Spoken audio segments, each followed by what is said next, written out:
Hello, hello, hello, and welcome to the Southeast Asia Oceania Shadowverse Open February Cup. My name is Ignatius. I'll be your caster for today. And with me, East, how's it going, guys? yeah, new on the desk, new caster. What's going on? You know, I used to be back there where your folks are watching right now, and here I am now. How's it feel to be on the other side of the veil? It's a little bit crazy. I'm not gonna lie. Well, I hope you're ready for some top competitive Shadowverse here. Absolutely. It's been a hot competitive year already, and we're just starting out. Yeah, right. Just February again. Yeah, check that out. So happy Chinese New Year's, folks. If you're watching from Southeast Asia, right? Yeah, we got our set a little bit dressed up for the occasion, Right. obviously. A little bit. That's pretty nice, Got man. the luck running down onto us. But it's not us that needs the luck. Yeah, it's the fair players enough. here today, right? So the top 8 players here today. This is day 2 of the tournament. Day 1, they went through a grueling 8-round Swiss. Yeah, I saw some of those matches yesterday. Yeah, I mean, it's a slugfest down there.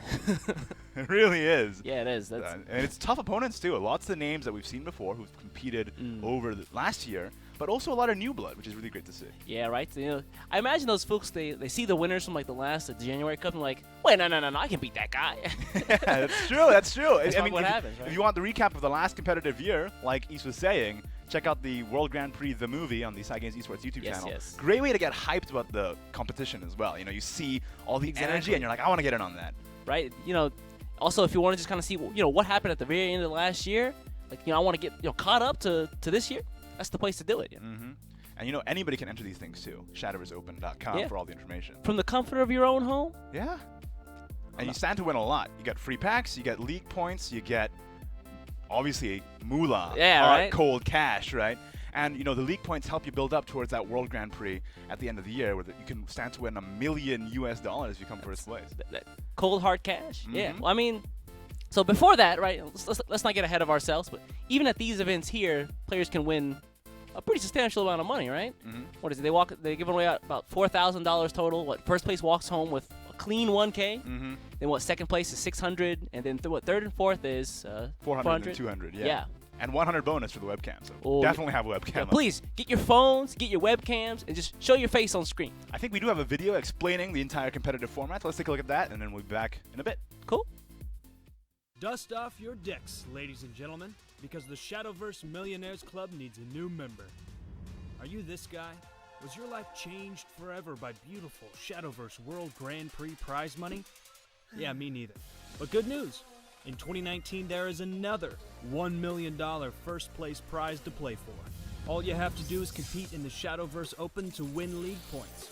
Whoever has earned the most points at the end of the year gets a direct invite to the World Grand Prix in Tokyo, Japan. Didn't top the table? You still have a chance to play against the best of your region in the Contenders Cup. 6 Contenders Cup spots will belong to the April to September monthly Cup champions, and the remaining 2 spots will be filled from the league points leaderboard. Each region's final World Grand Prix qualifying spot will be decided among the 8 contenders. The winner of each region will be flown to Japan to compete with the top league point earners in the World Grand Prix. With the sparkly new Shadowverse Open, there are more ways than ever to get on the big stage and show your deck to the world. We're introducing monthly tournaments where you can win league points, card packs, and cold hard cash. Every match you play is a chance to win more and more card packs. And our brand new 2-day tournament format includes a Saturday Swiss bracket, followed by a Sunday top 8 single elimination, giving you plenty of rewards to earn. Speaking of rewards, $4,000 in prize money is up for grabs in every tournament. We can barely keep track of how much stuff you can win. And once the first day of the tournament is done, it's time to kick back, relax, and cheer on your friends in the top 8 as they compete live at SEAO Esports, the official channel for competitive Shadowverse. Head over to shadowverseopen.com for dates and information on how to register. And don't forget to join our Discord to meet players, teams, and become a part of the evolving memes game. So roll right up to the Shadowverse Millionaires Club, because in this community, everyone's a winner.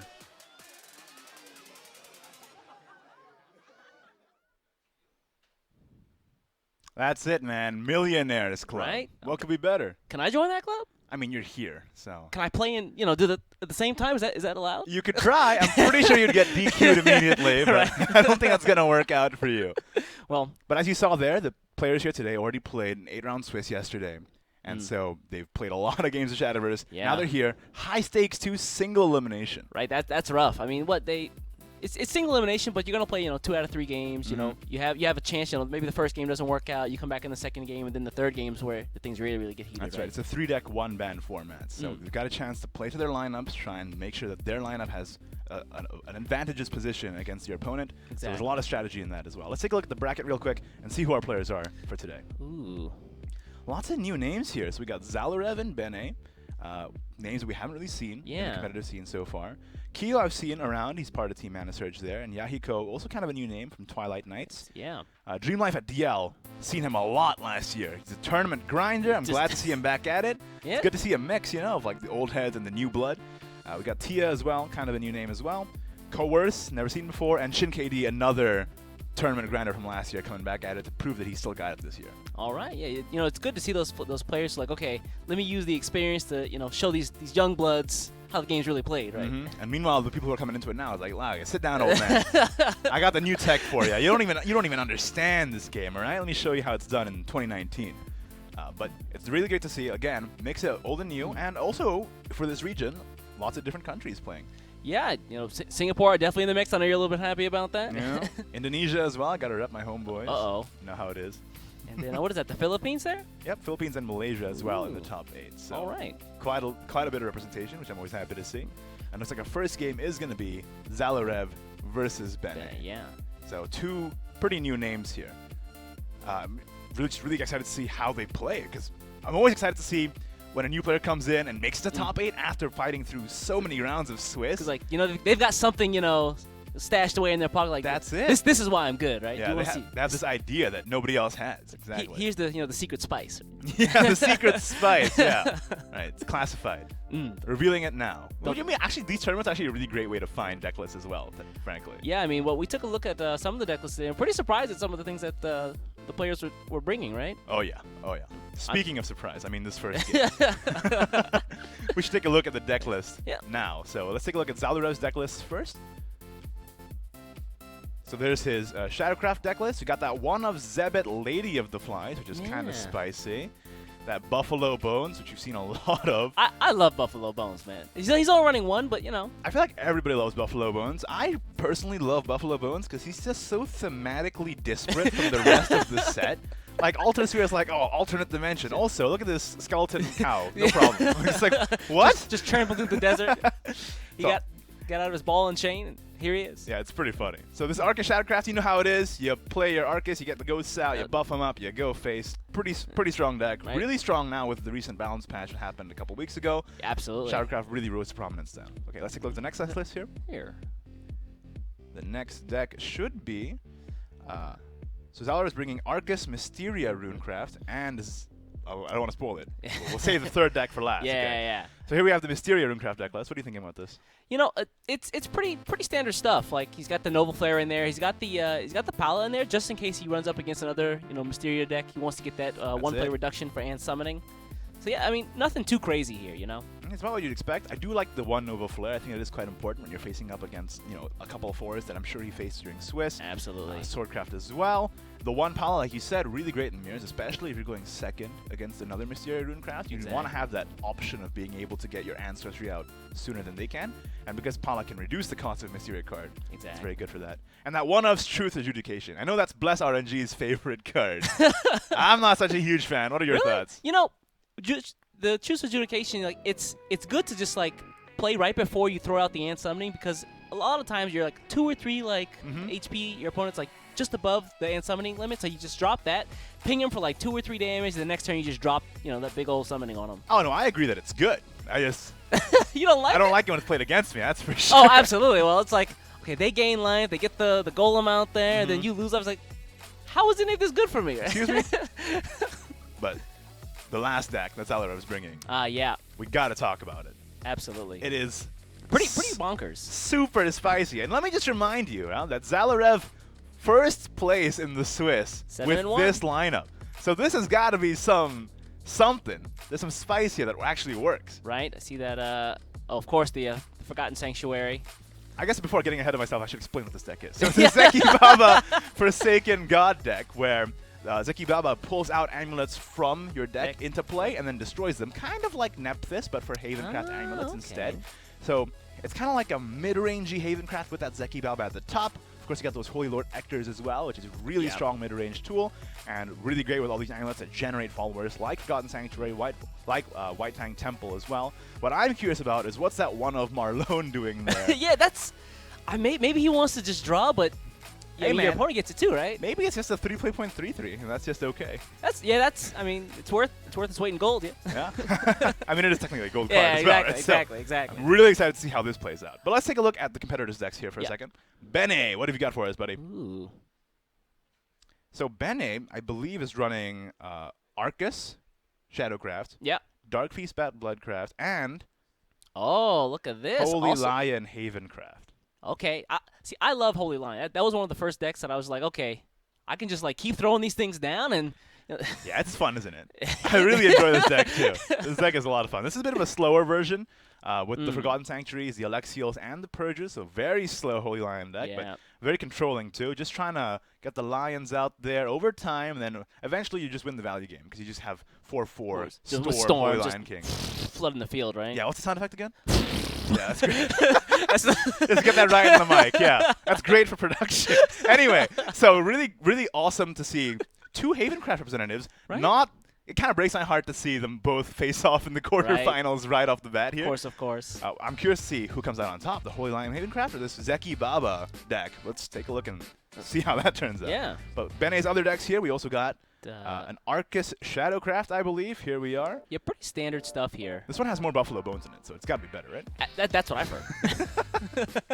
Of course, Nicola in the back get some of those ghosts out with Arcus, that nice little combo. That's right. I mean, Nicola is so powerful with this combo, right? Because it's just infinite value over and over and over. And then you even get that Forbidden Art, which can deal 10 damage to the enemy leader. Come on. God. All right, he's also bringing, I believe the last deck here is Dark Feast Bat Bloodcraft. Yeah. I for one love Bloodcraft. The idea of just watching someone just invocate forces like turn 3, turn 4, and just like run you over is hilarious to me. Is it? Yeah, I love it. It's not hilarious when it happens to me. I think that's the running theme for this. Yeah, right. Just don't do it to me, and we're all good, okay? If you run into me on ladder, just go easy on me, all right? Please. Play your goblins. Your turn 7 goblins. Yeah, every turn, please. But it's not what you'd expect, just build up that combo by dealing self-damage, invocate your Floroses, and then, of course, Dark Feast Bat as the top end to finish your opponent off. Exactly. Also those Valnerics there, just to kind of stop the damage from hurting you, but you still get the ping, and then later on, Dark Feast Bat hurts him. Well, those are the decks there from Xallorev and Bene. To recap, Xallorev, Arcus Shadowcraft, Mysteria Runecraft, and Zeki Baba Havencraft. Yeah. Bene bringing Lion Havencraft, Arcus Shadowcraft, and Dark Feast Bat Bloodcraft. So who do you think is favored here?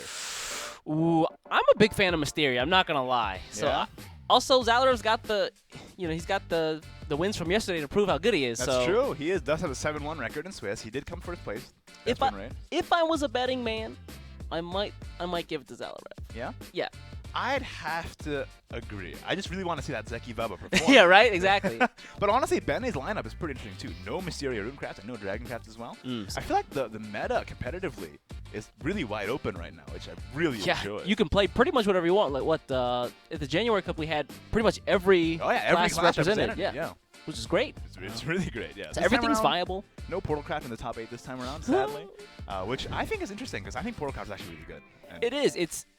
I think it's about the player. You come up against a Portalcraft player, and it's like, oh, they have like 37-game win streak. Oh, interesting. Yep. Every time. I was talking about this last month, too. Every time I fight a Portalcraft player, they're always like 20,000 master points. Just roll over me. Anyway, we're not talking about my ladder performance right now, okay? Let's go into the game soon here. We got Xallorev versus Bene. I think they're thinking about which decks to ban. Again, 3 decks, 1 ban format. Ooh, yeah. I hope they don't ban the Havencraft decks. That's all I ask. I think I heard that they're going to ban Shadowcraft on each side. Oh, really? I don't blame them for that, because Shadowcraft it is very good. Let's be honest. Let's be honest. Okay, so then, I guess for the first decks to come up, if you're Xallorev, who do you choose? Do you run your Mysteria Rune or do you run your Havencraft? Oh, man, I don't know if I have so much faith in the Havencraft to just run it out really? First, man. I mean, you got to win with both decks anyway. That's how this format works. But maybe you scout out a little bit with the Mysteria first off. Not put all your eggs in the Zeki Baba basket and throw a game that you could have won with the other deck. Fair enough. Well, I mean, even though there's a possibility of it being Havencraft, the two decks are pretty different. Yeah, they are really different. So it's like playing a different, it's not a mirror match, basically, is what I want to say. The game is coming up here, though. I'm excited to see what they brought first. Xallorev versus Bene. Xallorev from Indonesia, Bene from the Philippines. Let's go. Yeah, like I said, both Shadowcrafts banned. Ooh, Bene! Okay. Oh, no, Xallorev is bringing up Zeki Baba first? Interesting. No way. Okay, well, I'm intrigued. Right? Oh, I believe. I think the overlay is a little bit. We'll get this sorted out. Okay, so we got the Mysteria from Xallorev versus Bene's Lions. That mulligan, from Bene, that was rough. He got the Ann and then the Wind Blast, so like really, really slow start for him. All right. Ooh. Oh, that's a really good start for the Lions player there. Already got the Hourglass. Next turn, I just expect to start seeing the Holy Lion crystals come out.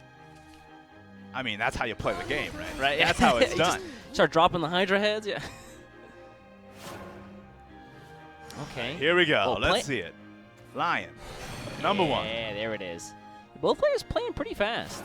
Yeah, I mean, that's something I noticed about Southeast Asia Oceania region in general. Players here play way faster than they play in EU and NA. Not sure why. I think it might just be they know that they're confident with what they're doing. They're just going fast and loose. Yeah, it might be just they played with their deck so much that they're just really really comfortable with them. And not to say that NA and EU are not confident. It's just a different play style. Like they think things through a lot. Right. Hey, what are you trying to say, man? I'm not trying to say anything, all right? All right. Don't get too aggro on me right now, okay? We just started today. We need to save our energy. Oh, man. Bene's starting to flood that board. Got the Peace Weaver out there. Looks like Xallorev's going to... Yeah, okay. I mean, that's a really good Mysteria. I've ever seen one, man. You got the Miranda and the Anne early on. You got your Fate's Hands boosted. This is nice. I just imagine, like, the game, Bene's going to get him down, and Xallorev's like, oh, man, what do I do? And he's like, wait a second, I have this 0 play point Anne in my hand that can just... Yeah, exactly. It looks like... that's how it works, though. That's how Mysteria always works, isn't it? You always think you're safe, and then you're not. They just turn over the 0 cost Anne, and you're like, wait a second. No, not like this. They spend the first couple turns just playing one Mysteria card at a time. Then come turn 7 or whatever, it's just like, oh, you have an entire board. Okay, yeah. Let me just... It'd be terrible if I just dropped all this magic on you. Oh, but this is what I love when both players get a really good hand. That's when you get the best games of Shadowverse, I think. And look at this. Xallorev's got an amazing Mysteria hand, but Bene now just drew his Temple of the Holy Lion as well. Yeah, gonna get those play points back when he plays every Holy Lion. Oh, yeah. I mean, that's one of the best cards you can have in the deck. Yeah. Looks like right now, though, he's just trying to get a really good board presence. He's got 2 Lions out already. He just evolved the Owl, and as Xallorev, you got to be kind of scared of this, right? A little bit. A little bit. It is not... I mean, you could play the Circle, Miranda, Evolve, or you could just do this. You do maybe want to save the Miranda for a more impactful tempo swing. Right. Oh, that's good. Wow. Double Greya. All right. I'm about it. Things are looking pretty nice there. I don't know if I would have played that second Fate's hand. Maybe saved it for next turn because there's already 0 play points anyway. You could have gone into one more thing. Maybe spell boosted something. Yeah, use one of the evolution points there for the Golem. I guess it was one of those necessary evils. Like, I don't want to do this, but I have to. Especially when I just drew 2 Greyas, right?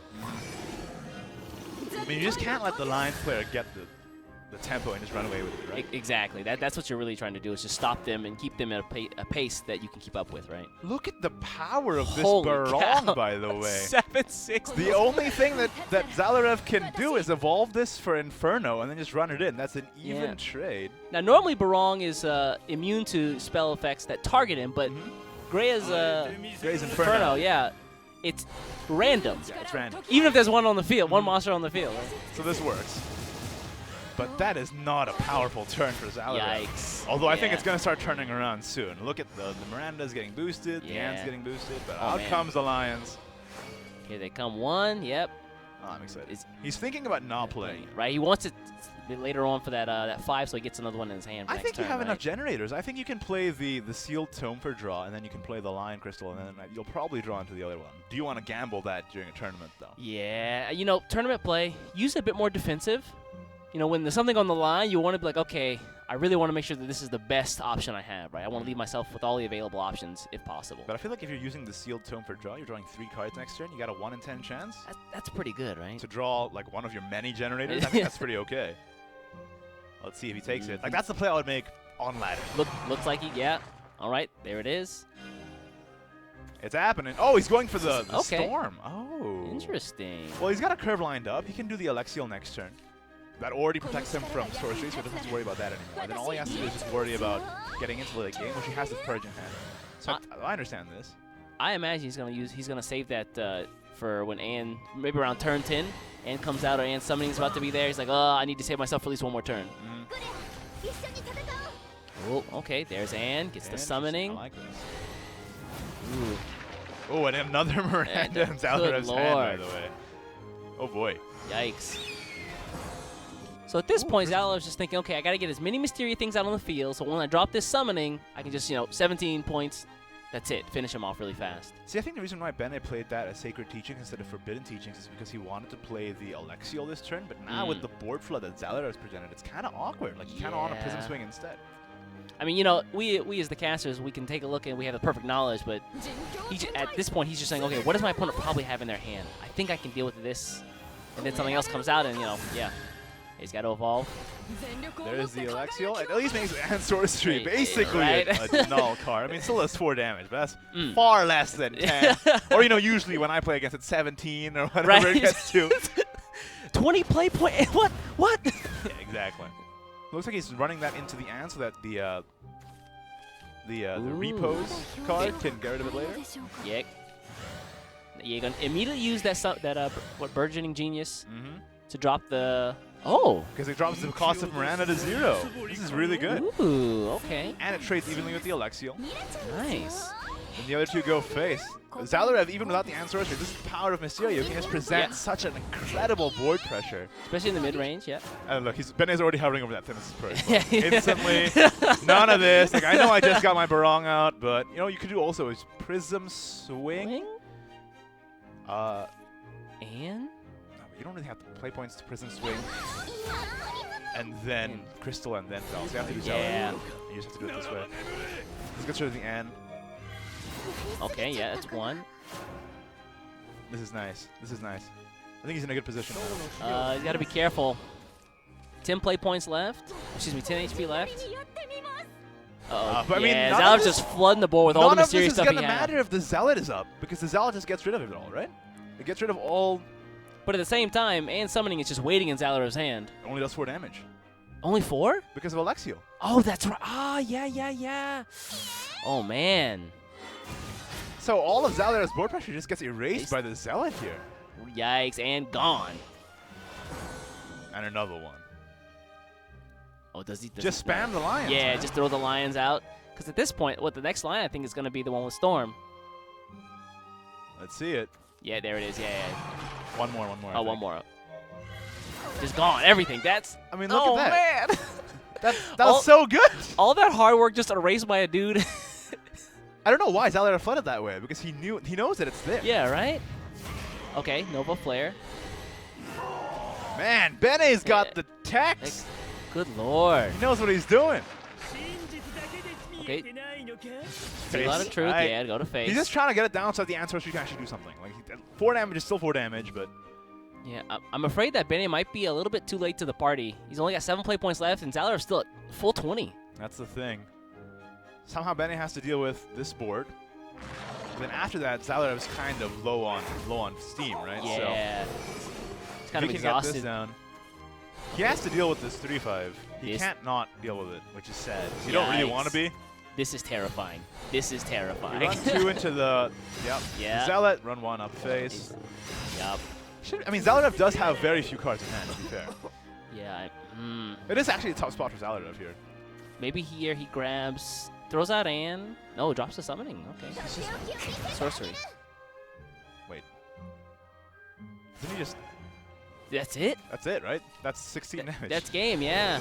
Maybe that was his concession. He's like, I'm going to go out swinging, man. I guess so, yeah. That does make sense. I mean, the Ann summoning wouldn't even have helped because the blinds can just keep going. All right, yeah. And now we see why Bene didn't ban Mysteria. Ooh, All right, he has the tech. There you go. I mean, see we saw in the previous tournaments, Mysteria just kept getting banned over and over and People over. were terrified of that. Not anymore. Bene's got the answer. Lions, everybody. Is that the real counter? That's it, apparently. You got there. Ooh. That was fun. That was fun to watch. That was good because, you know, they both had great hands to start off, and then you think Xallorev just got it. He gets the Ant sorcery, but it's like, no, hold on. Alexei's here. Gonna save the day. Then just drop like 15 lions on you. That's why I did the Sacred Teachings into the Alexiel and then just spamming the lions. It's really great to see lions performing so well in top 8, eh? But gonna jump right into game 2, huh? Xallorev bringing out his spicy Havencraft deck now. That's what I'm looking forward to. He's like, you know what, Mysteria, I'm not gonna. I hate these negative vibes. New deck. Looks like Bene's not gonna stick with his Havencraft though. Gonna switch it up. Oh, because he's already cleared the Havencraft. Yeah. That's Bloodcraft versus Havencraft here. Xallorev really controlling with those 2 Zealot reposes and that Colette Holy Gunner. Not a card you see very often. Yeah. Also one of the cards in the newer packs in Ultrasphere, is that right? It can either deal 1 damage to a random enemy follower, I believe, or it gives you the Monastic Holy Water. That's randomly. it, yeah. One of the 2. I think you just play the Carapace here. Yeah. I mean, the body is pretty. I think you play the Carapace or the Moriai. Yeah. Okay. Yeah. Not playing the Colette here. Colette's better if it can potentially ping off a follower, like an Alexandrite Demon, for example. Yeah. Ooh, gets the Razor Claw on the draw. Okay. Might want to hold that off. Nope. Just Blood Pact. Yeah. Drawing some more fuel. Now we could probably invoke a Floros. No yeah, problem. Looks like it. Yeah. You need 1 more actually. I think he needs 1 more 0 cost. Oh yeah. I think he's missing 1, huh? Alexandrite, right? Pretty good. Yeah. Or you could just. No, you don't want to play a Floros. no. The Moriai is proccing. That's right. Looks like he is gonna. It is the clunkiest card in his hand. Maybe he just wants to get that 3 heal and then be done. Yeah, fair enough. That's kind of an interesting play, though. I don't know about that. There's that card we're all talking about, the star of the show, Zeki Baba in Xalorev's hand. I'm excited. I mean, it's a while later. Yeah, it'll be a couple turns, but he's already got it queued up, basically. Really cool Marwyn play there, just getting out that Tempo Carapace. Now pre-evolving it, so it's way harder to deal with. Yeah. And Bene overdrawing there because of that Marwyn. Does he have enough to invoke a Flourish yet? I don't think he does. I know he should do. Yeah, there's a Servant, yeah. Servant, you can Razory, you can Evil Eye, and then you can Perish. Yep. Yeah, there it is, Evil Eye. Floros comes out, evolves over the Turtle Boy, I imagine. That's his official name. Turtle Boy? Turtle Boy, no? I mean, it's not, but it is now. B-Boy Turtle? Say it. Oh, yikes. Evolve on the Floris right there. It's going to, clear the field. Yeah, that's kind of rough. And now, yep, you just sell it or repost. Yep. Oh, you can collect too. This is really nice. Oh, all right. Unlucky. Could have gotten the Monastic, which would have been better. Yeah. I guess that it's a 50-50 chance, and at the end of the day, the field is going to get cleared anyway, right? So I don't think he's very disappointed in that either way. Ooh. Yep. Getting another self-ping proc here. Really nice. Got to get rid of that. And that actually activates the Valneric, so that is incredible. All right. And playing the Wings of Lust on the Valneric here too, looks like. Did his math homework. I like that. Bene's a smart guy. That is rough. Nice. Xallorev looks like he's He's like no. Yeah, not like this. Oh, though. Assault Priest, not a card you see every day, and really good here. Gets to evolve, destroy the Valneric for free, beautiful, and then run into the Disciple of Lust there. Really great card. I've actually been playing around with this Assault Priest in basically every Haven deck I run. Oh, really? I have this Lion deck with Assault Priest in it, and I love it. It's just good. Is that the hidden tech? I mean, Assault I don't know. Priest? Bene has probably the better hidden tech, but my Assault Priest in my Lion's Havencraft has been doing great work for me, so I enjoy that. Fair enough, yeah. I'll take it. But he's got another Valneric in hand, which is kind of rough. Valneric and another Wings of Lust? Yeah. Oof. But maybe he's considering saving the Valneric for a higher priority target. He's hovering over that Dark Freeze bed. Not sure what it's at right now. We've got all the information, but not everything. So the thing is, looks like he's just going to drop it? Serious? No. That's kind of a strange play. Yeah. There's no way it's near enough. Also, the Moriai there just makes it kind of scary because whatever you drop is probably going to get taken out. It's at 7. We know this. Yeah. Oh, 8, I guess. Oh, yeah, 8 because of the Wings of Lust. Yeah. Okay. It's close. I mean, it is close. he puts himself in a position where, you know, Xallorev has to like really start thinking about letting monsters, or excuse me, letting followers on Bene's side of the field stay there. Oh, the collect can hit face too. Oh yeah, ooh. It's still not another monastic holy water. I think he would have liked to see that monastic holy water in hand at this point. He's just flipping coins at this point, and they're all just coming up tails, right? Yeah, basically. Okay, there's the owl. Into there. Okay. I mean, this is kind of awkward. You have to evolve this into the Dark Beast vet. It's definitely a defensive play. You wasted so many cards just on that one Dark Beast vet. But he gets to he runs 6 in the face, which is pretty good. That is good. That is good. We do see the Valkyrie coming in with the Wings of Lust is going to heal a bunch as well. Draws a blood pack to just keep the draw engine going. At least that Moriai answers that Valkyrie for this turn. Not a whole other ways that Bene wants to answer this. He could just like play Alexandrite Blazing Ruby. Yeah. I don't think he's going to do that. No. Yeah, Sapphire, of course. Yeah, he's just going to play Valkyrie. Get rid of the... he's hoping that the Moriai hits the 2-1. Yeah, please, please, please. It's like, oh my... All right. Hit or miss. Heads or tails? Ooh. Oh, we got it. I know he's excited about that. Well, here we go. Hoping for Moriai. Let's bring out a Moriai. Oh, no! What? Did he get it? Oh, it sucks. He didn't get the Moriai out of that? Oh, That's man. rough. You see kind of like he's leaning back like, oh. Oh, that is rough, buddy.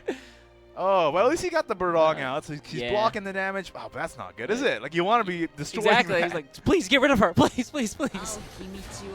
And then in comes... Okay, I was going to say Dark Beast Bat number 2 or something. Oh, God, please no. He definitely can't handle that.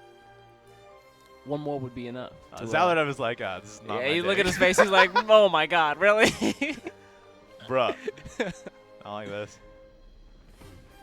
So, for Bene, we're talking about how Xallorev got kind of unlucky there, but Bene kind of has to answer this whole shenanigans now, too. You know, he didn't lose his Valnir, but he's about to, right? He's about to, yeah. I mean, he does get to restore a lot of defense because of the Wings of Lust, at least. But the rest of his hand's looking kind of Yeah. It's, you know, stuff you'd like to see in the beginning of the game, maybe not this late. If he runs it into the Barong, it'll get destroyed because of the Wings of Lust effect. So that's kind of a bummer. Maybe he's considering playing that second Wings of Lust on Valnir, heal even more, get it to survive. Okay, Evil Eye? What first? Are you running? Uh-oh. Time's a factor now. Yeah, and then you can play the Wings of Lust. You take out the Owl. You don't want the Barong to get destroyed, right? I mean, your Valnir to get destroyed by the Barong, rather. Yeah, here we go. There it is. Okay. Oh, what I expected. Cool. Okay, also that ward off the field, so now you can just go straight face. Now comes Floros. Ooh, Invocated. What's up, buddy? But that's lethal. Yeah. Hector in hand, baby! We saw both Havencraft decks just absolutely stomp this game. I'm about it. Is this the new top tier stuff? That's it, man. It's the bamboozle. Nobody knows how to play around this. You go on ladder, you think you see Zeki, Baba, Haven. No, you never see it. So when they bring it to the tournament, they just don't know what they're doing. Yeah, I mean, it's like Havencraft. I just hope it's Holy Lion. It's something I know about. Nah, it's not though. It's always that. It's completely different. That's the secret spice in their pocket, my man. That's it. I mean, we always keep talking about, like, throughout the entire history of Shadowverse casting, everyone keeps talking about it's always important in a tournament to bring that bamboozle, you know, that one of. Yeah. Make them play around it even though you might not have it, first of all. Second of all, it could just help you in a pinch. One of is so important. You know, being able to just say, okay, this is the current meta. Let me just throw in a little something to get rid of that, you know, or to make that, you know, the current meta just think a little bit, right? Yeah. In this case, instead of a one of, it's an entire deck. It's just like, I don't know what I'm doing. Look, I got 40 things to make you think. Yeah, it's great. I love it. Yeah. But here we go. Now we're down in the thick of it, isn't it? Yeah. Dark Beast Bat Bloodcraft against Mysterio Rune. And what a hand for Xallorev. Lord. That's good. That's a really good hand. Holy cow. Only thing that can make it better is that Miranda. And yeah, just spiced up with a couple Mirandas in there. It is kind of a shame about this this servant. Yeah. Because now you're owing it straight into it. But you don't trade with a servant, right? You go face all the time. Yeah, absolutely, absolutely. It's like, yeah, I'm fine with the servant just being there. So it's fine. Yeah. Just face. Raise your claw. Yeah. Hit them. Face, and then you can even Kiss of Lust the Owen if you really want. You don't have to. Yeah. It's definitely an option, but looks like he's just going to straight face. Yeah. I like this though. And then Then you just. Oh, he just saves the Kiss of Lust. I like that. Okay. Save it for like a high priority target, maybe a Tico. Yeah, it's I think a mark of a really good player are the people who are willing to say, okay, let me save this resource because I feel like I'm gonna need it later, right? Being able to just say, hold back, and I'll keep this resource for when I absolutely need it, even though I can use it now, right? We were talking about one-ofs earlier. Look at that, one-ofs truth adjudication, right in the early game. Xallorev. That's exactly when you want it. So, turn 7, turn 8, it's got like 9 or 10 spell boosts, and it's just, it comes out, you're like, oh my god. What do I do against this? The most intimidating is when it's over 10. Yeah. And they play it, and I'm like, oh god. Please don't hurt me. Here comes Please the don't hurt Fiesta. me. I'm ready. Still playing the Gray and pre-evolving it just for the Mysteria procs because you want to start boosting because he's got the Miranda and the Ann in hand now. Yeah. And Greya's so good. We keep talking about this because Greya both boosts the Mysteria reduction as well as spell boost. Yeah. Making the deck so much more cohesive in terms of being able to bridge both these worlds. Right. I'm a little confused. He grabbed the Ember there. Normally you would go for the Inferno, right? Am I alone on that? You could do, but I think with the Ember, like, he just wants to be able to boost stuff and play out his entire hand because his hand is getting kind of full. All right. Yeah, he's also got those Fates Unfortunately, his opponent didn't play anything. Well, that's the real counter. Play nothing. You can't take out any of my followers if I don't have any. And now Xalorev's going to overdraw. Yeah, I mean, Xalorev's got a really hefty hand now. Yeah, that's rough. Okay. Fear's going to come out. He's trying to indicate Flores here? Nah, or he's just going to play it. Fair enough. I mean, that works. Yeah. That works. I mean, Bene is kind of running out of gas, though, a little bit. Like, if Xallorev can clear this pretty nice, it's going to be tough for Bene to find more fuel. Once he draws into, like, a Blood Pact or an Alexander Demon, something like that. Right. Are you going to clear off the Florist there? Oh, can't even clear the Vera here. Yikes, That's the power of Vera right there. So what's the play? Okay, Miranda? He's trying to boost as much as possible. Evolve, yeah. He's going to overdraw again, unfortunately. Wasting all these resources here, but I think he thinks that maybe his hand is good enough. Yeah, that's, you've got the missile and the right in your hand. That's pretty good. That's what I do a lot of the time, honestly. Like, I evolve the Miranda, and I get the right in hand, even though I'm overdrawing. Like, I mean, a right is better than any random card in my deck. Like, if I had to choose between a Mysterian right or a random card in my 40-card deck, it's the right every time. Right. Right. Exactly. You got there. This is a dad joke stream. He got the Alexander right off the top, so there you go. All right. Gets that draw engine going just a little bit.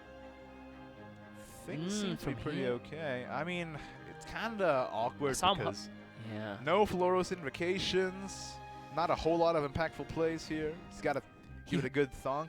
Yeah, he hovered over the Valner for a second, but yeah, I don't think that... It's not active. Yeah, at this point, it'd just be a body on the field, you know? Not even a good one. Just a 2-4. Yeah, I mean, he can't run the Vera into Miranda because she's still there after that. Yeah, I mean you could just play the Vera and then just play Restless Parish. That's probably okay.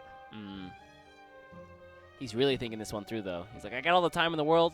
Let me think about it. Do I play this Parish or not? You really want the Parish for draw, don't you? Like, I don't think that either of the other ones are very good. So you just got to play something to get the Parish for draw. Otherwise, you're forced to play it for the enhance.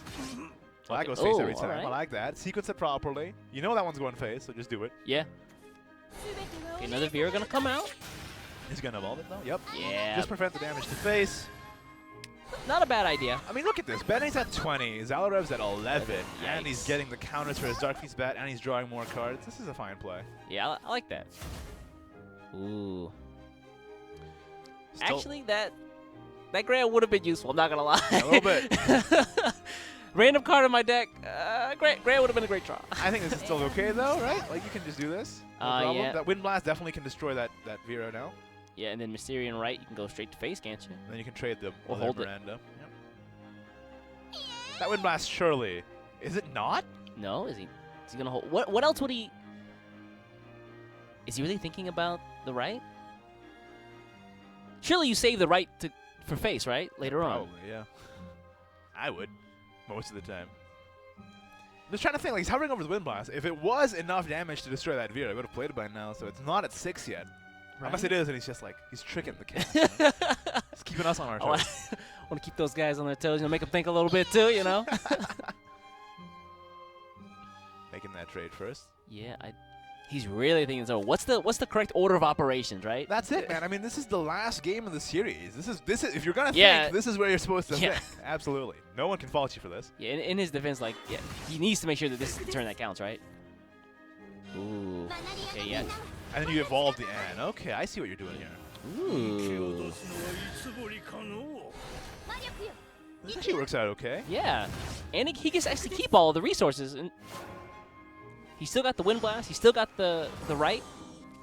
Oh, I think those 2 claws might get that round wreck active, though. Uh-oh. And then Dark Beast bad after. Uh-oh. Oh, boy. Oh, yeah. Yep. It's like watching a horror movie unfold. Like, I mean, that's the thing with Dark Beast's bad Bloodcraft, man. That's why it's so powerful. It gets its combo off, I think, faster than a lot of other decks. Faster than Anne, and that's in this case, that's all that matters. Sometimes you can edge it out if you like just get the board pressure down. But in this case, Xallorev just didn't have it. Had some clunky turns, really hefty hand. Milled a lot of cards because he couldn't play stuff. And it didn't work out for him. Yep. Now he's got that Dark Face bat, just gonna go straight to the dome piece. Clear field, yeah.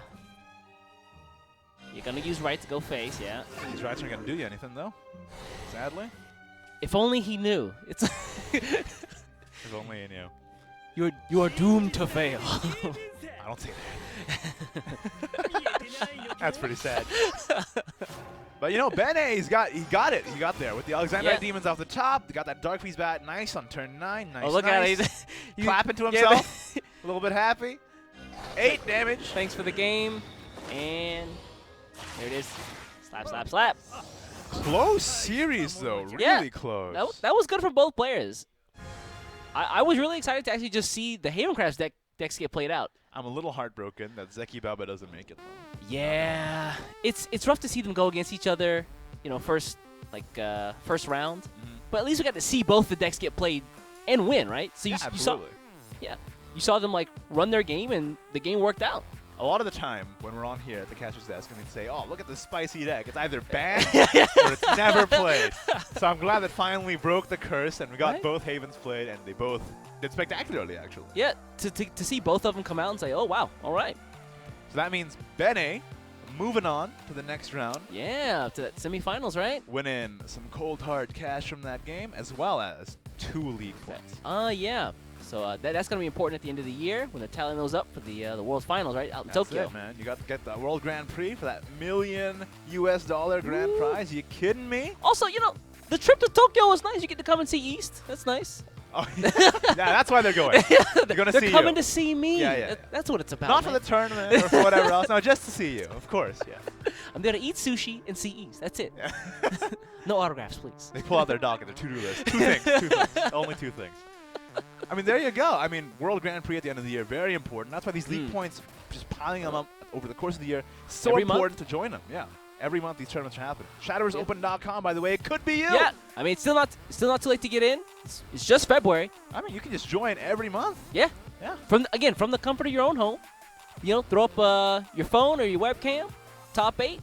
Yeah, extra $100 in your pocket as well. And you know, just from winning rounds in Swiss, you get a league point and 2 free packs. Ooh, that's so if you're running low on cards a little bit, maybe you know, win a couple rounds of Swiss, open up that leader you wanted. Exactly. What more could you want? Ooh, what more could I want? That was a rhetorical question. Okay, we're moving on. We're not entertaining this fantasy. Okay. So great game by both players. Unfortunately, because it is single elimination, Xallorev is going to be out of the tournament. But you know, he played a good game. He went really far in the Swiss rounds. He's actually the top scorer in the Swiss rounds. I hope to see him back next month, right? Yeah, absolutely, absolutely. It's really great to see. I hope that all these new bloods who are coming in this year are encouraged by their performances now, and they're like, all right, I can keep doing this. I can keep going. Again, you know, if you're thinking about like joining, you're a little bit afraid. You're like, am I really good enough? Again, all these new players out here making waves. Making waves.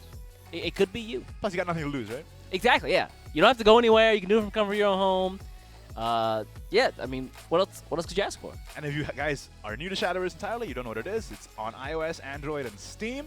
Yeah. 50 free packs just for signing up. Ooh, that's nice. Bruh. That's nice. 50 free packs? 50 free packs. Just for signing up. 10 from each rotational set. I'll take that, yeah. I mean, you've already taken it. You can't. Can I take it again? If only. Looks like we're going to get ready for the next match here. I think it is going to be Kyo versus Yoshiko. Kyo from Mana Surge. Pretty established team. But in terms of tournament performances, we didn't really see him a lot, so interesting to see him finally break in with his top 8. Let's take a look at their deck list now. Let's see. So with Kyo, he's got Aggro Forest Craft. That's fun. Because of the Green Glen Axeman buff recently, this deck has been seeing kind of a rise to prominence lately. Kind of a resurgence, right? Also, Leafman in there, 2 of those. Oh, I do like that. Right? I do like that. That 2 of Leafman's so good, especially when the enemy has AoE. You just protect your board. It means you can go face an additional turn. Right? Sometimes that's all you need to win. Moving on, though, he's also got, looks like, a Burn Runecraft deck here? Ooh, yeah. I like that. I like seeing the Burn version of Runecraft. Burn version of Runecraft, I think, actually has a pretty favorable matchup against Mysteria, because it just goes off. Like, you can win turn 6, 7, 8. Instead of winning turn 10 with and sorcery. Yeah. All you got to do is make sure that you can clear their boards enough if they put up a good front, and that's what the Staff of Whirlwinds is for. Yeah. Of course, that Oa Knight of Mysteria pulling specifically only Mysteria Magic Founder to boost your spell's damage by 1. And then that Orichalcum Golem, just get those Earthrights on the field. Oh, card is so good. He just drop it for 1. When it was first revealed, everyone was like, "What is this card? It's garbage. No one's gonna play this." No. Wrong. You're all wrong. And I was there first, man. I made that Orichalcum Golem deck the day that card came out. Killed it. It was me. Yeah. I mean, I didn't make this deck, but I made like some jank deck, and I was surprised at how good it was. I'm like, this could probably be in a real deck. I'm not sure how to build it. I'll let someone else do it. I'll back away. And here's Kyo. He's like, he's got it. He's like, Igni, this is how you build it, man. And we got the final deck from Kyo here. The last one looks like it is going to be an Arcus Shadowcraft deck list, if I'm not wrong. Hope we got that graphic up there soon. Yep. Here it is, man. Buffalo Bones. That's what I'm talking about. 2 of them, too? Ooh. You really like this card, eh? I do love some Buffalo Bones. Like, I do enjoy it. It's like you said, it's like weirdly adorable. I'm not gonna lie. What I don't understand is how come when you play it for 4, it becomes 2 skeleton men? What's up with that? That's great, because you punch the buffalo, right? And then it reassembles. He just shatters like 1,000 bones. And then it reassembles as 2. Yeah. I thought the idea was that you played it for the enhanced cost, and like the fantasy is that if you play it for the enhanced cost, there are 2 skeleton men riding it. And then you break the bones. Nah, man, he's too wild. Look at that. Look at the chains he's broken right there. That's true. Hashtag Buffalo Bones lore. Yeah. You can't. Anyway, we've already talked about this deck enough. We're now talking about Buffalo Bones lore. Let's move on. We're moving on. Yeah. Yahiko's deck list. Here we go. So Yahiko, part of Team Twilight Knights, I believe. And it looks like he's bringing Mysteria Runecraft here. Ooh, gonna be interesting if he actually pulls. Ooh, he's got the Eleanors. Lots of 1-ofs, eh? Ooh. Eleanor, Nova Flare, Pala. Yeah. Truths. Again, it's gonna be interesting if he runs that Mysteria deck into Kyo's rune deck as well as aggro rune deck. Or I think Kyo's got that, but we'll see. The fates may change. Right. Let's take a look at the next deck list here from Yahiko. Deck list, even, if I can say that properly. You'd think I'd be able to say it by now. English is my first language, but never mind. Anyway, Shadowcraft. This is more of a mid-range Shadowcraft with only 1 Arcus there. Yeah, 1 Arcus. He's got, of course, the Corpse Worn Fafnir right there. Fafnir, man. Just that, I need this for late game just in case you just clear everything out. It's surprisingly good, especially when you have all these other tools to support your board. Then you just clear their board and you go straight to the dome piece, man. Right. That Fafnir is a fan favorite, too. Everybody loves Fafnir. Right. I'm not sure why. He was one of the most underwhelming legendaries before, but now this remake of him from Alter Sphere looks so dope. It does look pretty dope. And it's also got those 2 of Zebet, Lady of the Flies. Lots of value generated from 1 card there. I love me some Zebet, Lady of the Flies. Not gonna lie, just you play it out, get some homeboys on the field, then you evolve, get some more homeboys on the field, and it's like you versus the Roach Army. Yeah. Roach Army. I like that. When you say Roach Army, I think of a different class. Yeah. But anyway, last deck from Twilight Knights Yahiko here. Let's take a look-see. I believe it's a Bloodcraft deck, if I'm not mistaken. I believe so, too. Yeah, it looks... Yeah.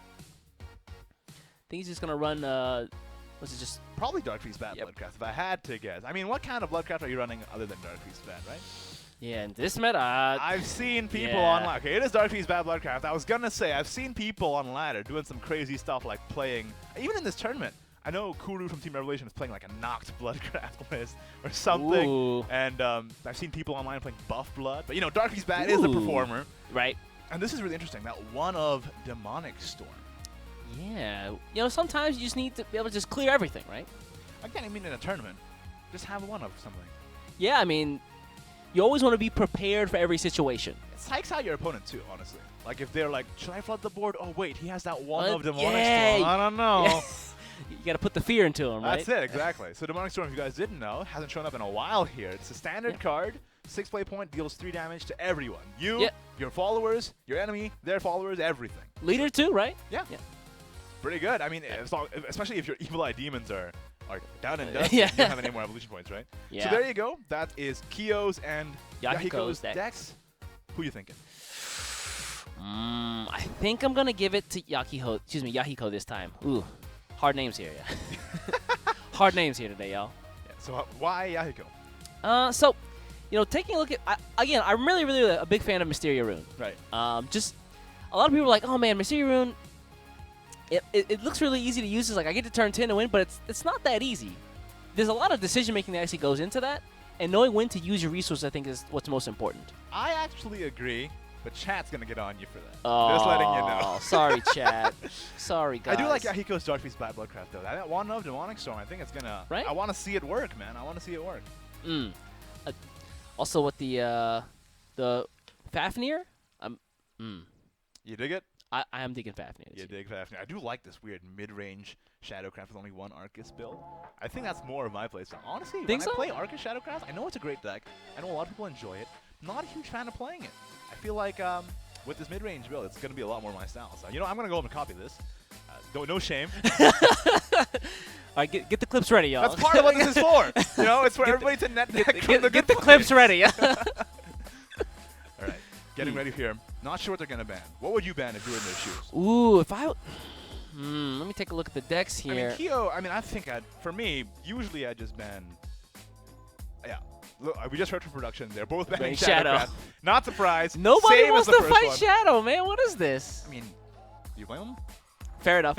Yeah. It is pretty powerful. It is kind of interesting to see the trends differ in regions, though. Like we saw in Pan America, basically everybody was banning Mysteria all the time. Yeah, right? No one wants to go against Anne and all her homeboys. This time around, man, it's just Shadow out of here. Not facing that. Like, disagree. I'm sick of Nicola. I'm sick of Buffalo Bones. No. Make Buffalo Bones a neutral card. How dare you?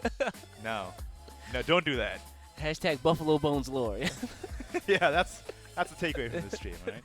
Tweet us your headcanon for Buffalo Bones. Please. Why is he green? Explain. What chains did he break out of? That's what I want to know. That's it, man. Right? I'm telling you, that's why he can't be ridden by 2 skeletons. There are no strings on me. That's it. Buffalo Bones is the spirit animal of the cast. That's the spirit animal. Can we get like a Buffalo Bones graphic up here or something? Oh, that'd be cool. Yeah, that'd be sick. Production, make it happen, please. All right, I'm excited to see, though, because both these players are in teams. We got the Mana Surge, we got the Twilight Knight, whereas in the first game there, we had Xallorev and Bene, who weren't in teams at all. New blood free entirely. agents. Now, these players have practice groups. They practice with their friends, they practice with their teammates, so it's going to be, I'm interested to see how refined their play is. Exactly, because, when you fight against a player of a team, you're probably not just going against that player, you're going against them, and then all of the, the collective mindset of the rest of the team, right? Yeah, their scrim groups and everything. Exactly. So... you go up against a player and you're like, okay, what might he do? It's not about him. It's about the whole squad. Like, oh, yeah. It's like you think you're looking at one guy, but then he takes a step to the left and there's like 50 people behind him. No, it's like when you finally face that one guy and he's like, I've got the power of my friends within me. And then, all the people that they've met on their journey, that's like Force Ghosts behind them. You know what I'm talking about. You watch anime. You cue the sequence where it's just like them training against all their friends getting beat up. And then they're finally at the world finals, and they're there, and it's like, I've trained my whole life for this day. Yeah, absolutely. And they're like they're in a tight spot, and they're like, I can't lose here. Flashbacks. Yeah.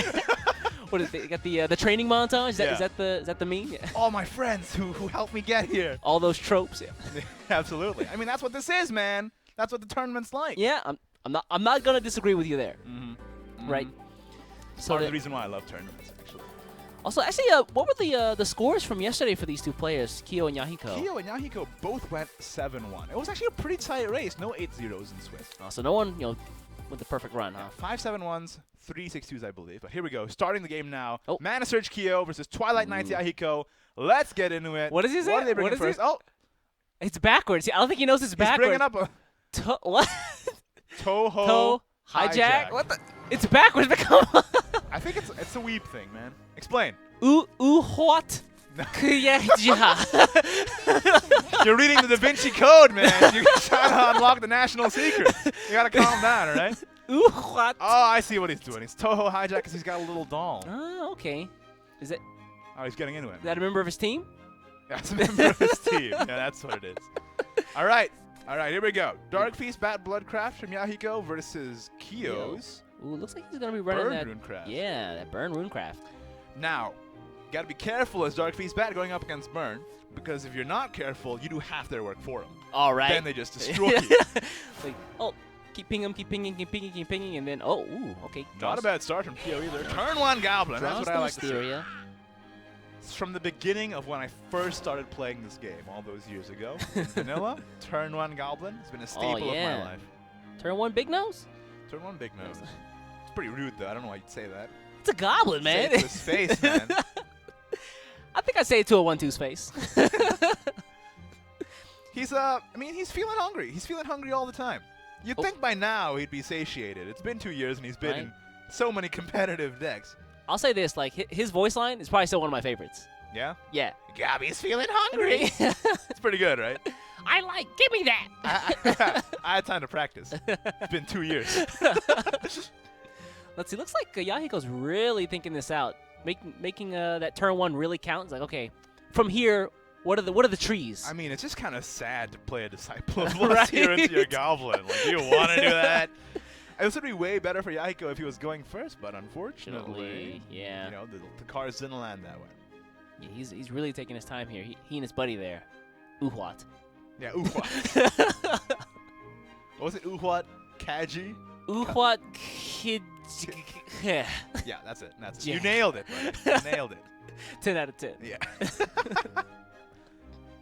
is why they get us into Cassidy's. This right. is the reason why. That's what you got to do, man. If you can pass that test, you can say any word. Yeah. Uhwat. Yeah. Whatever. Moving on.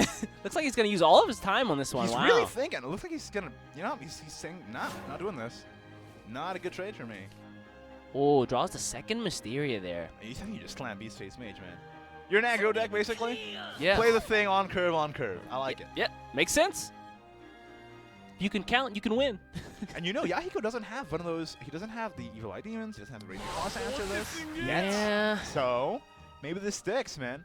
Just go straight to the dome. Yes, you know, especially Kyo's deck being burned, like, just leaving it unchecked for a while is really scary. Yeah. Because, you know, the more work your followers do, the less work your spells have to do. Exactly. Looks like kind of an awkward start. Kyo's got a really roaring start here. We'll see if he can keep it up, because the next turn looks pretty flaccid on Kyo's end. He just has that scrap iron. Yeah. I don't know what you do here as Yahiko. I mean, 2 play points. Do you just run Blood Pact just to get a bit of extra draw? I wouldn't run Blood Pact. that seems dangerous. You run Blood Pact against an aggro burn deck with no board presence while they have board on field? Like, nah. Okay. I don't think so. Alexandrite. I like Alexandrite here. It does trade with both of them, so you have that option. Sadly, Kyo also has the option to just, if he wants to, just run the 1-2 into the 2-1, then run the 2-1 to the 2-2 face, rather. Yeah, I think that's what he's probably going to do. Ooh. Pretty weak turn 3 Yeah. here. You actually don't want to see the Mysterias in your hand most of the time, because you can draw them with the Owens later. Right. Okay, yeah, looks like he's going to run to the 1-2. You can take down a 2 play point follower with a 1 play point follower. You're happy about that. Yeah, right? And then have enough to go face for 2. Mm-hmm. Ah, there's the Evil Eye. Might just see that. Kind of sad, but see that plus Disciple, not too bad. You just want to not stop taking so much punishment, I think. Exactly. Like at this point, you got to just stop your opponent from just building a board presence so that, you know, later on they have to do less work. Yeah, plus getting the Disciple on board here means you can start getting those self-pings without getting destroyed immediately. So this is really nice. The problem with Kyo's hand right now is that he's got that Cagliostro, but he doesn't have the Evolve point because he is going first. Yeah. Ooh, that could be an okay. turn. Rick Discovery might be better than the Cagliostro here. Definitely better than the Cagliostro here because he doesn't have the Evolve points yet. Yeah. Again, you know, you go first. You get your Evolve point just a little bit later than your opponent, right? Really? Oh, really? Really? I guess he's just not worried about whatever Yahiko can put out. Well, Yahiko doesn't actually have a way to answer this unless... Ooh. So this might just work out for Kyo. He was gambling. He's like, he saw that one Evil Eye last turn, and he was like, that's all you got. You don't got anything else. You know what? He's like, you're really struggling to put out cards, aren't you, buddy? Aren't you? That's a gamble and a half, though. That is in tournament. Maybe game 1 you can afford to do that, but this is a Floros too. Oh, yeah, he can implicate here, huh? Can he? This is nice. This is a nice, cool Floros. Yep. But I see. Maybe Kyo thought because he had the scrap golem out, he would have to deal with that before he could go anywhere else, right? Yeah. That's exactly it. Yeah. He doesn't have the start. Like I said, he doesn't have the evil ID. Almost a Snarling Chains there. That yeah. Rip Snarling Chains. So now Kyo has the open field to just Mysteria, evolve the Cagliostro, and then Ars Magna face for a lot of damage. I don't know if you want to ignore everything down here. Right. It might be a bad idea. I was going to say that is a potential line of play, but you are ignoring a lot of damage. Fair enough, yeah. I don't know if you want to take 12. Yeah, probably not. Yeah, I don't. It's kind of hard. Like, you have to deal with the board plus. Plus, you want to go face, right? Yeah, you definitely want to go face. So how much does he have? He has 5 plus the Mysteria, then that's 4 damage. So he has 9. He's 2 off. Yeah. There's the Mysteria. No. He's trading. Yeah. Oh, he's trading. And then he's going to evolve Mysteria. Yeah, I was afraid he's going to do that. That's a little awkward, man. Yeah, he doesn't have any other choice, really, though. He's got to get rid of Flora somehow. That's awkward. That's so awkward. Yeah, and then Flora just gets that nice 5 heal to the leader. Oh. Oh, and another one. Another one. You know what's up. That's why I like you. Wait, what? All right. So then as Yahiko, I mean, he could play the Wings of Lust and just go face. Ace, yeah. That's kind of fun. And then you just evolve the Disciple. Yeah. That's a lot of damage. And yeah, that's exactly what he's going to do. So 6 in the face. Rough for Kyo. It's almost been like a complete reversal right there. Yeah, got some awkward turns there, that's why. Now it's really awkward. Like, he can't trade into this with his Mysteria either without just doing a 1-for-1. Oof. Oh, he dropped another one. Yikes. See, you jinxed him, man. Yeah, I jinxed it. It's my fault. Caster's Curse is real, man. People trying to tell me that there's no such thing as luck? Come on, bruh. Caster's Curse is real.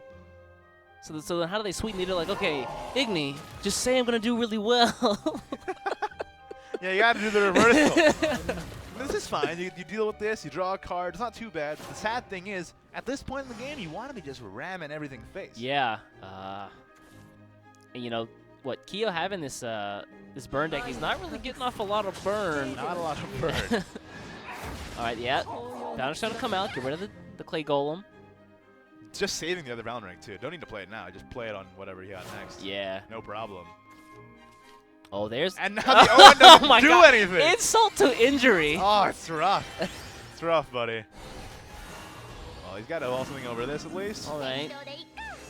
Good thing is, next turn, he's got that Mysteria number 3. Yep. With that magic missile, dealing 3 damage. Ooh. Just don't know if it's on time. Like, he's already at 12 defense. He's got another Valorant in hand. He's got the Dark Beast Bat on turn 8. Yeah. It's looking rough, honestly. And he's also got that evolve point still for that Vera. Oh, yeah, he does. Wow. So, like, I completely glossed over that. Yeah. Burn damage doesn't even go face anymore. Because that Vera is going to protect him for that one turn. Yeah, Valneric. Get rid of Mysteria. Or Flores comes out. That's good, too. Evolve Flores. Okay. Can't complain. Oh, I see. He's gonna run Valneric's face. Okay. This is rough, man. You see Kyo's webcam right now? Look at him. He's like Mr. X right now. Yeah, he's just sitting in the darkness. He's in the shadows, right? man. It's like an XCOM, you know, when you got the commanders.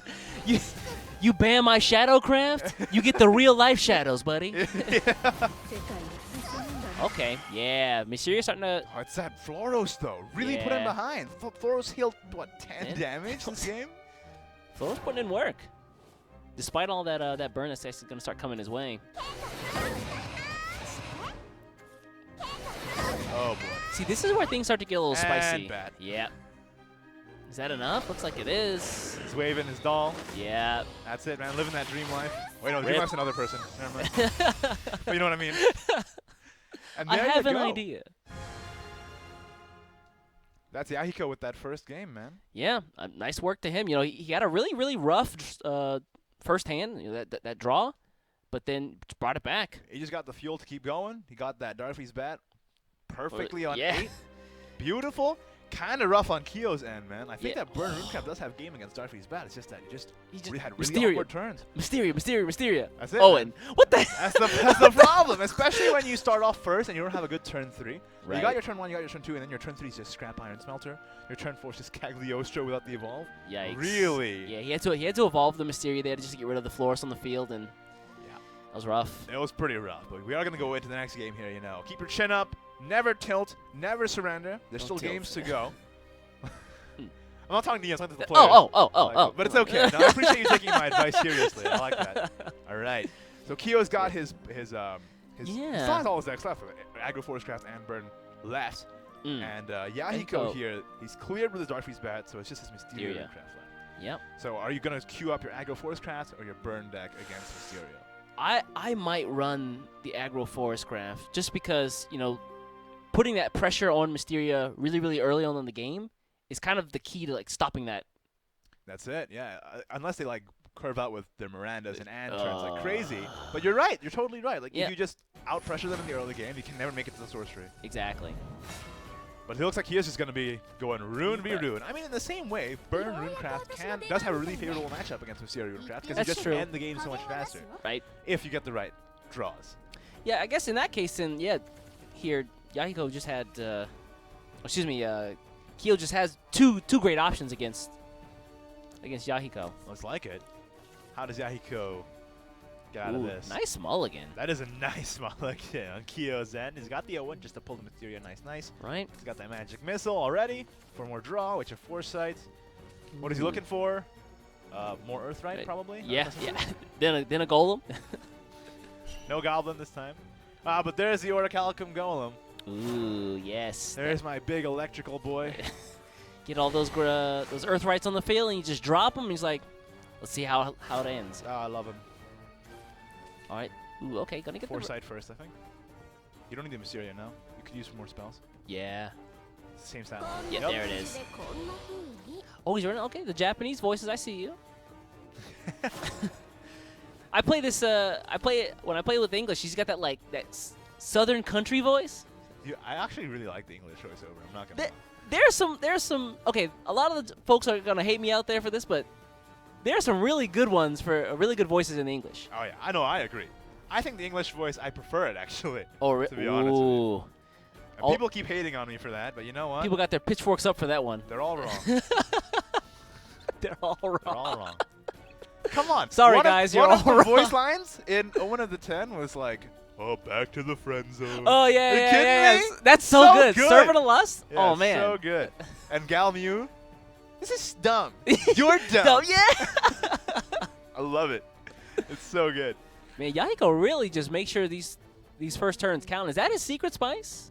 I mean, we see a player in EU do this as well, Onion Sheep. He does this all the time. He ropes on turn 1, but that's just because he's thinking like 5 turns ahead. It's like, okay, turn 7. What do I do? I invocate the Florist then, or exactly? That's it. That's it. That's the next level play, man. I mean, you're in a tournament. You might as well use all the time allocated to you. You know what I'm saying? Yeah.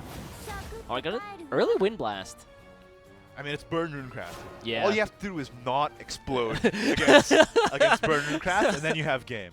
If you explode, you've already lost. Yeah, fair enough. Just reduce the amount of damage as much as possible. Just playing this for the Clay Golem, hey? Just an on-curve thing. I can dig it, man. Just play the on-curve thing on the on-curve turn. Again, like if you can count, you can win, man. 1, 2. What's after that? 7, 4. This is why you're on the cash and not playing in the tournament. But this is looking okay. Next turn, you can just do an Owen. Ooh, a Scrap Iron even, if he wants. Yeah, if he wants to get the second Mysteria. I kind of like having the Magic Missile after the Mysteria, honestly. So you can just do the Owen Scrap Iron here. Or you can just go for the draw. Again, on-curve plays is on-curve. Yeah. Ooh, okay, gets another Foresight. I think you definitely play the Mysteria before you play the Orichalcum. Because the Orichalcum, when it's played on the Accelerate, counts the spell. Ooh. And it actually gets boosted by Mysteria's damage. Ooh, look at you. That's right. Big brain plays. What I tell you, man, I played Orichalcum going first. I know his secret. I invented this. The second it came out, man. Well, you can check the record. It's on my channel, on my YouTube channel. I did it first. I was the innovator. All right. Mysteria out. You're going to evolve the Greya. Again, got the Ember there. Yeah, because he has a good hand for Ember. Because he has the other Greya if he really needs the Inferno. He wants to spell boost his Zealot of Truth and, of course, his Anne as well. Alright, you're just going to run that into Greya. I mean, when you have Mysteria on 5, you play Mysteria on 5. Yeah, that's your entire game plan, really. Now, next turn, he has a nice Mysteria plus Scrap Iron. And then after that, he can play that Orichalcum. Oh, yeah, he does, doesn't he? Especially if Yahiko only presents one threat here. Yeah, and... Oh, that Miranda, though, that he Yeah. He's like, oh, Miranda. Well, that hello. Miranda draw is really nice. Hello. And I got this Ember in my hand, just chilling. Yeah, no problem. Mysteria, Scrap Iron. Let's see it. I want to see it. Yep. 1, 2. Slam it down. Why, yes, Igni. The Chaos Emeralds. It does look like he's summoning Chaos Emeralds. I don't know what that's all about, man. Any hedgehogs around here? No. No, he rotated out already. He rotated out. Yeah, just gonna, again, signs the last turn. Just run Mysteria into Greya. But now he's got that Scrap Iron Golem. That's it, and this is nice. I mean, the Ember is really good here, just to get rid of that Mysteria, nice. And then the Miranda runs into the Golem. Yeah, so Miranda's gonna take out Golem, but, I mean, Kyo still has to deal with it. That's true. Ember, but now Kyo can just play Golem into the Miranda, and then play a 2-drop like the Silent Laboratory. Then once the Golem gets destroyed, he has so many procs. Oh, yeah, wow. So this is really nice. Oh, he's actually playing this. Okay, drawing first. Interesting. There's a snap, yeah. The Earth Essence, yeah. He might just want to play the Golem for the Accelerate and not even worry about playing it for the body. Looks like that's actually kind of what he's going for here. Yep. Or potentially just waiting for these to get cleared, then he plays the Golem. Yep. See how that works out for him. He gets an Owen. He's not putting as much pressure as I'd like to see from Burn Runecraft right now. Yeah, when you looking at Kyo's field, it's just like, ugh. It's not as good as he'd like, right? It's like, what do I do to stop his game plan at this point? You should win by now. Yeah, right? Come on, man. We'll get to the Miranda, okay. This is fine, yeah. Yeah, okay, missile. Face. Syrian right, yeah. And then Anne's free. Well. 0 Anne. Not too shabby. But this Staff of Whirlwinds is so good. Yep. It's so good, man. Just waiting in the back. Oh, it's beautiful. Oh, it's beautiful. Yep. And because of those 2 Mysterias, everyone's gone. Everyone's gone. And now, thanks, Mysteria. Orichalcum. What's in the box? Bam! Let's see. 1 proc, 4 damage. Okay. Face. Not bad. We're almost there, right? We can't see the defense total right now. But he's like, no, you can't see. You won't know. It's a secret. It's a secret game. Yeah, okay. Gonna missile again. That's gonna, it's gonna get 2 extra damage from Mysteria. It's getting real close. Yeah, this is, ooh. So what is that? That's 5 damage from the Veridic Ritual. Yeah. Then 3 damage from the Vesper. That's it, right? Yeah. Is that it? That should be it. Yeah. This always happens with Burn Runecraft. I'm always like, oh, you're not doing so hot. Then this is like they just assemble it all. Oh yeah, I win. Yeah, there you go. That's how it's played. You just play your Mysterias out. You get there, and then you just go all your burn all the time. You're just trying to survive to get your Mysterias down. Then you're just trying to survive to get all your hand played out. Basically, to burn the enemy's face. It's always bad because as the the opponent, you're like, yeah, I'm doing really well. Wait a moment. Wait. Wait a minute. No, I'm not. This has happened before. No. Actually, I've lost already. And out it comes. Veridic Ritual for 5 damage. Yep. Play something, and then play the Vesper for 3. Right? Yep. Scrap Iron. Or you can just do this. This works too. Yep. Just do it this way. Ooh, what a cool animation. Out of here. And 1 more. Yep. Oh, Kyo's doing a little dance, man. He jumped out of his chair. Unfortunately, it looks like he's gone. He's gone, man. The man in the shadows. Oh, there he is. There. He's back. Welcome. It is pretty ominous, though. Yeah, right? It's like, you ban my Shadowcraft, man. I give you the real-life shadows. I will tell you, though, in these 2 series, though, all going to that 3rd game. This is what I like to see. That's nice, right? Some good, some really well thought out, some really good Shadowverse play. This is it. The highest level of competition, man. This is it. Everyone's here. They've been through, again, that grueling Swiss round. that first day. Now they're coming back in, and they're showing, this is why I'm here. This is why I'm in the top. And they're showing off that little secret spice they got, just kind of, Sanjaying that. You know Sanjay? That's add that to your vocabulary. Okay. What does it mean? To sprinkle something over it. Okay, gotcha. Yeah. It's in my brain now. You Sanjay that over your deck. And Sanjay. Yeah. I'm learning something new every day. Educate yourselves out there, folks. I appreciate you. Thank you.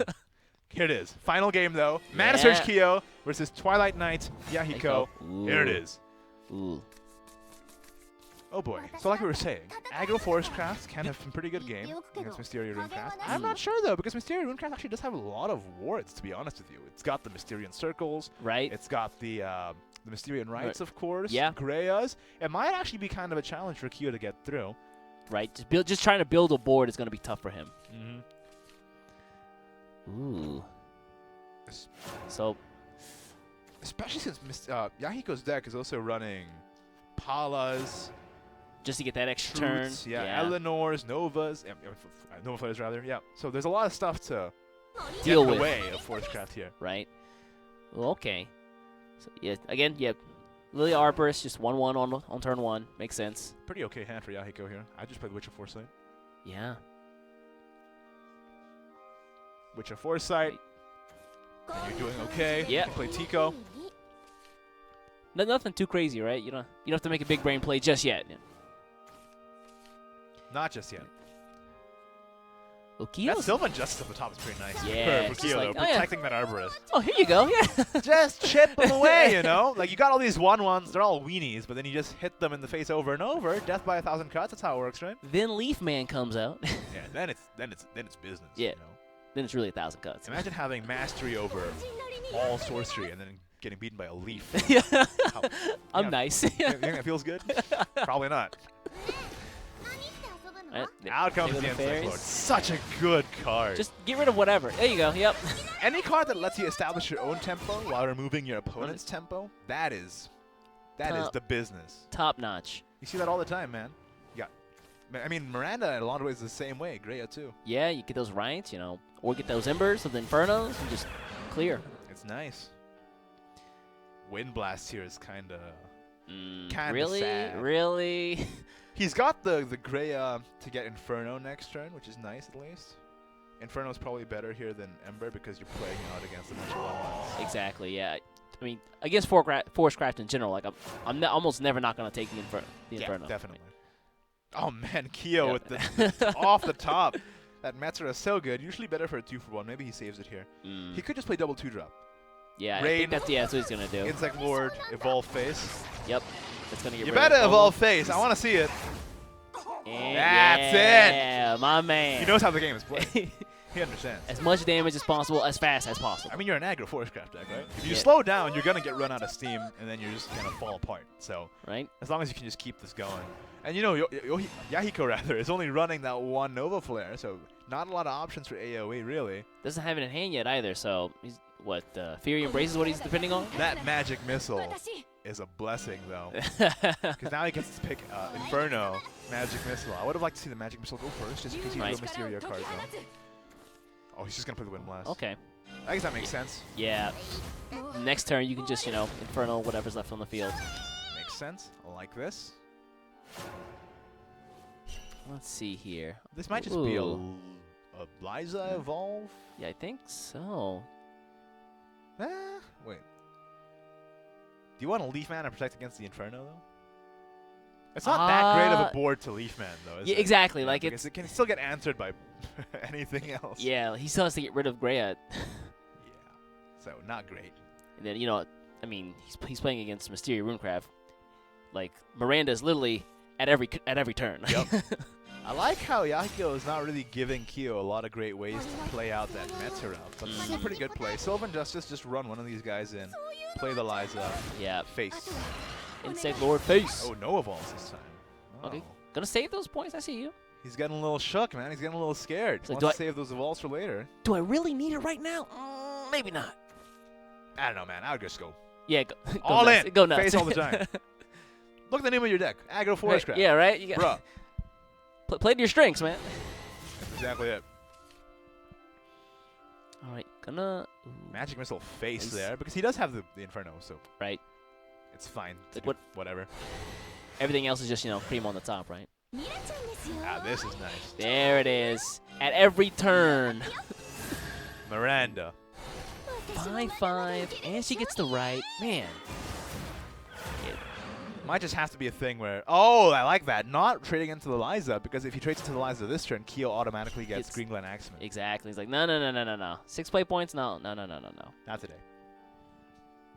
Well, once Green Glen Axeman comes out, then you should start playing everything you can every turn. Does Kyo have a choice but to do the Meteora? I think that's the play here. That's the easiest way to clear this Miranda, and you don't want to be leaving Miranda. That's for sure. So. Yeah. Yeah, I kind of like it. He's really thinking about it. He's like, is there anything else I can do? Does he want to trade? I mean, he could just evolve, double trade, and get the Green Glen for next turn. Or he could do this. Ooh, okay. This protects against Inferno. Ah, I see. I don't know if I would have used the evolve for the Leaf Man, but... Yeah, he could have evolved the Water Fairy there and saved the Leaf Man on board and gotten a Fairy in hand. Maybe that wasn't the best. Yeah, I mean, well, he still got the the bonus from the effect from Leaf Man where spell or effect damage is for that turn. Yep. What was that? Repeat that, please. Is that the official terminology? Yes. But can you spell it? P, F, J. All right, looks like he's gonna go 3 to face here. Fury Embrace, yeah. Fiery Embrace on a basically a 1-cost card. That's kind of nice. It's like, hey, I gotta clear the field, man. That's aggro Forest Craft. That's the thing. But now Kyo's got a pretty nice Meteora here. Yahiko really holding on to that Inferno. He's like, no, this is not the time. Now, it's tempting to play the Green Glen, but you just got to play Meteora. You can't fall behind. You got to get rid of some of the stuff on Yahiko's board.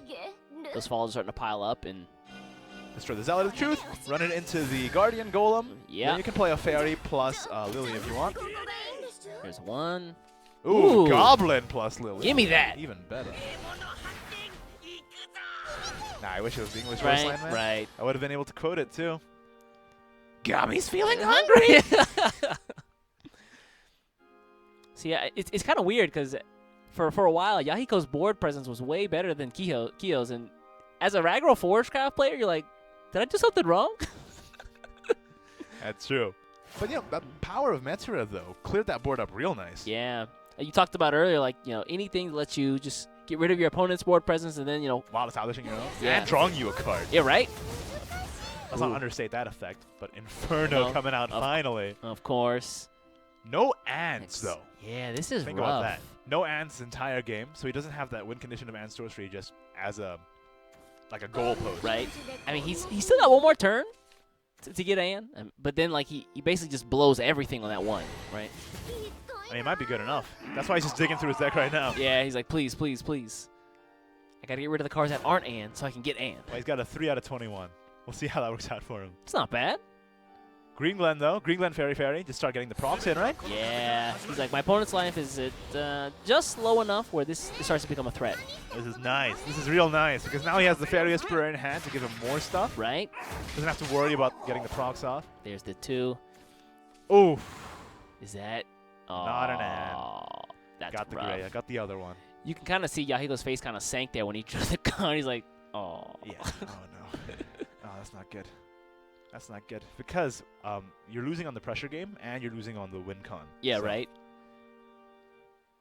Although, Kyo is kind of almost out of gas. Yeah, I mean, you can't see the cards in your opponent's hand like we can, but you can see how many cards they have. I mean, that's a lot of stuff that Kyo has to deal with now. Yeah. To be fair. And if he doesn't draw something that, you know, keeps that draw engine going, it's going to be rough the next 2 turns. Okay, that's not bad. That's not bad. You can clear one of these things, but it's actually not. It's not great. Yeah, I mean, you still have to, you know, sacrifice those followers. I think you just play the Meteora. You play the Sky Stride. Run those 2 in. Just have the Meteora be up there for that draw. But that's just gonna get answered by Windblast. Yep. Oof. 2. So I mean, technically he's winning, but I don't know. I think Yahiko's kind of got this. I mean, he's got all the resources in hand. He's got so much more pressure than Kyo does. Yeah, like, I mean, he's definitely got the higher HP count, but like just the Not future. For long. Yeah. Like the future potential's low. You know what Kyo needs is Hornet Warrior. Ooh. Hornet Soldier into Hornet Sting, I think. Yeah. Drop that 3. This is looking rough for Kyo. Yikes. What do you do against this Mysterious onslaught? Not even needing Ann, man. Not even needing Ann. This guy don't even want it. And there's, that's rough. Doesn't save him. He can do 4 damage this turn. He's 3 off. No evolution points. If only he got those green glands a turn earlier, man. Right? And, yeah. Good mindful play from Yahiko, though, I just have to say. Yeah. That one turn he could have traded into the Liza, but he instead traded into that 1-1, and then that just won him the game. And that's, yeah. I mean, the Ann is there, but you don't need that. Don't BM. Bruh. Bruh.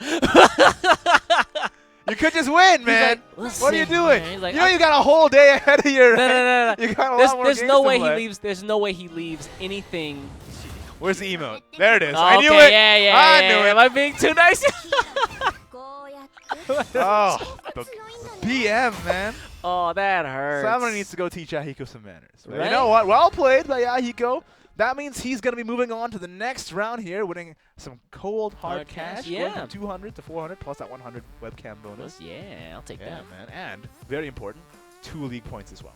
Yeah, again, that's going to really matter at the end of the year when those get tallied up for the World Finals. Yeah, and $1 million US.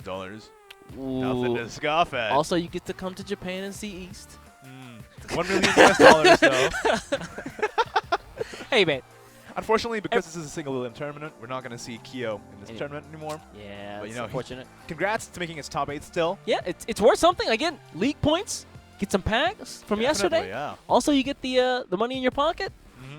It's not a bad way to go out. I mean, if you could play some Shadowverse and get $300 US just for playing.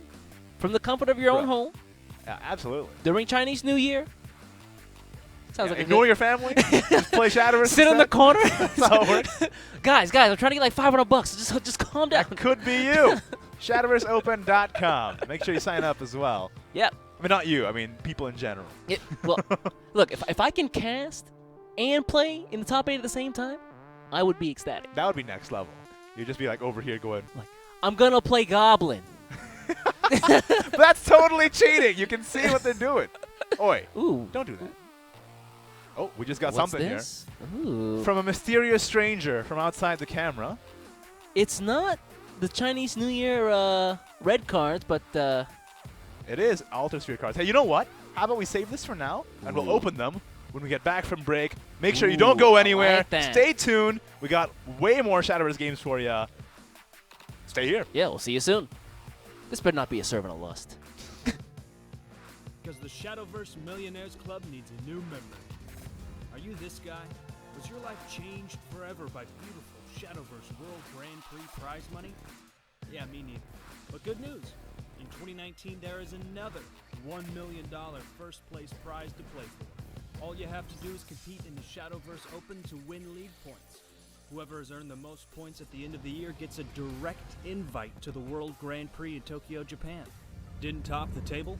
You still have a chance to play against the best of your region in the Contenders Cup. 6 Contenders Cup spots will belong to the April to September monthly Cup champions, and the remaining 2 spots will be filled from the league points leaderboard. Each region's final World Grand Prix qualifying spot will be decided among the 8 contenders. The winner of each region will be flown to Japan to compete with the top league point earners in the World Grand Prix. With the sparkly new Shadowverse Open, there are more ways than ever to get on the big stage and show your deck to the world. We're introducing monthly tournaments where you can win league points, card packs, and cold hard cash. Every match you play is a chance to win more and more card packs. And our brand new 2-day tournament format includes a Saturday Swiss bracket, followed by a Sunday top 8 single elimination, giving you plenty of rewards to earn. Speaking of rewards, $4,000 in prize money is up for grabs in every tournament. We can barely keep track of how much stuff you can win. And once the first day of the tournament is done, it's time to kick back, relax, and cheer on your friends in the top 8 as they compete live at Cygames Esports, the official channel for competitive Shadowverse. Head over to ShadowverseOpen.com for dates and information on how to register. And don't forget to join our Discord to meet players, teams, and become a part of the evolving memescape. So roll right up to the Shadowverse Millionaires Club, because in this community, everyone's a winner.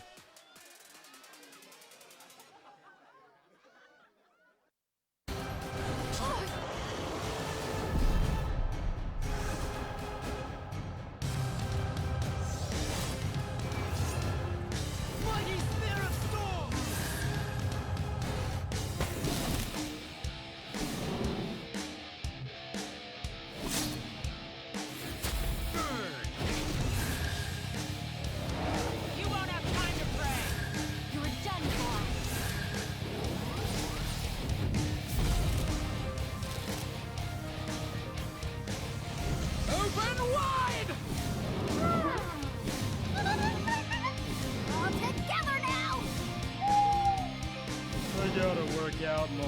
Woo! Clear the way!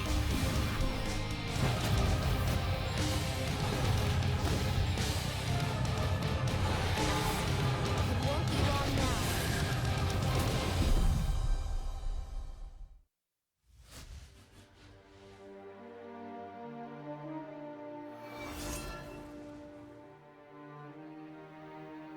When peace is allowed to flourish, it is quaint what humans can create. But, alas, all good things must end. You see serenity, well, it's a rather tenuous beast. After all, the time of change is upon us.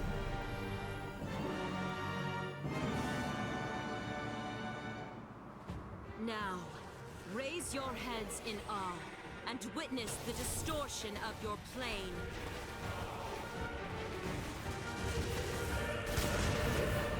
It will morph your white-winged saviors into willful soldiers and pull your fallen nightmares from their graves.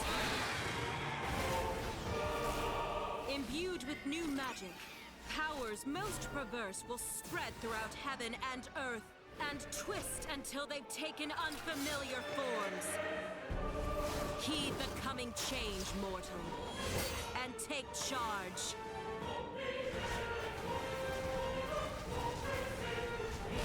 For the world will never be the same. Welcome to the new reality.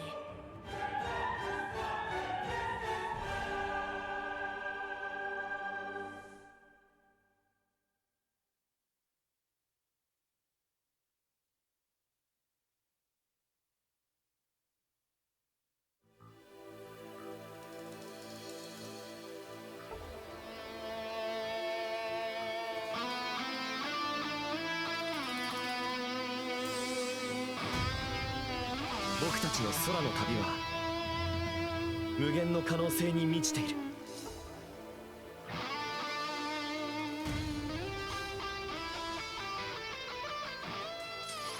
さて、いつもの剣の稽古とはわけが違うぞ、グラ。ルリア、下がってて。はい、気をつけてください。姉さん相手でもやれるぜ。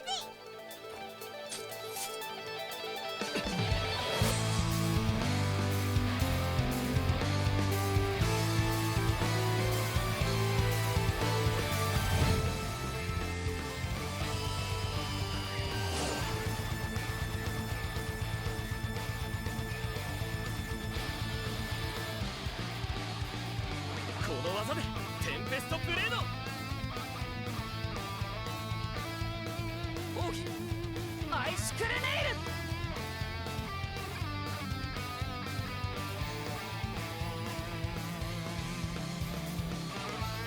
おっと、ちょうどいい箱があったもので。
すげえことになってきたな。ワクワクしてきた。ですね。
Hello, welcome back. How's it going, guys? What you been up to?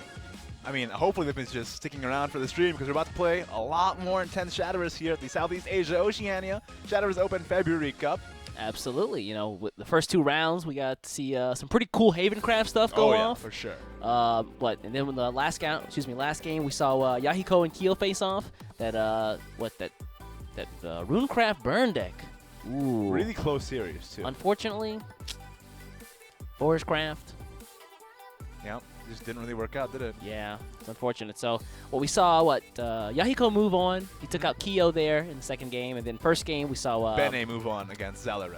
Yeah. So Bene and Bene and Yahiko rather are moving on to the next semifinals. Yeah. But first, we got 2 more quarterfinals coming up, and the next game we're going to see is going to be Dreamlife at DL versus Tia. And I'm really excited to see this game because Dreamlife, tournament grinder, always working at it. Been playing every tournament, basically, and now he's back for the new competitive year against some young blood. Yeah, he's like, hey, you guys remember me? I'm showing all you kids how it's really done, right? Grandpa Dreamlife. He's showing I mean, he's actually quite like a young adult. Yeah, so. right. But you know what I mean. Like, competitively, he's got the chin hair now, yeah. But before we go and take a look at the deck list, I teased you with this before the break, though. Oh, yeah. Oh, wait, no. Camera back on us. Production. I teased you with this before the break. We got a couple of packs to open. Huh? Ooh, oh, yeah. Now, these are some Ultrasphere real-life packs with real cards in them. All right, let's see what you get. Let me see what you get. Hold up. How lucky we get. I'm going to just... No magic words? Nah, man. Nah, man. Oh, man. You must have all the luck. In my own ability. Look at this. Oh. Serving a lust. Ultraplane Arbiter. There you go. Ooh. Look at that. Oh, it's nice, too. Let me see that. That is... The cards are actually legitimately nice. Take a Ooh, look. look at that. Can you guys get a nice shot? That is cool stuff. Holy cow. Well, that's mine. I want to see what yours is now, eh? Oh, yeah. We'll just see here. All right. You don't believe in saying the magic words, but I do. All right. Are you ready? Say it with me now. Ready? What are the magic words? Uhwat Kidje. Uhwat Kidje. You got there. Oh! Ooh, Otohime. That's what I'm talking about. Check that out. I mean, they're all pretty nice. Even the back is kind of shiny, which is what's really cool. Yeah, check about that it, out, guys. Ooh! That shine, that gloss? That's what I'm talking about. We get to take these home, right? How do I put this in my deck in actual Shadowverse? Can I just so like jam when it in my phone? When you're playing actual Shadowverse, you got something up your sleeve just in case. Open my CD tray on my computer and just like jam it in there and hope I get that's how it works. Yeah, I'm sure that's how electronics work. Anyway, now that we're done with that, I think I got the better card there, frankly. Alter Plane Arbiter, I'm a big fan of this guy lately. Otohime, though. Like, she's okay. Just flood the board? Just flood the board? This guy's good, though. Draws you cards, good body. Ramp Dragoncraft? What? Speaking of... Okay, enough of this. Okay? Enough with this farce. Let's take a look at the deck list, though. For the next game here, it's going to be Dreamlife at DL against Tia. So Dreamlife's deck's here. He's bringing Mysteria Runecraft. Yep. About what you'd expect. That one of Truth Adjudication as well, with that one of Nova Flare. Yeah, he's running a lot of Ticos, though. I see a couple folks put in like 2, maybe 1 Tico, but he's running just 3. Maybe he just wants it. Well, maybe it's because of the, like how Miranda got increased in cost a little bit. You got to boost it a little bit more, maybe.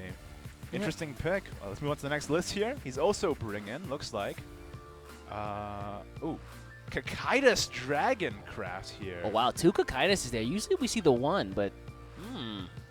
Yeah, this is cool. It's the 2 Cocytus, the 3 Pure Voice Dragoon.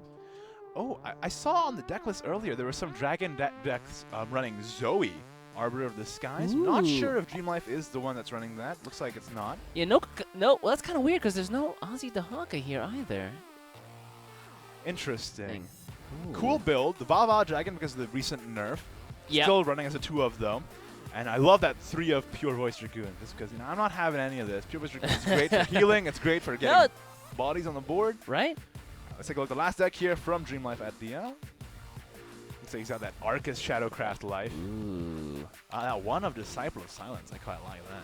Oh, yeah, wow. So that plays against, actually. That's pretty good against... What is that good against right now? It's good against Green Glen Axeman because it reduces the attack of Rush and Storm Followers that attack into it. So it's good against Green Glen Axeman. Not sure what else it's really great against. Maybe like some Storm Followers from Dragoncrafts or something. Yeah. Interesting one of tech. I'm not sure. Maybe that's what his that's his counter, right? That's just the thing, man. One ofs in tournaments. Yeah. If I run into Forestcraft, this is the play. Like I don't have to think about it. I just like, okay, I made this deck for this. Plus, he's a pretty decent follower. 3 play point 1/4 with Ward. Has the enhanced gain more stats. Right. Let's take a look at Tia's deck list here. Up against Dreamlife, Tia's bringing Aggro Forest Craft. Ooh. It's about what you'd expect. With 3 the of Hornet Soldiers? I do like the 2 of Hornet Soldiers. I think 1 is too little because Hornet Soldier is actually very good. Right? Because once you play the Axeman, Hornet Soldier generates 2 cards straight off the bat. Yeah. So you play the Hornet Soldier, then you can play Hornet Sting. Then you just need to play one more thing, and then that's 5 damage in a turn. Exactly. Yeah. Right? And you get a 5/4 body, so can't complain, right? Absolutely. Moving on, though, he's also bringing, looks like, the only mid-range Swordcraft of the entire tournament. Yeah, Swordcraft, wasn't really popular this month, but... Yeah, not really in tournaments. I have seen it quite a bit on ladder, though. Yeah. It's actually, like, the Blazing Lion Admiral nerf didn't do... I mean, it did affect the deck for sure, the way it's built, but they found solutions to it. They've worked their way around it, and now their deck's cutting down the Blazing Lion Admirals to 1 here. Running more Dragon Knights, it looks like. That one of Octress, really love. Lots of one-ofs actually in this deck as well. One of Octress, one of Zeta, one of Blazing Lion Admiral. It just has all the options they really needed. Yeah, it's good. Again, like you said, those one-offs, like in tournament, you need to make sure you can cover all the options, and that's how you do it. And if you Octress a Floros, man, you're killing it. Woo! Or if you Octress an Orichalcum Golem. That's also That's really nice. Oh, man. And it looks like the final deck for Tia here is going to be Mysteria Runecraft. Yay! Hey, but he's got a bit of a different tech here. He's got that one of Lyrial Archer Throne, which is the kind of way to counter a Mysteria Mirror without having to use Pala. Exactly, yeah. With Pala, she gets to that Burgeoning Genius, you get that, and then she evolves, and you can reduce the cost of 1 Mysteria card in your hand. And in a lot of ways, Lyrial Archer Throne is the more straightforward way to counter the Mysteria Mirror, because you just play it with the Enhanced 7, and you just protect yourself from End Sorcery for a turn, then you play your End Sorcery. So, makes sense. Plus, it's pretty good mid-game as a tool to react to get a 2-for-1. Right. So there you go. Those are Tia's deck lists. Those are Dreamlife at DL's deck lists. Ooh, what do you think for the bans? Yeah, I'm not sure, man. So far, we've seen a lot of Shadowcraft bans. Like, everyone's just been banning Shadowcraft. It's like, I don't want to fight Shadowcraft. I don't want to fight this. I don't want to see it. Get it out of my face. None of this, okay? Right. And you know what? Like I said, can't blame them. So, but, that Dragoncraft deck looks pretty scary. So it looks like Dreamlife Shadowcraft did get banned, and I think that Tia's Runecraft got banned. Ooh, so that's fun. Well, I mean, Tia's not bringing Shadowcraft, so you know, fair enough. Yeah, right. What's the second thing I don't want to fight? Oh, okay, yeah. I mean, that's how bans work, man. That's part of the strategy. What's really cool is when you bring a wacky lineup and you know exactly what you want to ban, you can target the rest of them. All right. That's what I like to see. That's why I like to see that Zeki Baba from Xallorev or that Lions from Bene. I'm excited to see that in the semifinals. That'll be good. Quarterfinals now. Before that, getting ahead of myself. Dreamlife versus Tia. Who you thinking? Who you favorite? Ooh, you know, just because there's a Swordcraft follower, or excuse me, a Swordcraft user out there, I'm really gunning for Tia this one. Man, both you and Bless RNG, you're all like, oh, I like Swordcraft. I'm just gonna automatically root for the Swordcraft player every time. What's wrong with that's protagonist class, right? It's not the. Just everyone wants a guy who's using a big old sword. And with Swordcraft, you get like a full deck of those. That's literally what the class is about. Yeah, you got it. Me and my big old sword just running somebody over. I think that the protagonist class is Forestcraft. I mean, the icon of the game is Orisa in a lot of places. Yeah, so you know. She's cuter too. I get it. But I'm an Erica fan. All right, well, you'd be the only one. I like the ladies. I like the strong ladies in armor. I mean, I can't follow you for that, right? This conversation is going too far off the deep end. I don't know if I can follow you down this road. We're just going to go and talk about the decks here. Like, if I was playing Dreamlife versus SEAO, like, what lineup do I think is favored here? I'm actually really interested. Like you said, like, that mid-sword did get him through the Swiss rounds into the top 8, so it's got to be something, There's got to be some spice in there to, It is a 6-2 record versus Dreamlife 7-1, but still, top 8 here. Yeah. Not an easy task. So I'm interested to see how this is going to go, especially with all those one-ofs, right? Like that Zeta, that Octris, that Blazing Lion Admiral. How is that going to pan out against Dreamlife's lineup here? Interesting that even though he's got that Octris, he still banned Shadowcraft. Yeah, right. I think maybe he's just going to aim for Tico. Like he's just gonna Octris the Tico and get the Mysterian Circle. That's actually pretty good. It's not a bad idea. That's a game plan I run with. Yeah. Swordcraft has just so many good, solid standalone cards that there's no room in the deck anymore. Like, you're only running one Octris, only running one Blazing Lion Admiral, only running one Zeta. Like, all these cards are pretty good on their own. But it's scary, though, because, all the cards are good, but if you don't have them when you need them, that's where things get a little dicey, right? And that's the thing, right? And especially with the rotation of Singer, like, the draw engines are kind of difficult to come by nowadays. Yeah, you have to really be a little bit creative, and you have to maybe, like, again, you have to choose to put a card out or leave a card out to have that draw engine in your deck, right? Because it's really important. You run out of gas, you run out of gas. Personally, I think the best card in Swordcraft right now is Leod, the Crescent Blade. Really? The 2-play.13 ambush. Card is amazing. It does so much work because it has ambush. Yeah, you get the ambush. You play it the turn before you evolve. Then on your evolve turn, you evolve it, you go face. You play Veiled Reckoning, you give it ambush, you can go face the next turn. Or you can do like lots of trades with it. It's so versatile. I think that card is amazing. So yeah, that evolve turn is really where things just kind of pick up for him, huh? I think Leod kind of carries the early game of Swordcraft a little bit. I think it's so good. I'm inclined to agree. I'm excited to see it in action. That's what I'm telling you right now. Do you think he'll run it first, though? Yeah, will he put the Swordcraft first, right? Let's talk about this. So Dreamlife has the Shadowcraft band and Tia has the Mysteria Runecraft band. So what Dreamlife has left available is Mysteria Runecraft and Coercezz Dragoncraft. And Tia's got Tia's got Aggro Forestcraft and Midrange Swordcraft. Yeah. Interesting. What do you queue first, right? Yeah. Honestly, if I'm thinking Dreamlife is, if he really thinks about it, he's like, okay, maybe he runs Mysteria first. I think Mysteria's got a pretty good game. Exactly, right? And so I might run my Swordcraft first just because I can get the aggro, overrun Mysteria and just beat them before they can beat me, right? Just try and get there. Yeah. And I think, if I was in Tia's shoes, I might run the Swordcraft. I'm interested about this Coercezz build. This Coercezz build has some pretty interesting text that Pure Voice Dragoon as well. Yeah. We've seen a lot of Dragoncraft lately, both on ladder and in tournaments. A lot of Ramp Dragoncraft. Wow. But this time around, actually not that many in the top 8, surprisingly. Yeah, it's, It's that rise of Shadowcraft is what it is. Well, the rise and ban of Shadowcraft. I mean. Yeah, I get it. Like, you don't want to be facing off against, like, Arcus and all of his homeboys like Nicola and... Yeah, right? I get that. Fair enough. So we are going to get into the game real soon here. Looks like there are some technical difficulties. I think Tia needs to restart his computer for a second. So we're just going to take a really quick break, hop out for a second. We'll jump back in right when the game starts. So small. We'll see you guys real soon. Bye. Don't go anywhere. The Shadowverse Millionaires Club needs a new member. Are you this guy? Was your life changed forever by beautiful Shadowverse World Grand Prix prize money? Yeah, me neither. But good news.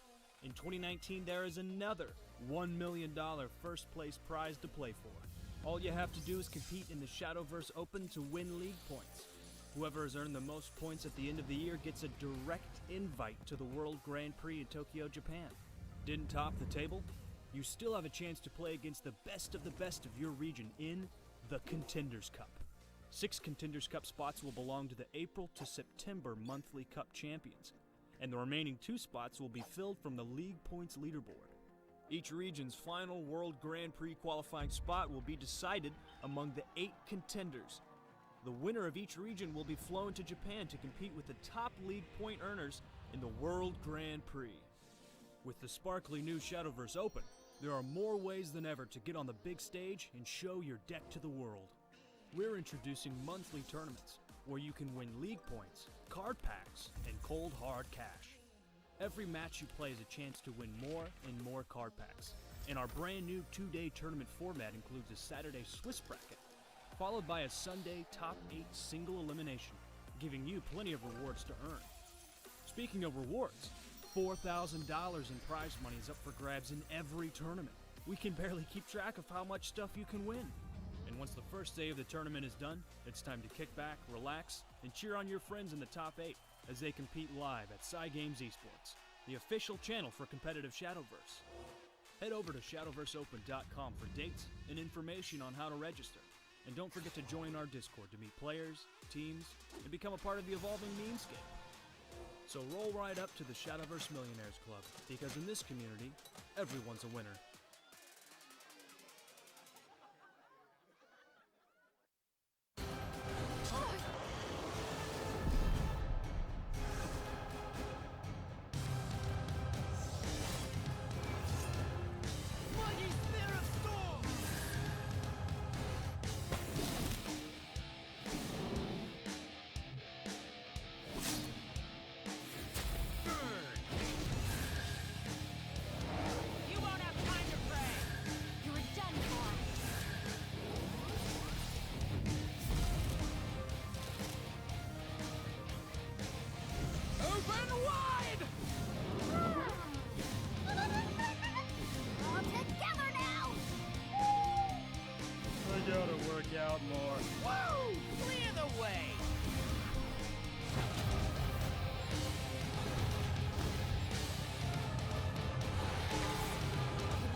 The mystery man from the shadows just gave us some more packs. So. Ooh. You know, let's have a little bit of fun here, you know, while we're waiting for the game to start. It's Chinese New Year. It's like, you know, your parents give you all those envelopes of money. Ours are blue and they're cards. So the opposite. Yeah, actually, yeah, exactly the opposite. Yeah. All right, let's take a look. What do you got this time? All right, I'm excited. If it's the same one, I'm gonna be upset. Oh. And? Nope, it's Sylvia, the Condemner. Take a look at that. Zoom in on that. Ooh, oh, you can't zoom on that, man. That is. It's nice. Woo. It's a good card. I enjoy it. I'll trade you. I'll trade you. I'll trade you my Otohime for it. Just straight up now. Dang. Open your second down. one. Fair enough. Okay. Draw your last pathetic card. All right. Say the magic words. Ooh, what? You don't. I bet you don't even know magic. Let's see here. I'm gonna. No, I don't. Like, what made you think that I did in the first place? You're not a real RuneCraft player. Yeah, well, you got me. Let's see. We got the. Ooh, let's see here. Okay, I'll take it. Forest Oracle Pascal. Let me just. All right, zoom in on that bad girl right there. Let me just. There we go. It's nice art, isn't it? Serene forest landscape. It's a shame that she's never played. I'll take it. Yeah. What do you do? I like how you got the 2 cards that I never played. I dig that. What are you talking about? Come on, Mal. How about this? I trade you the Pascal for the Sylvia. You know what? Fine. Okay. Yeah. All right. You drive a hard bargain. Don't tell him, chat. It's not a good trade. Listen, I can hear you. You're in my ear. You know how these mics work, right? What? Chat, I didn't say anything. Don't tell him. Don't tell him, please. Anyway. Woo. Anyway. I got some bad ladies. Like we were saying, this next game here is going to be another quarterfinals. We got 2 more quarterfinals to go. Again, it's going to be Dreamlife versus Tia. Dreamlife, experienced tournament grinder. He's been grinding all the way since last year, man. Every freaking tournament, he's back over and over and over again. And he always places pretty well. I've seen him in more top 8s than I can count. And meanwhile, Tia. Fresh face. Fresh face. This is what I love, Very man. new. Greenhorn. The first round we had, the first series we had, it was 2 new faces. Yeah. Then the second one was people in teams. Right. But this time, we got the clash of both worlds. This is it. So we saw the young bloods. We saw the old heads. Now we fight the young bloods and the old heads. All right, I see I like you. this. Oh yeah. We thought we were talking about the decks before, and we were doing the math. You know, you did the counting. Yeah. I was counting a little bit. The cards on screen for Dreamlife's Kakaida's Dragoncraft deck. Yeah. Turns out he actually has some secret sauce. What'd you call it? The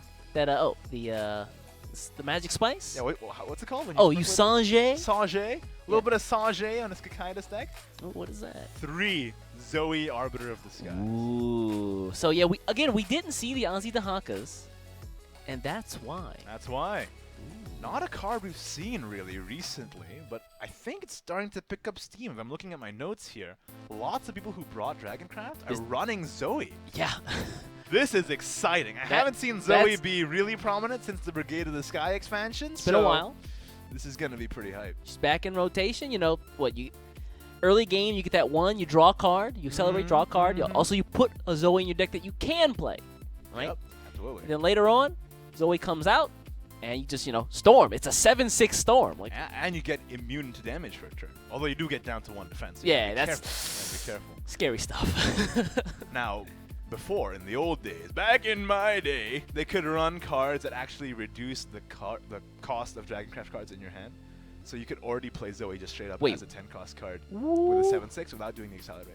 So that's terrifying. That's why it has a different stat line, 7/6 into 6/5. Because if you run the correct cards, you can actually play it straight up for 10.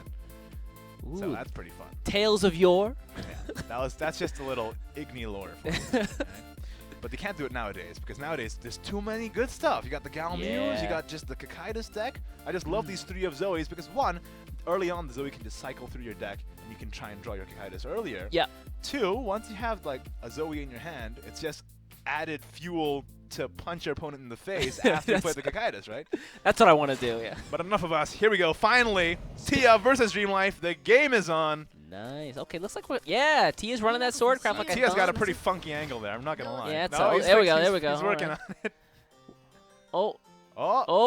There we go. We're okay. We're okay. I can see all those nose hairs. Oh boy. All right, so it looks like the mulligan here. Tia, not a bad draw for a mulligan. Got the Rapier Master and then the Oathless Knight. Okay. It is not bad, yeah. As long as you just start flooding the board, you can go ham. Just try and get to the dragon before they can do stuff. Especially if Tia is on the play, which he is. All right. Nice, okay. That's good. Oh, and there's Leod. Yep. Oh, it's my boy, Leod. Oh, I'm getting the vapors. Well, someone turn on the AC for this man. Yeah, gonna be a, really empty turn 1 for Tia there. Oh, there's that Zoe. There we go. That's what we're talking about, man. That's the kind of turn 1 you want. You get that Zoe, you get the draw for the accelerate. It's essentially an insight. Exactly. Insight plus. Insight plus. Insight plus, maybe you might be able to destroy yourself later. Yeah, destroy yourself. Oh, yeah, ideally, yeah, exactly. Yeah. You know what's up. You know what's up. That's why I keep you around. What up? All right, Dreamlife though, going to the turn 2. The Poseidon's actually not bad. Just playing it as a 1/3. Right, using the accelerate effect there. Makes it really difficult for these 1/1s to get through, and then the turn after you can just disdainful rending off the ether that's coming down turn 3. Yeah. And of course, if you're Dreamlife, you've played so much Shadowverse, you're a tournament grinder. You know what the Swordcraft curve is like. Right. So it looks like he's going to go for that play. He knows that next turn is going to be an ether. Nice. Again, also, facing off against Swordcraft, like, you don't want them to be able to just, like, clear your field because they're just going to keep building boards, right?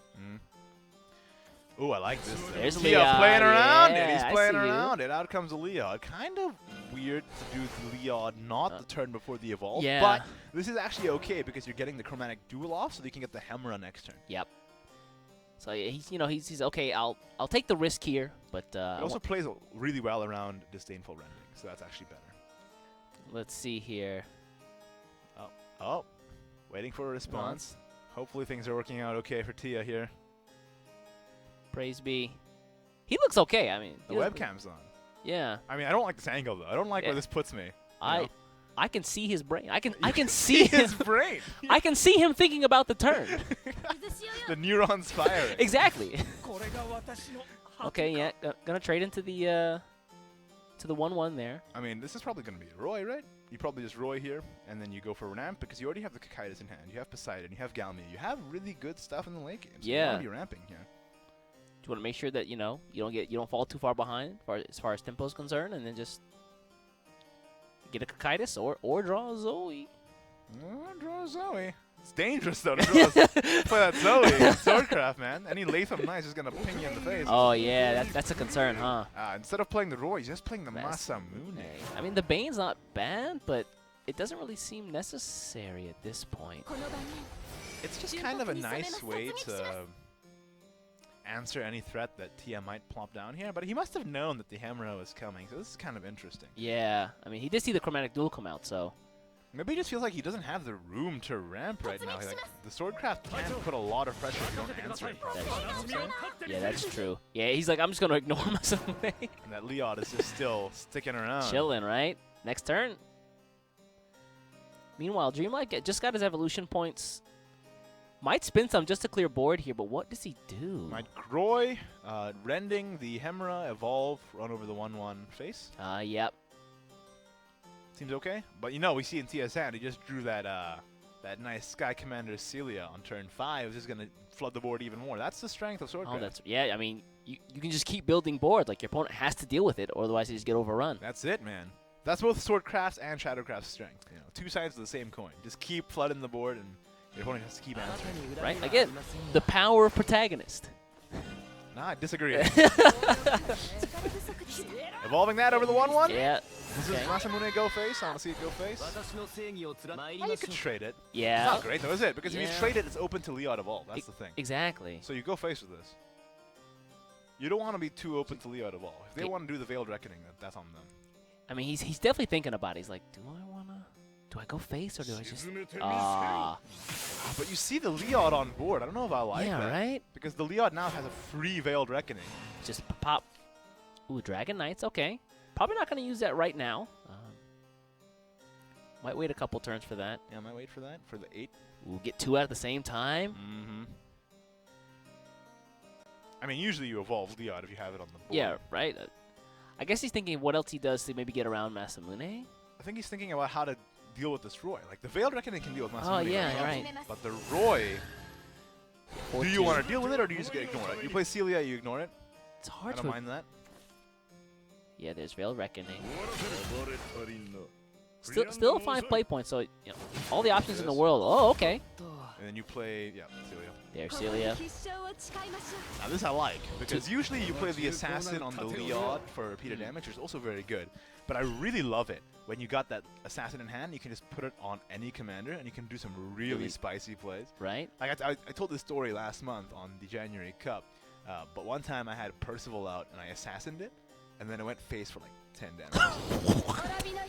So good. So good. Well, sorry, if you were the person that happened to, I think you should apologize. Yeah. I'm sorry. I'm sorry. It won't happen again. Except when it does. Yeah, except when it does. Oh, he drew that Zoe. Oh, nice. All right. 10 cost Zoe. Unfortunately, it's going to be a couple turns. You're probably not going to play it. Like, you're going to play the Coercezz first. Yeah. But then having the Zoe is nice for that additional reach. Okay.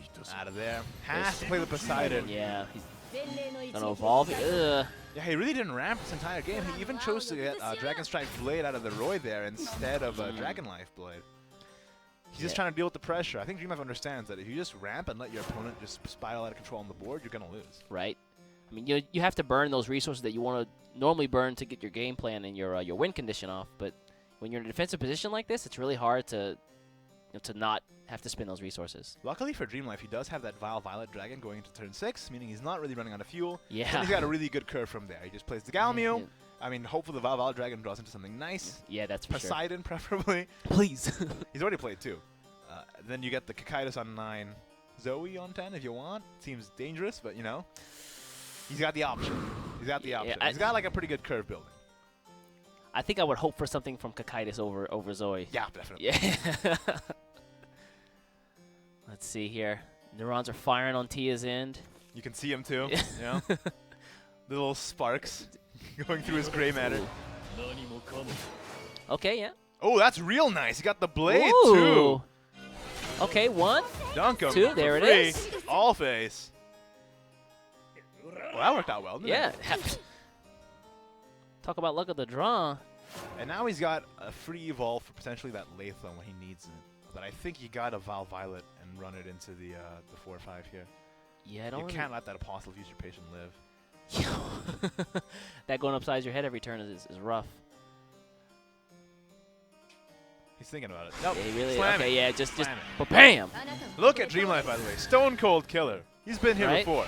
He's like, yeah, this. It's just a Sunday for me, man. He understands. Ooh, nice. More Okay, draw engine. nice. Very nice, very nice. Yes, And sir. he's got that nice Galmew building, you know? It's bubbling.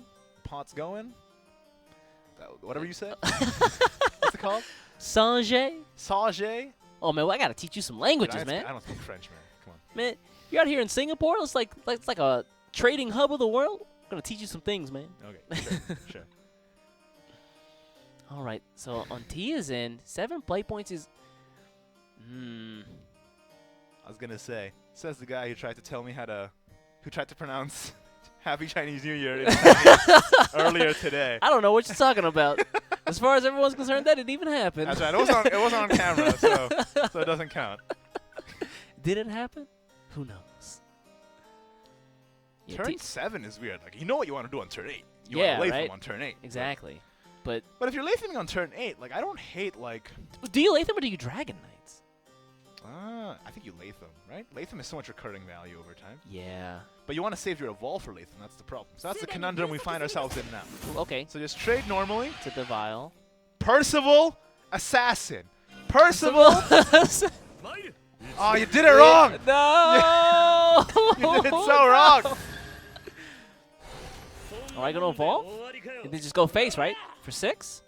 Nice. Oh, you could have been. I mean, this is really good. Yeah, I mean, this is a But good you option. could have done the spice, You man. You could have been a Spice Lord. Ah. Like that Spice Lord, I'll take that. A little bit of cayenne pepper in it.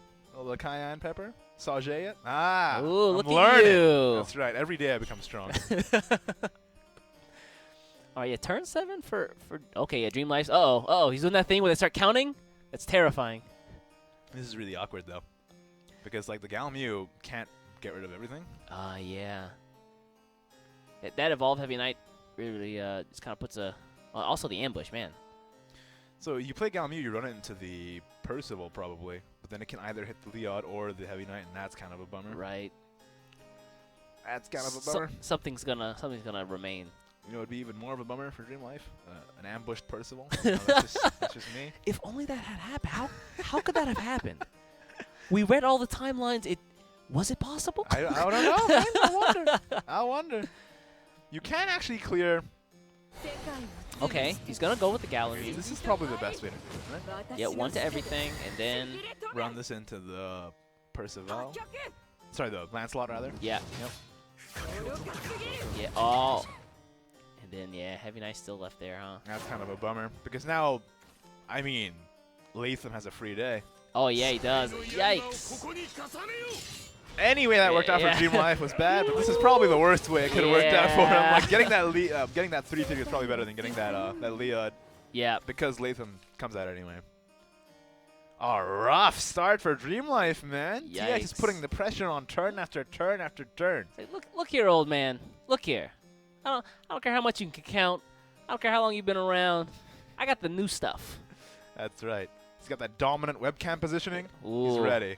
I agree with it. You know what I'm talking about. I know exactly what you're talking about. You know what I'm talking about. If I stream, that's exactly how I would stream too. Just right there. All right, remind me to tune into your stream later. I gotta see this for myself. So it's weird though. It's really awkward. Like, what do you do here? You could destroy the Latham, right? Like you just. Okay, serve him just to get the draw. Yeah, get the rending. You gotta use the Phylene to destroy that Latham. It's too big. He's too thick. There's the Whisper. It's gonna ping. Oh, it doesn't even matter. Yeah, whatever hits is gonna go out. Yeah.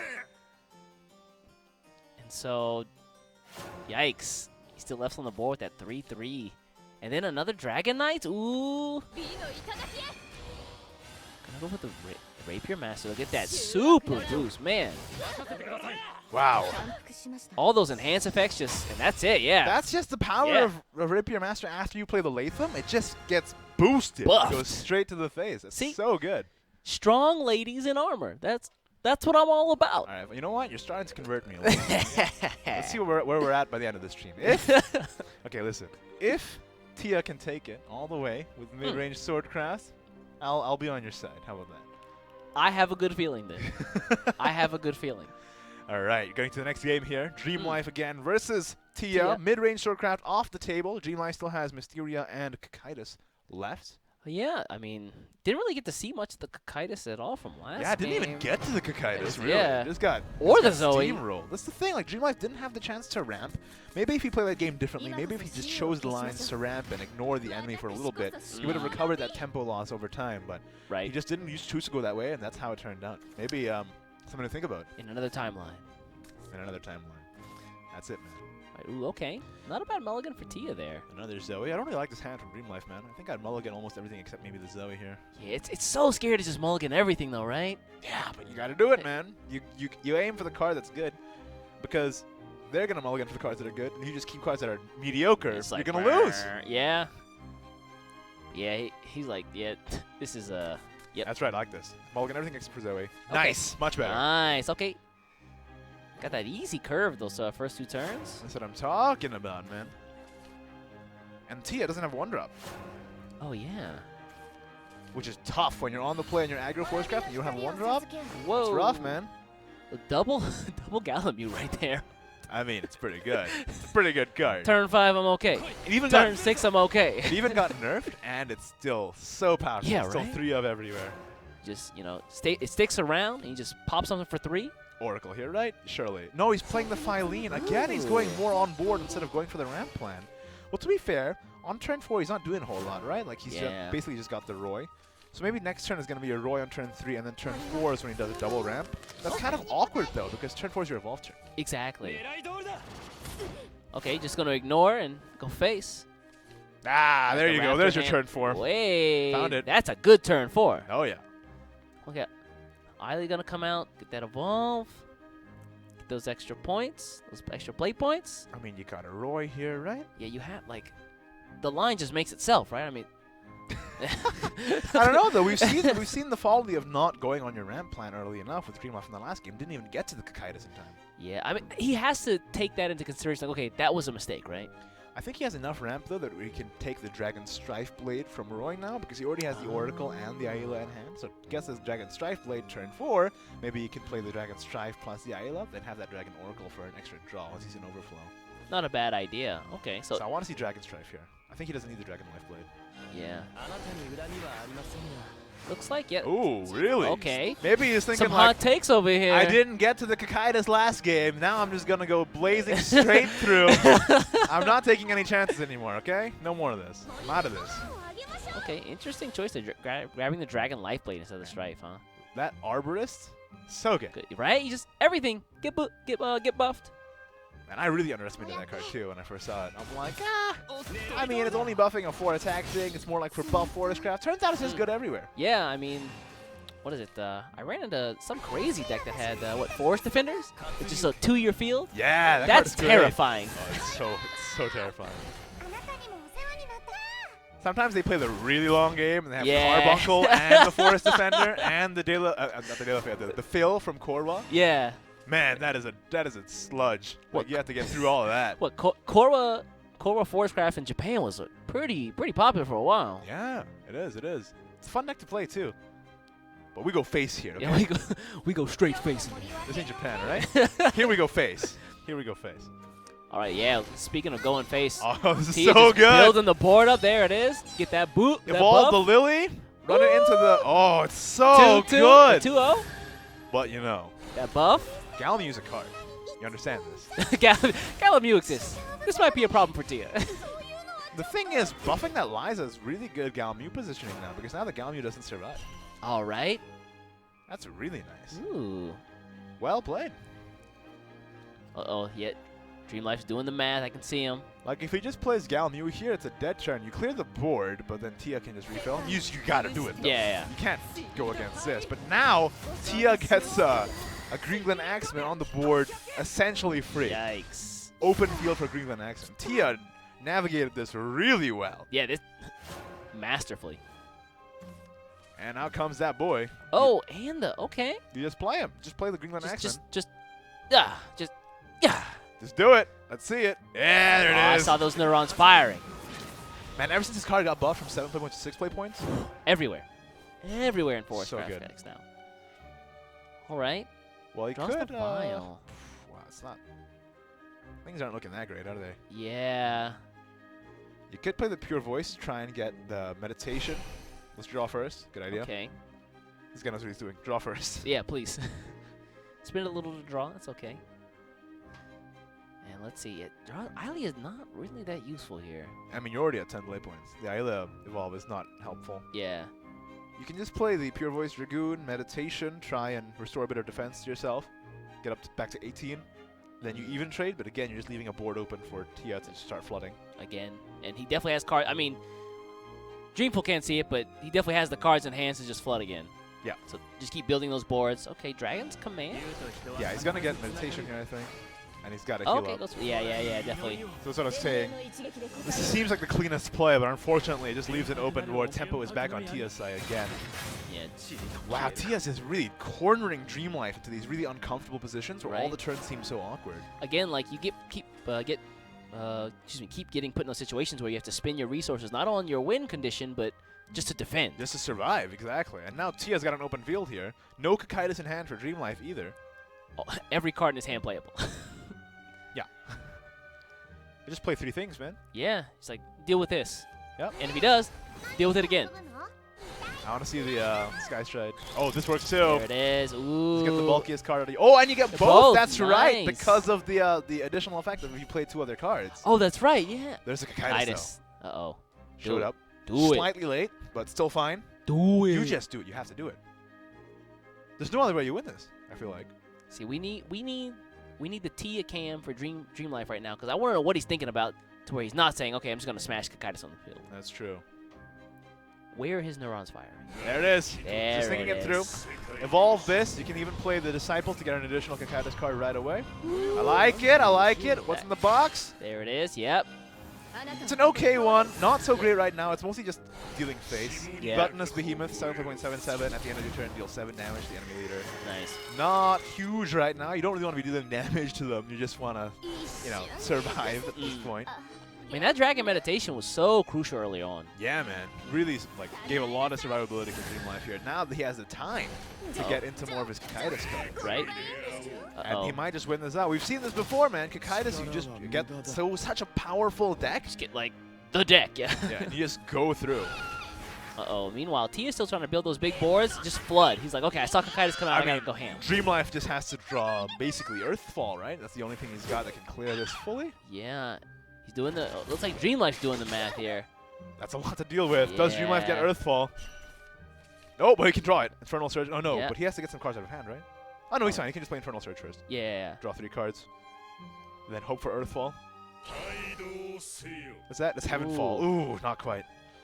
Yikes. Heavenfall, single target, Earthfall. But you know what? You can just Galliemu here. Yeah. Pop everything. Clear half the board, yeah. Now, what am I talking about? I was so focused Yeah, on the right? I was so focused on the Cocytus deck. I'm like, oh, wait a minute. Galliemu is in hand. He did draw 2 Gallimus turn 1. That's right. That's right. That's right. But again, Tia's is going to build up another board. Does he? Yeah, he can build up another board, and Dreamlife's got to deal with it. Especially when Dreamlife is not making use of these really powerful Cocytus followers. There's not a whole lot of pressure on Tia's end to have to respond. So all he has to do, really, is just keep pushing damage through. He's got the Hornet Soldier to deal with the Galmeal. Yeah. Hornet Warrior, rather, and the Hornet Soldier to get 2 more. Yeah, more Hornet Stings. Ooh. Yeah, I mean, what, Dreamlife at 8 life now? No, it's a really, really scary position because he can just drop 2 of those Hornet Stings, deal 6 to face, and if he can get anything through, that's it. Dreamlife, you lucky duck. You got that Scion of Desire for that restoring defense. Otherwise, it would have been lethal for T already. My man, is this Dragoncraft or is he just a white mage? He's got it. He's got the restore defense. That was clutch, dude. Nice. Otherwise, this would have been already over because Tia could have done Hornet Sting, and then any card to deal 8 damage. Yeah. Now he's got to work a lot harder. He's got to deal with the Scion of Desire, first of all. He's got to not die. And then he's got to worry about the stuff that's coming out from the rest of the Cocytus deck. Here's the problem with the Cocytus deck. The Cocytus deck contains Astaroth's Reckoning, which means any threat at all on the field threatens lethal, which is a huge pressure on you. Yeah, look, okay, looks like he's going to trade the Hornet Warrior into Can you even deal with the... I don't think he can. The Flame Lord of the Sea here? I don't think he can, right? Okay. He's just flooding? Yeah, it looks like he's just going to build a board. Like, okay. He's just trying to assemble some chip damage. I mean, if Dreamlife draws the Scorpion. Oh, that's right. The, Astaroths. That's it. Yikes. That's what I was talking about. Yikes. Deal damage. That's why the Cocytus deck is so powerful. Anything ever on board just threatens lethal, and your opponent has to be dealing with it. Astaroth's Reckoning, terrifying. Just deal damage until their HP is 1, and then you win. Yeah, that's it. But you know what? Another series going to the 3rd game here. I mean, again, we see the young blood and the old guys duking it out. It's intense competition. Every series so far has been going to the 3rd game today. Yeah. So let's see. What's that? Tia is left with what his aggro Forest Grass. Yeah. And Dreamlife has got his looks like it's Mysteria Runecraft. Ooh, so, you know, if there was something that I had to rely on at the very end, Mysteria Runecraft's probably one of those things. Not a bad one to rely on, absolutely.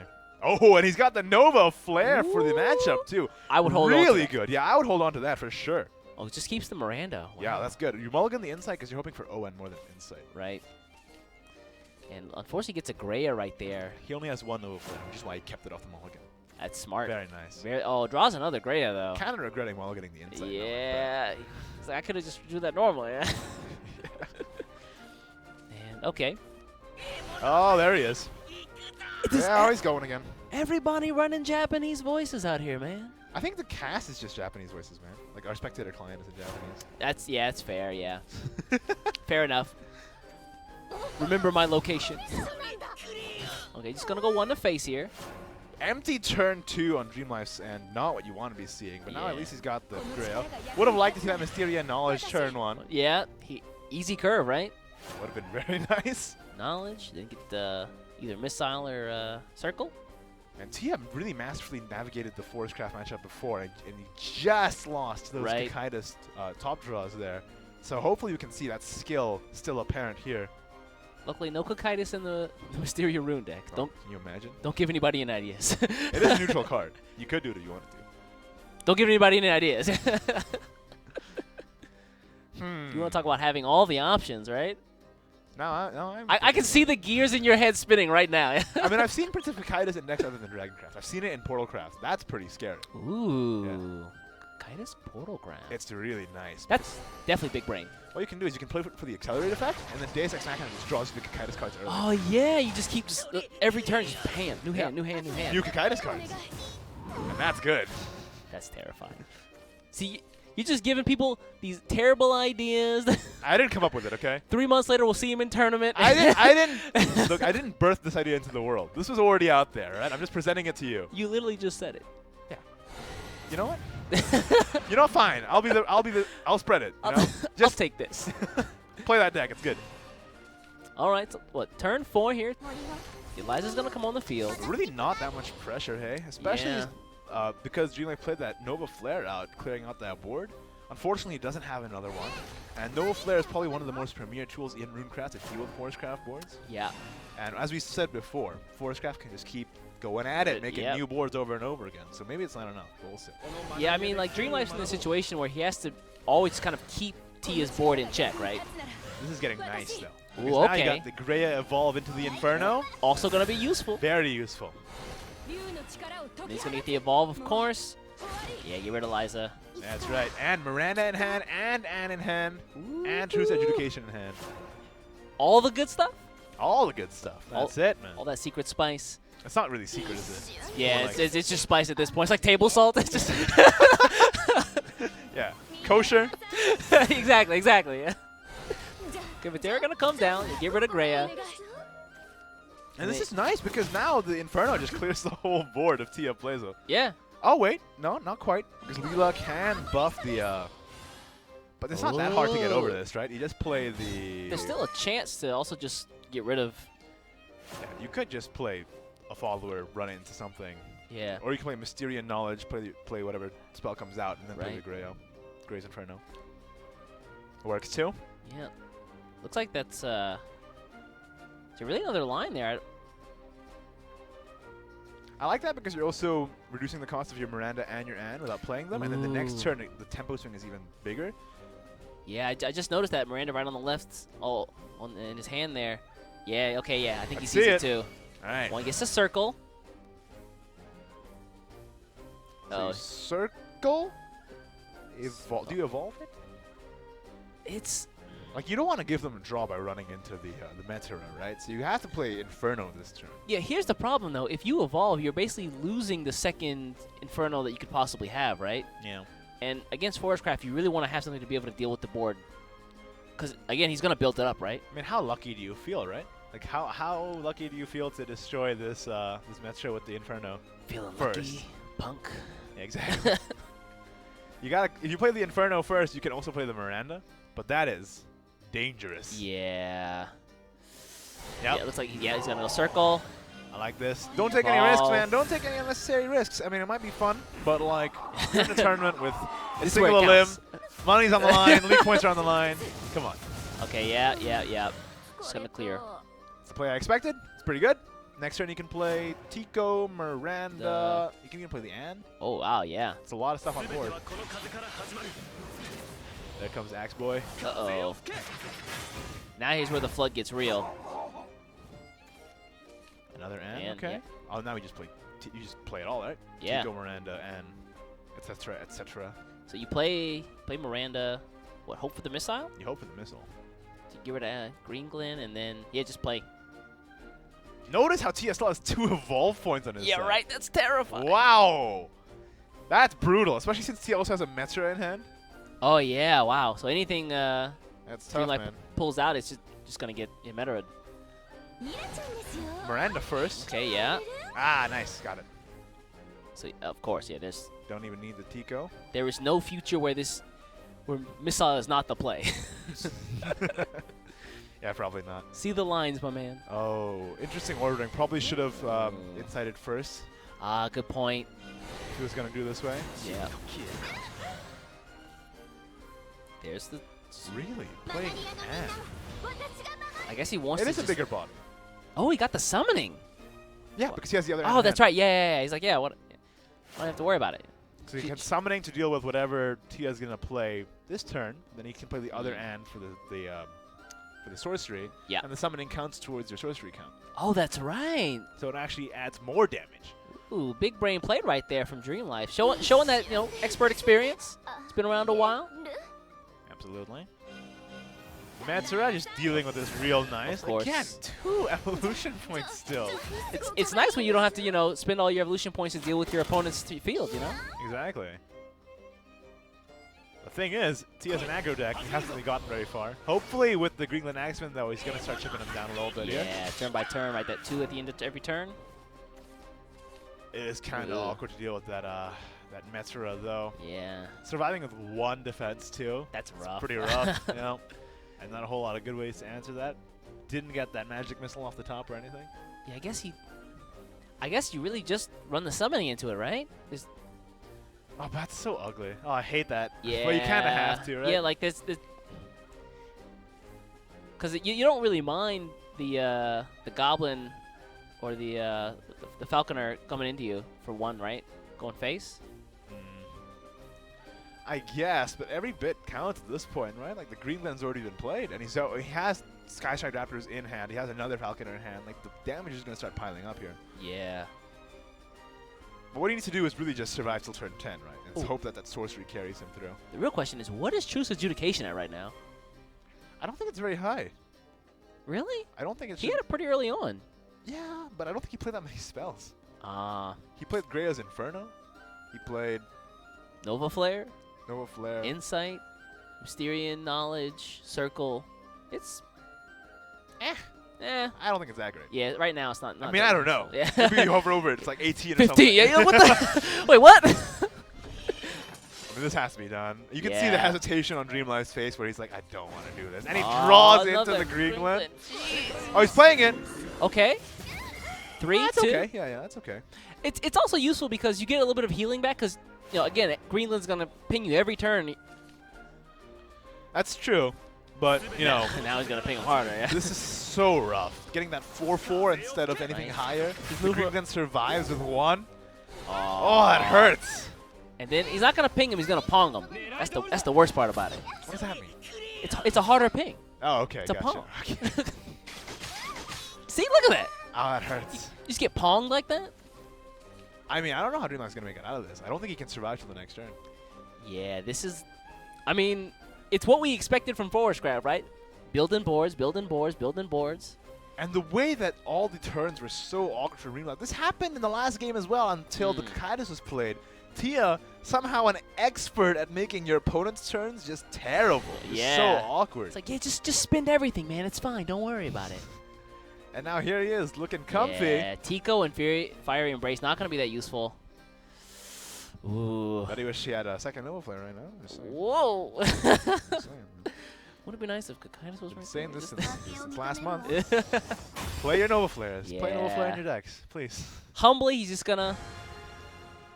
There you go, man. Tia advancing to the semifinals, beating out Dreamlife, a tournament veteran. All right. I mean, as new blood, that's got to feel good, right? It's got to feel pretty good. Especially when you're out against somebody who you've seen play in tournaments before. Right. This guy is scary, and I beat him. Yeah. You got to feel good, like going into your semifinals match. Like, yeah, I'd be like a seasoned pro. Yeah, exactly. Yeah, I mean, you got the confidence boost now, right? The morale boost. Now going to the semifinals, he's gonna be like, I got it. It's right. No ain't problem. no thing. No pressure. Yeah, but congratulations to Tia for yep. advancing to the semifinals, and of course, Dreamlife out of the tournament sadly because it is single elimination. But he's still walking away with a bit of cash, some league points, some free packs from the day 1 Swiss rounds. I mean, heck, just getting the top 8's worth it, right? Yeah, exactly. Not too shabby. And anybody can join these tournaments. Even you, viewer. Even you. Even you, dear viewer. Not me. I can't do your cast. Shadowverseopen.com for all the details. Join the next one. Yeah. It's going to be a lot of fun. I mean, I wish I could join, frankly. I'll be right here like, Igni, what's the play? What's the play? You can commentate. You're not allowed to do that. I'm just saying right now. I keep telling you this. You keep trying to propose this idea to me, okay? But anyway, the next match is going to be coercezz versus ShinKD. Coercezz. Hard Z's. Hard Z's. 2 Z's. Coercezz, new name, never seen before. Yeah. And ShinKD, another veteran of the tournaments. We've seen him a lot. So let's take a look. Another old head versus young blood matchup here. Coercezz running that Prince of coercezz deck. I think the graphic isn't super updated yet. I believe he's also running 2 Zoes in this list. So Zoe, make that breakout. This is her tournament. that's it, man. Zoe somehow back into the meta, even though we didn't really see it. Yeah, the first do a game. lot. Yeah, I mean he actually drew cycle, it. Yeah, it cycled through the deck at least, but I want to see it played. Is what I want to see. So show it to me, coercezz. Show it to me. Is it just coercezz? I'm just gonna say coercezz. Coercezz. Hard Z. If you fall asleep when you say it, it's okay. You know what? Coercezz. If you wanted me to pronounce your name, you should have made it pronounceable. Dang. I'm just saying. Moving on with the next deck list from Coercezz. Here we have an Arcus Shadowcraft deck list, I believe. And it's about what you'd expect if I remember correctly. Here it is. Yeah. Taking bets now to see if that would be banned. No Buffalo Bones. Oh, that's BM right there. Must be bad. You know what? Without the Buffalo Bones, I might not ban it. Wow. I mean, he is running the 3 of Paradise Vanguard instead. Pretty good removal option in the mid game. You get to get rid of a lot of your opponent's stuff, actually, especially if you're fighting Shadowcraft itself. You get to get rid of, potential Lyrios that are on the field, Gremmaries, etc., etc. And against Forestcraft is also really good because you just banish, whatever X1 follower that they have on the field. You can run it into the meta afterwards. So not a bad tech to have in Shadowcraft, that's for sure. And then, of course, always got the Arcus late game. Especially with Nika, that combo is terrifying. And the last deck from coercezz here, Mysteria Runecraft. You know what this deck is, guys. Well, you've seen it. He's running a little bit of, something different. He's got the Mysteria Wormus in there instead of the Ticos, right? A little bit of a Wormus you got the Ticos as well. A bit of a Wormus touch. One Pala, running more Mysteria there, just so that you can boost the Miranda. What I like about this list, no adjudication. Oh, yeah. So what? He doesn't have Nova Flare. He doesn't have adjudication. So what else did he take out to put in that Wormus? Oh, he's running 2 Which Foresight? Yeah, he's just going straight into the Mysteria plan, which I can respect, especially because of the Miranda nerf recently. So he just wants to get that game plan going and just get the show on the road. Well, let's take a look at ShinKD's deck list here. ShinKD, we've seen him quite a bit in the tournament scene from Team Omnibus, bringing Mysteria Runecraft with that 1 adjudication this time. A bit of a different build, also running Mr. Bertrand, Magic Mentor. Ooh. So he's running a lot of Mysteria in here, actually. With the Wormus, the Magic Mentor, the 1 of Tico. Yeah, looks like... Sorry, what were you going to say? Looks like these decks are like really just like... The Mysteria decks are just slowly but surely like shifting to just Mysteria. Yeah, a little bit, right? I'm a bit worried, though, about like how much it's polluting the Owen pool. Because usually you want Owen to pull Greya and Miranda. Now you're pulling a bunch of these other old men. And you're like, this is not what I want right now. So it basically like dilutes the draw that Owen could pull for you later in the game. A little bit.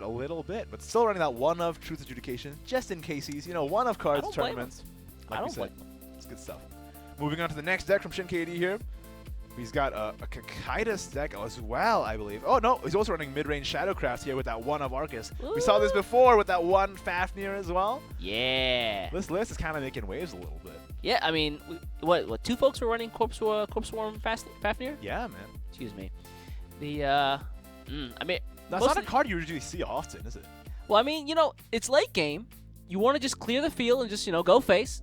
There's your card to do it. It really is just focused on being on the board. The Arcus is really just there as you're a just-in-case plan. As Arcus, right? The rest of the deck is really just straight-up mid-range, right? You get on the board. If you're really in the pinch, play that Fafnir, clear their board, go straight to the dome. And then 3 Buffalo Bones.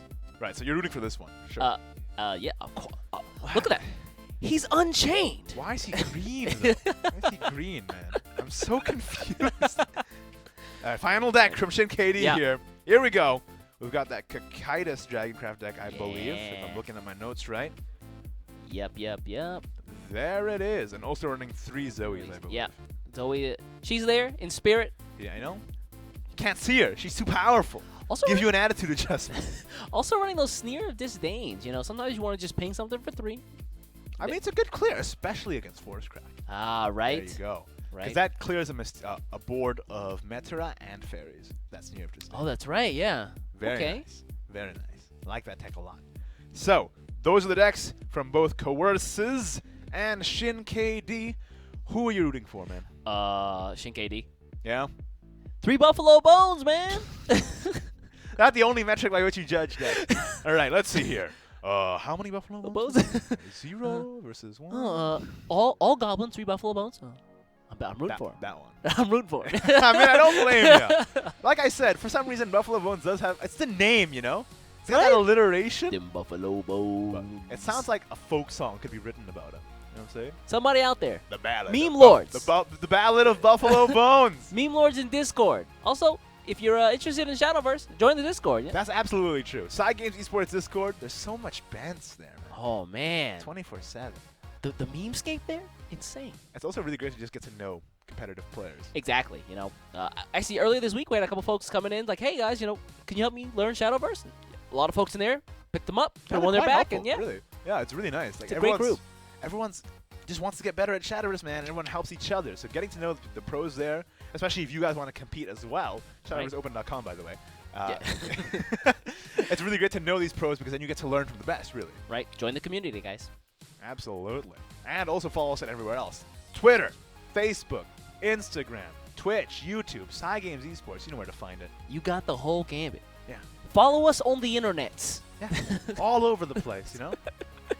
And World Grand Prix the movie, if you want to get really hyped up about the competitive scene, on the Cygames Esports YouTube channel, it's like a recap of last year's World Grand Prix. Seeing somebody win that $1 million grand prize last year, it gets you fired up for this year, man. Especially if you're competing, you're like, oh, that could be me. Right? That could be me. And, well, hell, it's also like the memory book of last year, right? You know, absolutely. If you were around last year, it's also a great way to just, hop in and say, wow, man, those are great times. And I bet you know what, ShinKD going to this game with coercezz, he's like, last year, didn't make it to World Grand Prix. But this time, I'm I'm making it to the video, buddy. Oh, yeah. So it's like we're going to go, ooh, okay, Runecraft band here. Ooh. I'd like to say both Singaporean players facing each other in the quarterfinals right away. No! That sucks. Oof.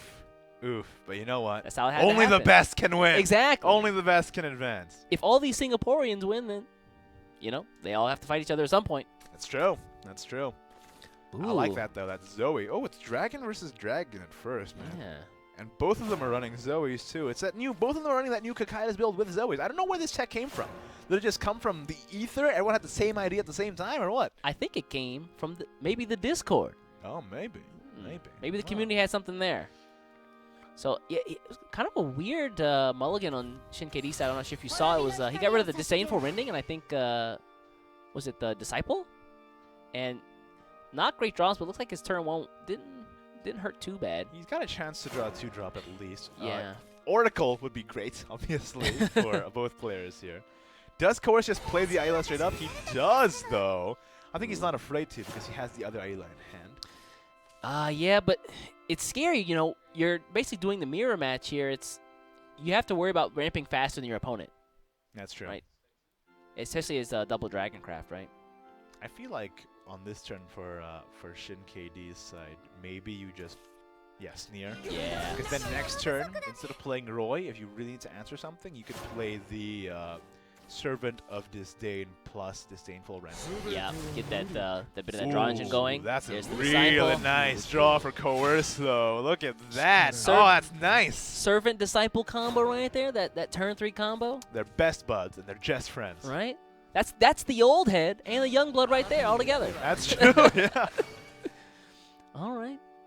So it looks like you get the. Is Disciple supposed to be a young blood? I think he is. He looks like he's seen better days. Looks like he's like running off of like no hours of sleep in the past 48 hours. I think he's got the he's like dyed his hair white. He's like a max edgelord. Yeah. He's a 1/1, right? For me, it looks like to me that his hair has gone gray from stress. Like, have you seen the bags under his eyes? Like, you can barely even see them in the card art anymore. That's from staying up all night, watching anime, playing Shadowverse. That's right. Grinding for the tournament. Absolutely. You got it. You know it. He's a young guy. He's got all that energy. He just looks tired. I guess the ShinKD you gets the can Ayla. double ramp here, but you are letting quite a bit of damage through. So you can Ayla evolve over the Servant and then just Dragon Life Blade. Yeah, 1. You're letting in a lot of damage, but yeah, I mean double ramp. Also, you might use the Dragon's Meditation later on. Maybe heal yourself up a little bit. That's true. Oh, and you know what? You are not running out of cards because you can evolve the Valhalla Dragon and Disdainful Rending it. Oh man, which is pretty intense. Oh, I love that animation. Oh man, the dragon just comes around. Do you there. not have this leader? I don't have this leader. Oh, I have that leader, and it's so good. So good. I'll trade you this Sylvia the Condemned. Nope, not this time, buddy. I even have an animated version of the leader card, which is like, mwah. Oh, it's so good. Okay, I'll give you the Otohime and the Sylvia. If you just become a Dragoncraft main, then you can get blessed as well. But I love Mysteria. That's it. That's why I have it and you don't. I'm just saying.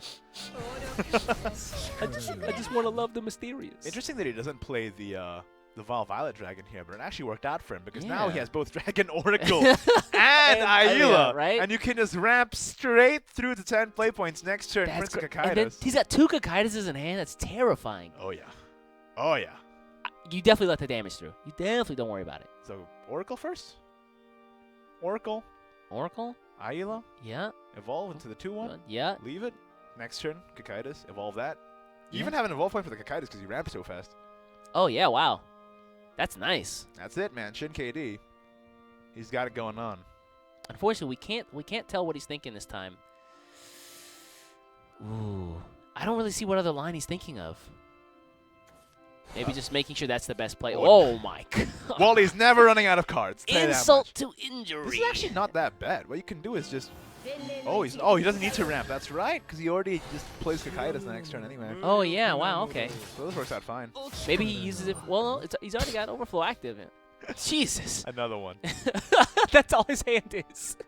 But you know what? It's actually not that bad because he has the Violet Dragon. He can just straight up never run out of cards because he has multiple Cocytuses. So he just plays one Cocytus, and you just keep going. Yeah. Ooh, let's see here. Okay. Sneer? Yeah. Oh no, okay. Usually you're kind of stressed if you have Violet Dragon out and you're playing Cocytus because they can overdraw you a lot. But this guy he's 3 and N. He just keeps going. It's like this hand's gonna go on forever, buddy. Oh, this is a nice. Yeah, there's the Sneer. Yeah. Give it to her and then ping. Yeah. Okay. Weird that he played the Aila first. First, yeah, that was. I thought he was do the Sneer first. Okay, Galamute. I mean, Galamute in hand. Cocytus. Yeah, all right. What are you talking about? literally half the hand here is Cocytus, right? Yeah. 50% chance of making the right choice there. In a blind test, you could have done this 50% of the time, still made the right play. Right, I mean, Sneer, but it's rough, man. You don't want to be playing your Poseidon this way, do you? Yeah. And you have to waste 2 Sneers on this too. And now you're just top decking. And you have no cards. Oh, that's rough. Especially with the Cocytus deck coming at you. Earthfall is a non-thing, but you can just play Oracle and see what you get. Yeah. That's what I'd do. Or you can just play another Cocytus. Nah, you want to save for the when you get low on your Cocytus cards. Then you can go again. Although I don't know if that's even a factor. How many times do you play Cocytus and like, man, I'm running out of cards? Oh, he can just cycle through it, though. He's really just going to cycle through everything. Yeah, I think that's what he's going to do. He can gaze, and then he can play the Violet Dragon if he really doesn't get anything. Ooh. Yeah, you Violet Dragon here. Add 10 to the cost of your opponent's spells. Thankfully, Coercezz doesn't have any spells. Yeah. Whew. You just play the Violet. Yeah, you're fine. You don't have to worry about overdrawing. You got 2 other Cocytuses. This is great. Yeah. Okay. Gets his own Galamute, but I think Poseidon's the answer here, right? Yeah. You just have to play it, man, because again, Astaroth's Reckoning. Oh, that's right. Just anything coming in. Just your life's 1, and if your board's open, that's it. Heretical Hellbeast is pretty sick. Ooh. So you can draw 2 first, and then Heretical Hellbeast. You could also not play the Hellbeast. You could just play other things too. You could the other amazing cards in your hand. That's what I was gonna say. What I said there sounded ridiculous, but you know what I'm talking about. Like the entire, you got an embarrassment of riches here, basically. I thought you put that in embarrassment of riches. Yeah, that's a saying, right? Probably. I'm so rich. I feel bad about it. Yeah. Oh, this is nice play. Oh man, Galamute gonna come out. Yeah, evolve. Wow, that was so good. He drew like his entire Cocytus deck, and then if he's running out, just slams the other one. I don't think that's gonna be a problem, but just in case he's. Oh man, Coercezz unfortunately just that's rough. Running out of steam here. Nice. All right. This Galamute is gonna hit the Galamute, which procs the Galamute, which is kind of fun. Ooh, okay. Jesus. Just going all over the place, hey. It's like a giant wheel. It just keeps on turning. But Astaroth's Reckoning and the game's over. Yeah, that's rough for Coercezz. ShinKD just got there so much faster. Yeah. And with so many more cards. All those ramp options early in the game, and then 3 Cocytus. Yes. And he's got the Violet Dragon also to just never run out of steam. Yeah, right? Really great first game for ShinKD there. I think he's feeling pretty empowered by that. He's thinking, all right, I got this. He's confident, ready to go into semifinals. You know what I'm talking about? So yeah, well, heck, after a game 1 like that, again, you have to feel good, right? It's like my game plan worked out in spades, right? And the deck he has left is that I believe there's that Mysteria Runecraft though, and not a bad deck to be relying on. Very consistent and powerful. Absolutely, especially against Shadowcraft rather. Oh, the Mysteria actually got banned this time. Oh, that's right. The Runecrafts both got banned. They let the Shadowcrafts through. That's terrifying. See, I got a little thrown off there because this entire tournament they've been banning Shadowcraft the entire time, and now finally they're like, okay, let's get rid of this Mysteria off the table for a second. I can deal with Shadowcraft. Oh, there's the boy. There's my boy. Is this the first time we're seeing Shadowcraft? Second. Oh, second time. That's right. Oh no, first. Sorry. First Shadowcraft. No, it is second because we saw Buffalo Bones earlier. Yeah. Ooh, Coercezz gets that coercezz of his own off the mulligan. Maybe he's just trying to go, the reversal, Just do the same thing that you did to me last game. I'll just do it to you this time. Looky here, buddy. I see what you did. It would be a shame if it happened to you. Yeah, exactly. Rubs chin in a sinister manner. Chin rubbing intensifies. Starts making smoke. I actually have seen people just play the Gremlin turn run. I don't even think it's that bad. Wow, and you'll see it again. Yeah. I like it. Just put the pressure on, man. Especially since you're on the play. You don't have to worry about, Servant of Disdains yet. Just go for it. Then next turn, you play your 2-drop. Then when they drop their Servant of Disdain, you can just trade in, and then the Gremlin is just still doing damage. Yeah. All right. Boom, boom, boom. I like that. It's very whimsical, isn't it? It's to throw you off guard. That card is a killer. You think it's cute. Meanwhile, you have zero health. What? Yeah. We have 0 health, and they have like 20 cards. Great. Yeah, I think Coerce was trying to save that Disdain for the combo, or that Servant to Disdain for the combo with Disciple, but kind of puts him in a. Okay, he's gonna trade out. Okay. That's what I'm liking. I like that. See, this is why you play the Gremlin turn 1, because it just keeps building up that damage. Right. Yep. Ones eventually could turn into bigger numbers, right? Although that might just be made all moot if you don't get your pressure on, and Coerce has the time to play that Dragoon for meditation. That's and true. 6 defense. Yeah, man. Man. I don't really go to that meditation very often, but man, like seeing it here used. Oh man. Oh, I love it. I love Dragoon's meditation. The only time it's not good is if you're up against like Mysteria Runecraft and they got that Ant Sorcery that just deals 20 damage. It just deals anyway. Yeah. But other than that, card's great. Right. So okay, Lady Grey coming on the field. Give me the bones. Show me the bones. Do it. Do it, you coward. Do it, you coward. Do it. Yeah. You won't. Oh, there it is. Yeah, you will. There it is. Buffalo Bones. And playing it for that enhance again means that he gets the 2 skeleton boys out of it when it gets destroyed. You just punch it and the bones reform. It reconstitutes itself. Yeah. Oh, Master Mune coming out. All right. Honestly, not the greatest play, but you can't really complain about a 4-3 with Bane. Right, and yeah. Out comes the Cerberus, as always. Bite him. Scratch him. That was pretty good, dude. There are a couple cards that I like the voice lines for. That's definitely one of them. Can I hire you? Voice acting? Yes. It'll cost you one liter. One Aldo's card? Yeah. No, it's a pretty steep price, man. Okay. Oh, Buffalo Bones? Fine, because I have 2 actually. Yes. I actually do have 2 Aldos. Yeah, don't tell him. Just want to flex on stream a little bit. Again. Oh no! I can hear you, right? You're in my ear. You understand that? I don't know how technology works.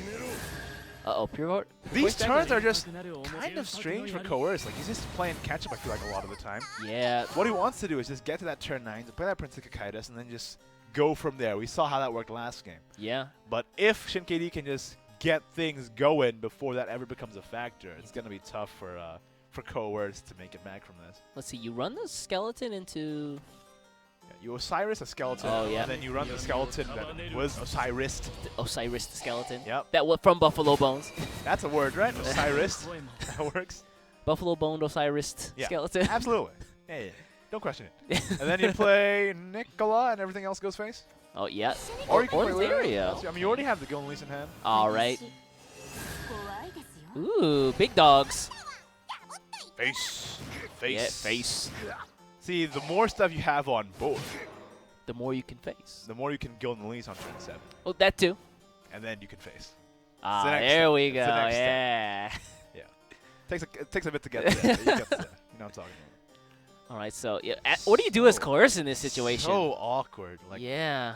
You still have an evolution point, but I guess you meditation Vile Violet Dragoon evolve over the Osiris, and then you get Golden Leased, and then you explode. So not great. What's the other line? Let's think this through a little bit more. I didn't see the ending right there. I'm not sure if you could do anything else though. Yeah. He's Ailaing, trying to get to 10 so that he can Masamune and try and deal with the board maybe. Then he also has 9. His Kakaida's at 9, which isn't a bad idea. Ooh, this is an ugly turn. Do you really want to? Yeah, he's just like, what do I do? He's like, you can see him like just like, which cards do I choose? Sure, man. This is why you ban Shadowcraft. Yeah, yeah. Turn 6. That's insane. And Golden Lease. Oh, don't say that. Oh, of course, one Fafnir. It's an auto Golden Lease here. It all goes upstairs. Yeah. Ooh, the whole squad. Not that. Not quite lethal, but basically there. Especially with that that Gilney's in ambush. Yeah, right. He's just like, this is not a good game. It's not looking very good, is it? It's gonna hurt. What is he even hoping for at this point? I don't even understand. You can't destroy the Gilney's here. Like, there's no way to deal with it, I don't think. He's hoping for not bad manners. That's what he's hoping for. He did put Coercezz cards in his deck. Oh, I didn't get anything, though. Yeah, he's like, there you go, man. Rough game for Coercezz, but ShinKD proving his tournament experience here, taking it 2-0 in this in this quarterfinals. Yeah, that's the first 2-0 of the day too. Yeah, true. All the games have been pretty close, but again, you saw that first game, Coercezz just ran over his opponent, and then second game, Shadowcraft just ran over. Yeah, I mean, what do you do, right? Exactly. I mean, it does show that, just keep going, keep grinding. You get better and better, and that experience shows through a lot of the time. Exactly. I mean, again, I don't want to take it away from Coercezz. He got all the way here. Oh, absolutely. And he had to fight through a slugfest of the Swiss round day one to get to the top 8. And you know what? For a new name, going up against ShinKD in the top 8, you could do a lot worse. Exactly, right? So, I mean, he left with some money, he left with some league points, left with some packs. It's been a good weekend for him. It's been a good weekend. But you know what? Congratulations to ShinKD, though, for advancing to the semifinals. And I think he's going to be up against Tia next round. Ooh. So, yeah, first semifinals game. So what was it? The Tia was running a really Bene cool. advanced, Yoshiko advanced. Oh, that's right. Tia and ShinKD, I believe. Ooh. Again, Tia was the only Swordcraft follower. And if he takes the game, I'll convert you finally. Yeah, you'll convert me, all right? You got me. Yeah. Fine. Actually, to be honest with you, Swordcraft is already my second most played class. You know I can hear you, right? Oh, yeah, this goes both ways. I forgot about that. Does it? There you go, though. We're now going to go straight into our first semifinals pretty soon here. So let's just talk about it a little bit. Bene advanced to the semifinals. He's got Lion Havencraft. Yes! Crazy deck. Love seeing that be successful. Right. He's also got Arcus Shadowcraft, which is pretty common, as well as Dark Feast Bat Bloodcraft, which actually not a lot of people are bringing. Exo would tell you that that deck is amazing, but it's tricky to pilot is the problem. It requires a really skilled pilot, Dark Feast Bat Bloodcraft. Right. I mean, again, against things like Ramp Dragoncraft, against Shadowcraft. I mean, what do you? You have to be really careful with the resources you have, and getting that Dark Beast Bat out is really tough. Yeah, absolutely. Especially because if you're not careful, you're also just doing half the work for your opponent, right? Ah, yeah, that's true. It's like, I'm just going to ping myself a bunch of times, and then like, oh, thanks, buddy. Greenland Axeman or Prince of Coercezz, or, We actually have the deck list up right now here that we can talk about. So the first semifinal we're going to be going into is Bene versus Yoshiko. And here's that Bene's Bloodcraft list we were talking about just now, the Dark Feast Bat Bloodcraft. Again, it's a deck we've seen for quite a few months now, a little bit reworked because of the rotation, but still very powerful. Yeah, Floris there, just, you ping yourself 4 times, and Floris just comes on the field like, hey, guys, what's up? Yeah, that's how it works. And whenever he says, hey, what's up, and he's against me, I'm like, can you please leave? It's like, hey, I didn't even invite you to this party, man. Yeah, nobody likes you, Floros. Yeah, this deck pretty common. He's got the Alexandrites, he's got the Valnarix, the Veras, Servant of Lusts, those Wings of Lust, of course. So nothing too crazy. It just takes a really skilled pilot, like you said before. That's it. Let's take a look at Bene's other decks here. We've got also that Lion Havencraft deck and that Arcus Shadowcraft deck. So here's the Arcus Shadowcraft deck here. That's 3 of your favorite cards right there. Them Buffalo Bones. See, I'm kind of sad because the Buffalo Bones meta hasn't really, I mean, not the meta, but like the meme meta hasn't taken off outside of this room. And I'm disappointed because I love Buffalo Bones. He's great. Right? What? The lore is there, right? Yeah, absolutely. But this is about what you'd expect. 2 Arcus and 2 Gilnleys for that incredible late game win condition of just pumping the ghosts up. Oh, Nicola there, too, is like, hey, guys, can I just keep coming back? Yeah, forever. Right? Also give you spells that deal 10 damage, no problem. What up? Yeah, very strong deck. And finally, Bene's last deck. Let's talk about it. Don't ban it, please. It's that Havencraft deck. Yes. Oh, I need to see it. I think that of Bene's decks, the Havencraft is the one that doesn't look the scariest. Exactly. Which is why people won't ban it. Exactly. And then they'll get rolled over. 15 lions later. Hopefully we can get the graphic up on screen in a bit here for that Havencraft, because I want to talk about that deck. It's so cool. Very late game oriented one as well. Yeah, what was that? When I putting the decks together, I put together a Havencraft Lion deck really early on. I was like, wait a second. I'm on to something here, yeah? That's it, man. It's like I'm making the big brain plays. If you see those guys get Storm, oh, it's terrifying stuff. It is a great. I mean, actually, it's one of my favorite decks as well. Like, if you go into my channel, youtube.com/SLP, by the way, you can see a lot of my. Thank you. You know, I'm grinding. Stay humble, hustle hard. You gotta get. You can see that I covered it a lot because the deck is so much fun. And here we have it here. Yeah, you can take a look Bene's here. list. More late game list than a lot of Lions here. Some Lions go really aggro. This one's going for value because at the end of the day, you're just going to get 4/4 Storms over and over and over. It's hard to deal with. I mean, also he's got those Zealots of Repose there to take care of like those aggro Forest Crafts or those Swordcraft decks. And so we're going to jump into Yahiko's deck list here. Of course, running that Runecraft, Mysteria. Ooh, one of my favorites. Nasty too with all those one-ofs. Keep your opponent on their toes. Right? You know, they can't expect it. It's like, oh, do they have an Eleanor here? Does they have a Nova Flare here? A Pala, an Adjudication? I don't know what to play around. I got all of them, buddy. Look at that even 20-20 split followers and spells. Nice. That's aesthetic right there. That is beautiful. That's art. Yoshiko's also running a couple other decks here. Let's take a look. Other than Mysteria Runecraft. Yahiko, rather. Not Yoshiko. That's not his name. I know that guy. Let's see. Ooh, rocking that Shadowcraft 2 Zebit Lady of the Flies. Ooh, one of my favorite cards. That's the Fafnir as well, dude. Yeah. Bringing it back. More of a mid-range Shadowcraft rather than an Arca Shadowcraft straight up because of the inclusion of Fafnir as well as a new card, Zebit Lady of the Flies. Nice. Getting so many of those little buggy boys out on your board. You and all the bugs just hanging out, going face. Buffalo Bones and the bugs. He's only got 2 though, so I'm not sure how I feel about just 2 Buffalo Bones. He makes up for it with the buggy boys. It's enough alliteration to carry That's true. You know? Buggy Bones, Buffalo Bones. Yeah, exactly, exactly. And his last deck here. Yahiko's last deck. Yeah, that Bloodcraft. Oh, yeah. Oh, this is the nice one with that one of Demonic Storm tech that we haven't really seen yet. Sometimes you just got to clear the field, man. That's it. Also, what you remarked earlier, it also hits leader, right? That's true. It hits both your leader and their leader, so it counts as self-ping and it deals damage. That's nice. It is nice. It is nice. It looks like we got. Well, we heard word. We just heard that Shadowcraft on both sides of this band. You know what they were doing? They were watching that last game, and they're like, you know what? I'm not dealing with it. no Shadowcraft. Okay? No more Buffalo Bones, man. How dare those guys? I mean, again, can you blame them though? Yeah. No one wants. We've been through this. we saw the last Shadowcraft that actually got to get played, overrun its opponent in 7 turns, right? Yeah, I mean, that's what happens sometimes. Man. That's really just what happens. So I don't blame them at all. Yeah. So it's like we're gonna get the players set up here, but before that, who do you have for this game? Who do I have for this game? You know what I'm looking for is I'm really rooting for that Bene because of that lion. Right. I want to see the Havencraft advance. He's now the only representative left bringing Havencraft because he knocked out the other one, Xallorev, who brought that Zeki Baba deck. That sucked match 1, game 1, they had to face off against each other. That's but how now he's got to carry the torch, man. He's got to bring that home. Havencraft all the way to the end. You know how it is. I have taught you well, my son. Take the torch. The student has become they're both, new names. It's not like a student-master situation. Oh, right. Yeah, fair enough. It is true that he is the only Havencraft rep left, and I want to see that succeed.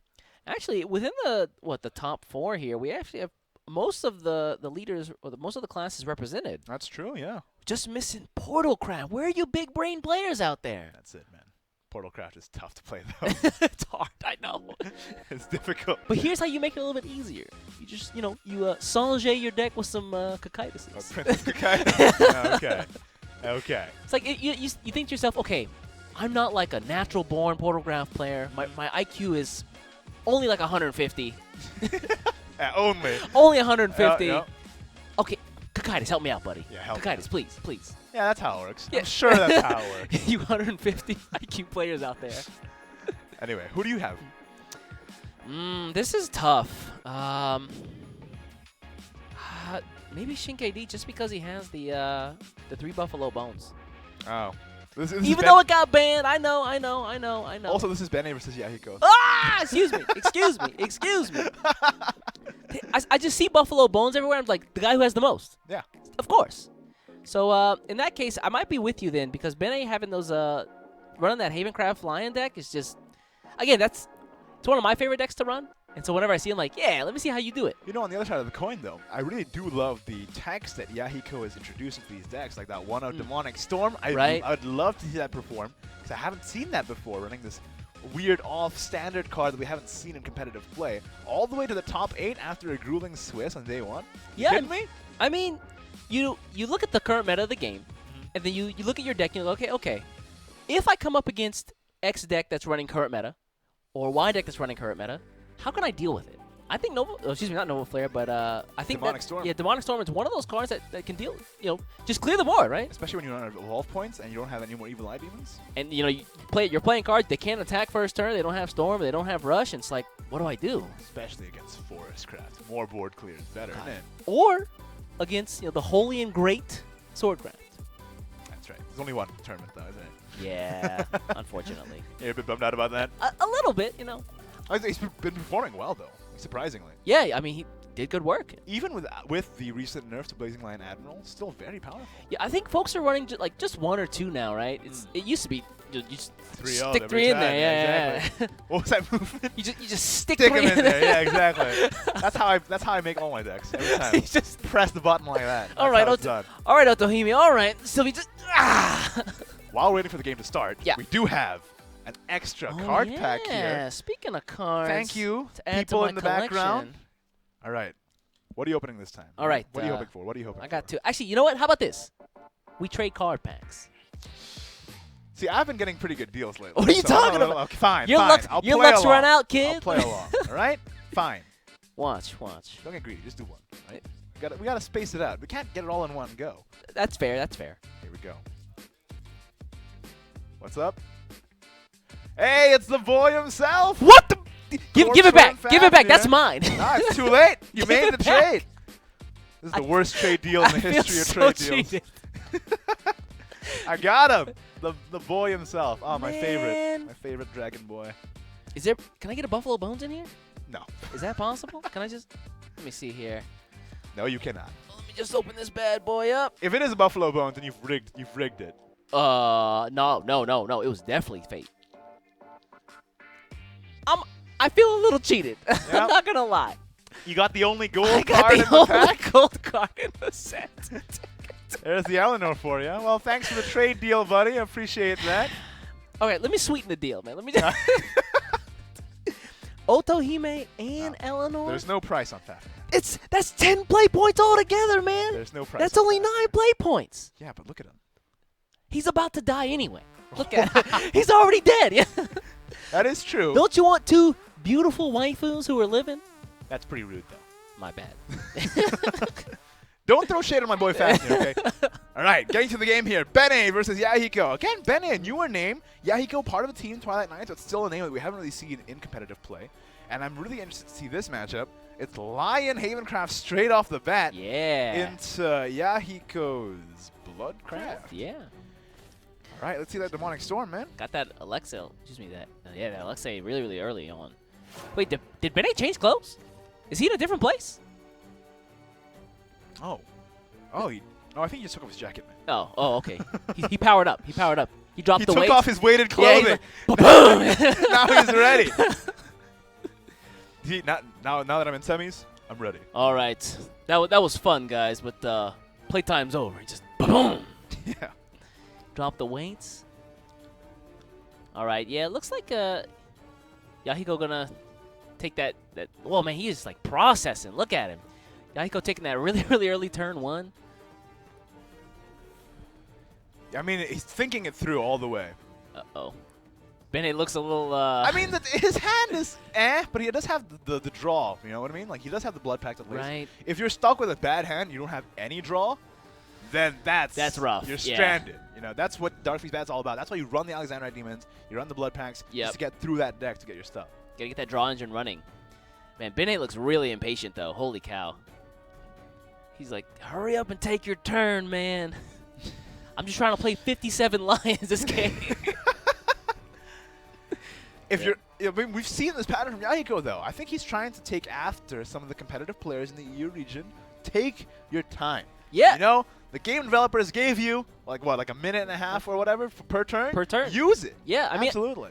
What happens is the folks, they end up running out of time later in some of the later game turns because they're like, oh, man, I didn't really think about this. What should I have done here? Exactly. What you should have done is thought about it 3 turns ago. Right? Use the time you got, folks. No, Bene, on the other hand, just pass. Immediate pass. He's like, I can't do anything this turn. Pass. Well, he knows how to play this deck. He's got the Temple already in hand, which is really nice. Oh, yeah. So that's going to come out, and then, what, turn 3, he drops the Peace Weaver? Ooh, I like it. Yeah. Oh, I like it. Right on that curve, buddy. If he gets a 2-drop, he could also just play the Crystal plus 2-drop. Oh, that's right. Let's see what he gets, though. If not, then I think Peace Weaver is pretty nice. Nice, nice. Get some more Lions. I think the nice number of temples to have on field is either 1 or 2. Because if you have 2, then the Lions, the crystals replace themselves. And you just keep going. It's so good. Sounds good. Man, Yahiko, stone cold faced. Yeah, man. He's got that, what was it called? What? He's got the uat kija. That's the power, man. That's the power. I'm surprised he didn't hold it up this time. I mean, he's already held it up the first round, and now he's just holding the doll in front of him. All right. It's a good luck charm, you know? Yeah. Sometimes you need a little bit of luck, man. Sometimes. Any edge you can get, man. Any edge. It's single elimination. Every game is for money. Every game is for league points. Yeah, I mean, what winner walks away with $1,000 today. Yeah, that's true. That's also true. the league points. And the difference between semi-finalists and finalists too. It's second place, you got 600. 600? Semi-finalist gets 400. That's a big difference, yeah. Yeah. All right, looks like I like this. Prism Swing. He's got the Prism Swing crystals out. yeah. And he's got another Prism Swing in hand too. Oh, he's not starved for Lions at all. Sometimes you see Lion Havencraft start to run out of fuel. Then they have to hold back their crystals even though they want to play it because they have to get the regenerating effect. But yeah, this is definitely not the case. And not the case. Oh ho! Jesus gets it right on cue. That's nice. Oh, that's nice. He does have to deal with his Floros though. Maybe you spin one of the evolution points. Maybe. Or you can just Prism Swing it. Yeah. You could just play Crystal, Prism Swing, and then next turn you can go Temple, Crystal, Crystal. Crystal, Prism Swing, I think. Yeah. This is nice. And then, yep. It don't mean a thing if it ain't got that swing. That's for sure. My boy's about to swing real hard. Do up, do up, do up, do up. You know that song? It's pretty good. we got to do karaoke after this. Yeah, I'm down, man. I'm down. All right, let's see. Yahiko, turn 5. Can he Floros? Yeah, he can Floros this. Oh yeah, he definitely has it. 1, 2. Yeah, because he has 3. 2 Bloodkins 4. and a couple Perishes, so definitely Floros available. Nice, gets the madness so reveal. Desires. 1, yeah, Evil Eye, 2, Bloodkin 3, and then second Bloodkin, right? Can't yeah, complain. Parish for 1. And get the Floros out of your deck. Remember me, guys? Yeah, this guy again. Remember me? The 7-5 homie you invited to the party? I did not, though. But well, fine. I'm here. Oh, another one. My. Oh, now we go Temple, Crystal, Crystal, Crystal, Swing. Oh, my God. So good. That's gonna hurt. Oh, 1. Get it back it for feels free. so 2. good, though. Ooh. Beautiful. You're Bene. You're a happy camper, Oh, man. my God. It's weird because he doesn't look as happy as he should, right? No, but he's got, if you look closely, he's got this little up tilt in the corner of his mouth. He's got that smirk going on. I see. He's like, oh, yeah. He's one of those stone cold, tough silent guy types. On the inside, he's jumping for joy. It's like, yeah! Oh, there's the Demonic Storm. Not so great Nice. against the 6-5 body, though. Yeah. Just saying. It's going to need something else to get rid of that. And then, well, heck, he's got more crystals coming his way next turn, too. It doesn't take a whole lot for the Valnarek to get active. We've already seen an Invocated Floros, so that's he really right. just needs a couple more procs for this Valnarek to be active. Ooh, so I guess he's thinking about it now, hovering over that Bloodkin. A little bit. Let's see. I think if he could have activated it, probably would have done so by now. Yeah. Let's see. He could just Okay, Raging 1. Claw, a Lion. Oh, Demonic Storm. This is fine. Is that enough? I think the Valnarek should proc next turn, maybe. He's going for. But So then I have to it's take Crystal time. 6 to Oh, it's another one. face, And he's 2 crystals. Crystal time, and he has the Alexiel in hand for that Dark Freeze Bat protection. Terrifying. So the Dark Freeze Bat's only doing 4 damage. I mean, at this stage, I think he just just keeps going face. I mean, what else can you do, right? Yeah, right. All those lions. Oh, Vera does help a little bit. So now he can take down 2 lions. Or he can take out all the lions and go face. Not bad. Ooh. Pretty good, actually. Okay, there's Vera. Yeah, go for the evolve. Gotta spend those resources. But then he's got, let's see, 3. There's Valnarek. Just trying to do the math. Yep. His Razor Oh, he's going face! Oh, really? Because he wants to finish it with the Dark Feast Bat next turn. It's probably at 10 already. Now, that should be your cue if you're Bene. To play the Alexiel. Yeah. Definitely. Definitely you play the Alexiel here. Okay, yeah. Do it. Trade. Are you? No! Oh, no, wait. Does he have lethal? Oh, maybe? Yeah, he has lethal. Oh, wow. Never mind, yeah. Or you just win faster than your opponent. I almost forgot that he had 2 evolution points left because that game just went by like that, man. Like that, yeah. The power of that. Ooh. That Lion Havencraft. You just... Didn't even need the Alexiel there. He just went faster. But you know, the Alexiel's still a good option to block against the Dark Feast Bats and the Sorceries there. But man, Bene knows how to pilot that deck, and he knows how to do it fast. You know, now that I think about it, like it's so good just to have that Alexiel right there, just because things like Ann's Sorcery, the Dark Feast Bats, you just kind of deal with all of that in one card, right? Yeah, it's not bad at all. Very strong, especially since it got buffs before. So that's nice. Yeah. I mean, as a pro right there, like you want to deal with the meta, that's one of the ways to do it. Absolutely. And Bene goes, so far, this Lions deck has been absolutely slaughtering the competition. I think it's undefeated, right? Yeah. That's good stuff. That's a spicy tech right there. Ooh, that's what you do. That's what you do. That's the cayenne pepper. I'm copying that one when I get home. Let me just write down that deck list one more time here. Let me just copy Bene's list. All right, cool. Thank you. Now you still gotta pilot it. You still gotta pilot it. Can't take that away from him. Hey man. Ooh. Let's go. Second game here. Bene versus Yahiko. Bene has got his, I believe it's that Dark Feast Bat. Yeah. So the stuff that he was prepared for before, now he's just gonna run. It's the mirror. This is where that one of Demonic Storm, I'm really curious to see like if it's any good. Because I wasn't very impressed last game. Not gonna lie. I mean, it's good if you can, clear a board, but if the board just replenishes itself over and over and over and over and over again. Yeah. All right, mulligan here. Especially when you're dealing damage to yourself, and then you get yourself closer to their bat range. It's kind of tricky to weave that Demonic Storm in there, especially because it costs so much. Yeah, 6 play points. It is expensive, but I mean, it is a resource, right? True. I think what we're gonna see here is a big advantage goes to the person going first, I believe, especially when you have both Disciple of Lust in hand. Yeah. Let's take a look. If you're Bene, what do you mulligan? He looks really stressed about it. Like, I mean, a big part of any Shadowverse game is the mulligan. Yep. I think that people don't think enough about the mulligan, frankly. I think you should spend so much more time on the mulligan than most people do, which is just like 1-2, okay, yeah, I can't play this right now. Mulligan is so important because that's your one chance to change your fate of the draw. That's so true. You literally change the entire timeline. And it looks like Bene is on the play here, so getting that nice Disciple of Lust first. Turn 1. Oh, yeah. Dueling Disciples? Okay, so doing the math here. He's got 1, 2. Well, you can't Floros turn 2 anymore. Yeah. That used to be a thing. I don't know if you remember. What was it? I mean, what we saw last month, the Floros got invocated on turn 4? Or so turn 3 and then turn 4? Yeah, that was rough. That was insane. But this is a really nice Wings of Lust play. Yep. Keeping this alive, then making Yahiko have to spend a resource to deal with it, and getting so many self-damage procs. That's nice. It's going to be useful for the Valnark as well as the Dark Feast Bat there in his hand. Wings of Lust is really clean with a Valnark on turn 7, but you're just using it in the 2-play point form, I think is very underrated. Let's see. If you're Yahiko here... I mean, you don't have a lot of great options, right? Yeah. You might just have to use the Evil Eye to deal with this, otherwise you're taking 3 to the dome and allowing them to get 2 more self-proc picks. Yeah, those. I think really what you're worried about is like the self-proc picks. Like, that's rough. Yep. Yeah, has to be done. Yep. You really don't feel good about doing that, though, do you? Yeah, I mean, you're spending a resource on defense, so you don't have it for your win condition.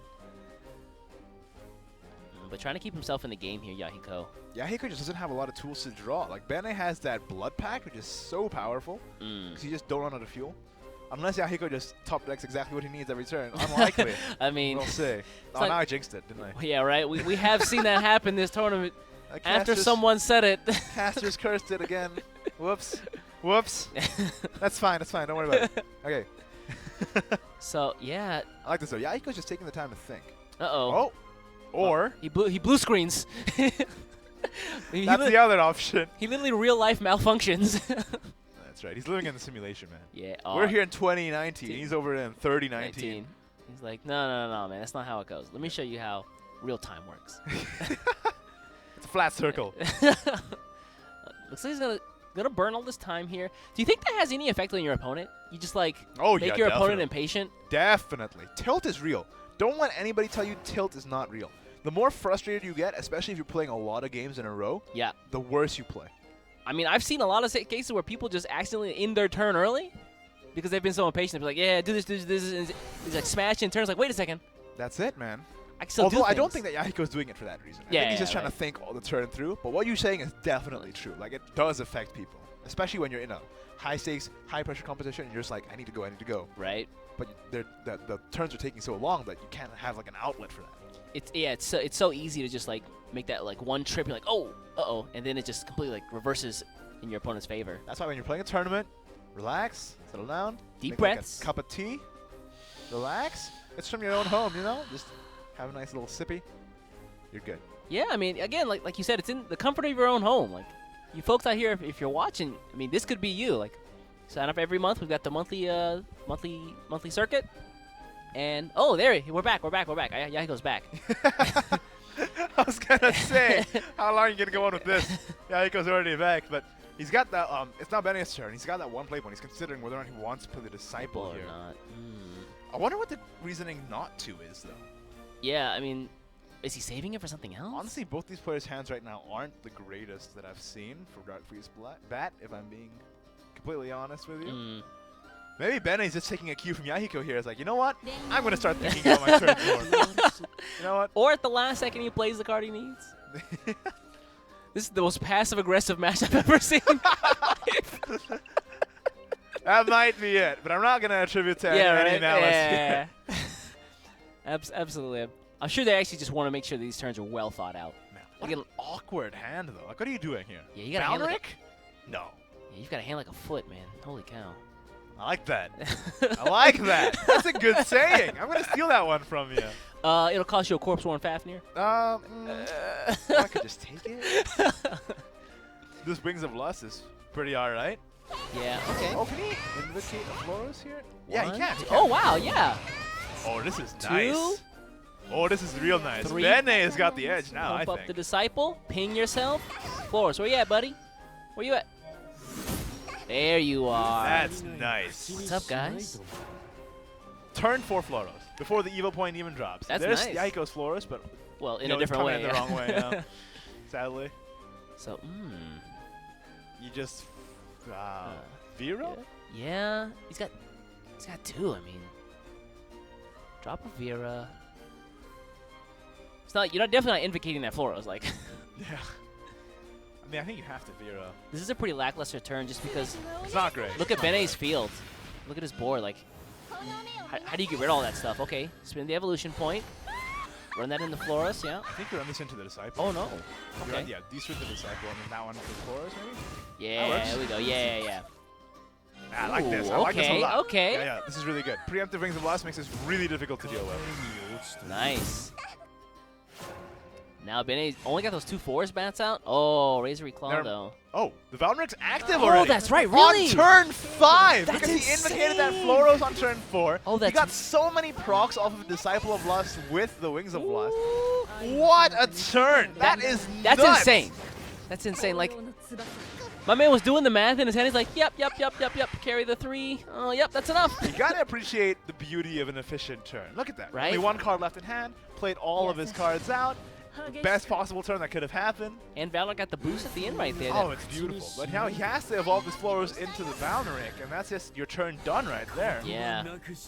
The problem here is Bene is starting to run out of gas. A little bit. Just needs to get to turn 8. We'll see if he can get there. Again, the Floros there. That helps. That self-heal once he last words.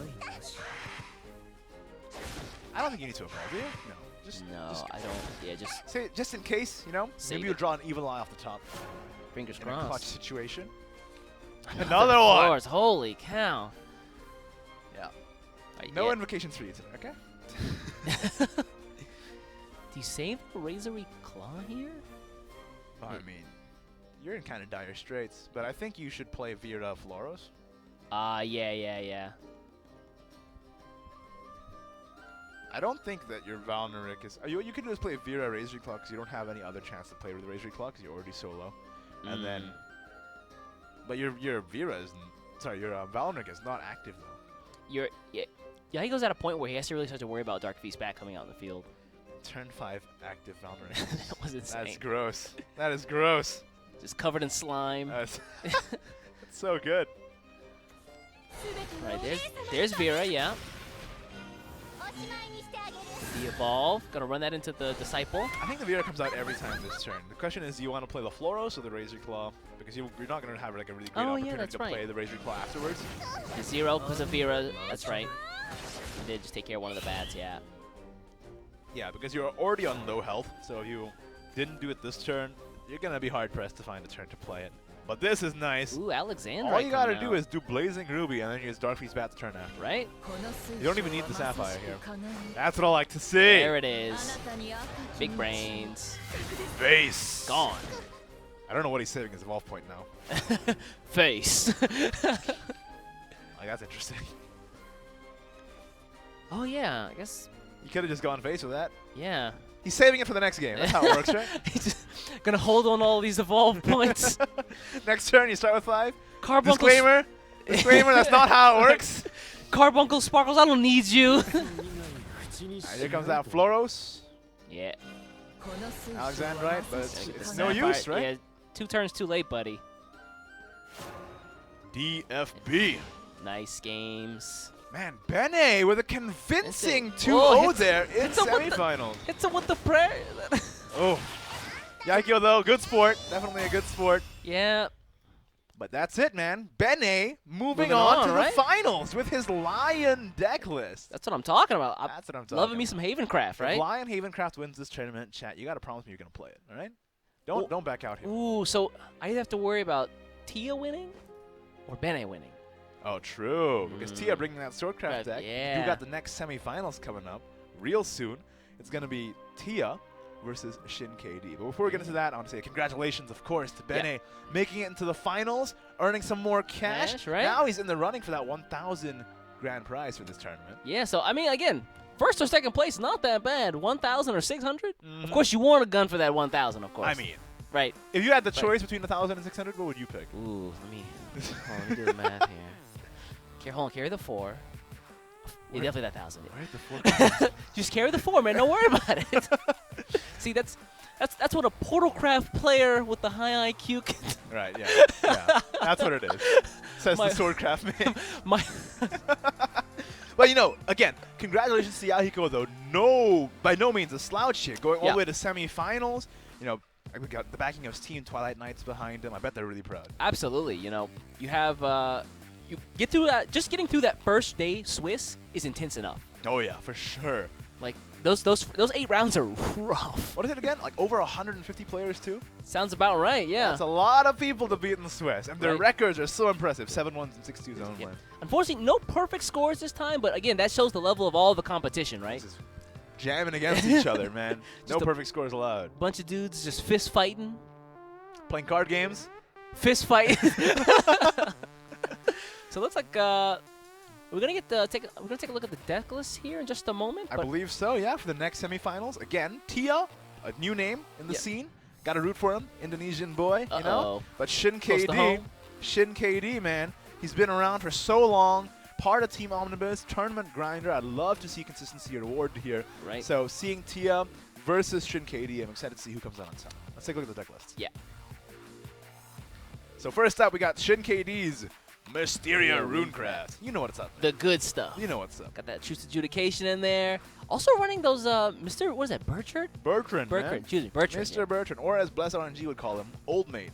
Old Mate. But he calls every card Old Mate, so it doesn't really count. That's that Australian tech, right? That's it. Yeah, the Australian tech. But there you go. Running more Mysteria here just to get more boosts off. Also the Wormists. Yeah, the Wormists are really great because they can actually help you push damage with the black worm form. Or the white worm form gets you card draw, which can draw you into more Mysteria cards. And what's not to love about that, right? Right. Moving on to ShinKD's next deck here. Let's take a look. Ah, there it is. That Dragoncraft. This list is missing that 3 Zoe. He is running 3 of Zoe, Arbiter of the Skies. That's terrifying. Yeah. We've been over this. It's just an additional resource to cycle through your deck for that Cocytus, but also just for storm damage. Exactly. What, that 7/6 is coming out, but also it reduces your HP to 1, so a bit risky, careful, but you know, you got that Cocytus to back you up, you know what I'm saying? Exactly. And finally, the last deck for ShinKD here, he is running that mid-range Shadowcraft. 3 of Buffalo Bones. You know what? That's what I'm talking about. That good stuff. 1 of Fafnir. I like this. I like this. I'm enjoying seeing this less Arcus-y build of Shadowcraft succeed. Honestly, it's really refreshing to see. Let's just go mid-range. Let's get that Fafnir in there. Let's take the board completely and just straight barrel through to the face. That's what I love. And then, you know, if I'm really hard-pressed, Arcus. Yeah, just in case. Just in case. I mean, again, he's the backup plan rather than the main win condition. That's right. And I enjoy that. All right, let's take a look at the other side here. Tia's deck list. He's bringing Aggro Forestcraft. Makes sense from a player named Tia. Fair enough, yeah. Okay, I see you. I see you. Tia is a Forestcraft card, right? But here you have an Aggro Forestcraft deck because of the recent buff to Green Glen Axeman, seeing a lot of play lately. Yeah, you know, those pings for 2 every turn really start to add up. They really do. So let's take a look at his next deck here. I think it's going to be that... your favorite deck here. Yeah, that Swordcraft. Ooh.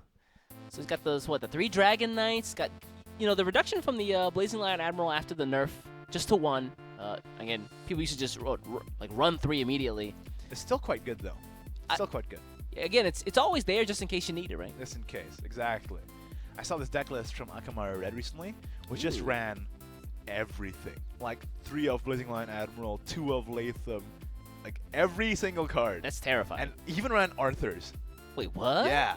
And I played it, and I went on like an 8-win streak, and I'm like, this is... this is the good stuff. This is something. This is the good stuff. I was surprised. But what I'm trying to make is that the point I'm trying to make is that Swordcraft has so many great options and lots of different ways to build it, and I think people are still trying to find that right build. Right. And I think right now the consensus is to drop Blazing Lion Admiral to 1, but we'll see where things shake up from here. Right, and then he's also running 1 more, I believe. Yeah, 1 more deck here from Tia.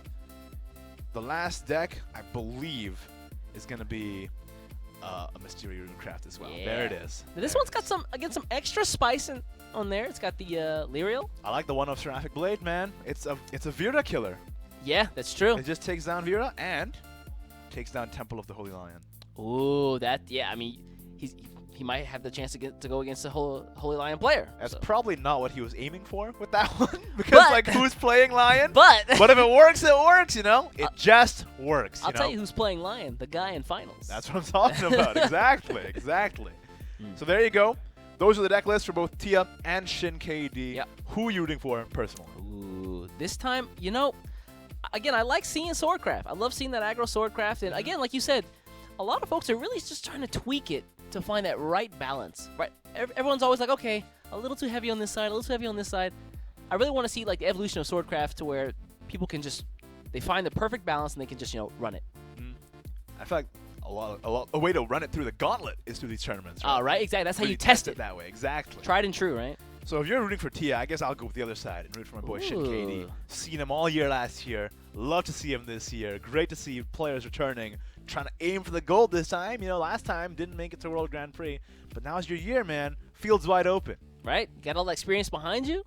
Put it to good work, right? That's it, man. Especially with all these young faces coming in, you know, you're just like, all these you don't know darn how to play, kids. You don't know how to play this game, okay? Let me show you. All right, I'll teach you, and then just destroy you. That's how it works, right?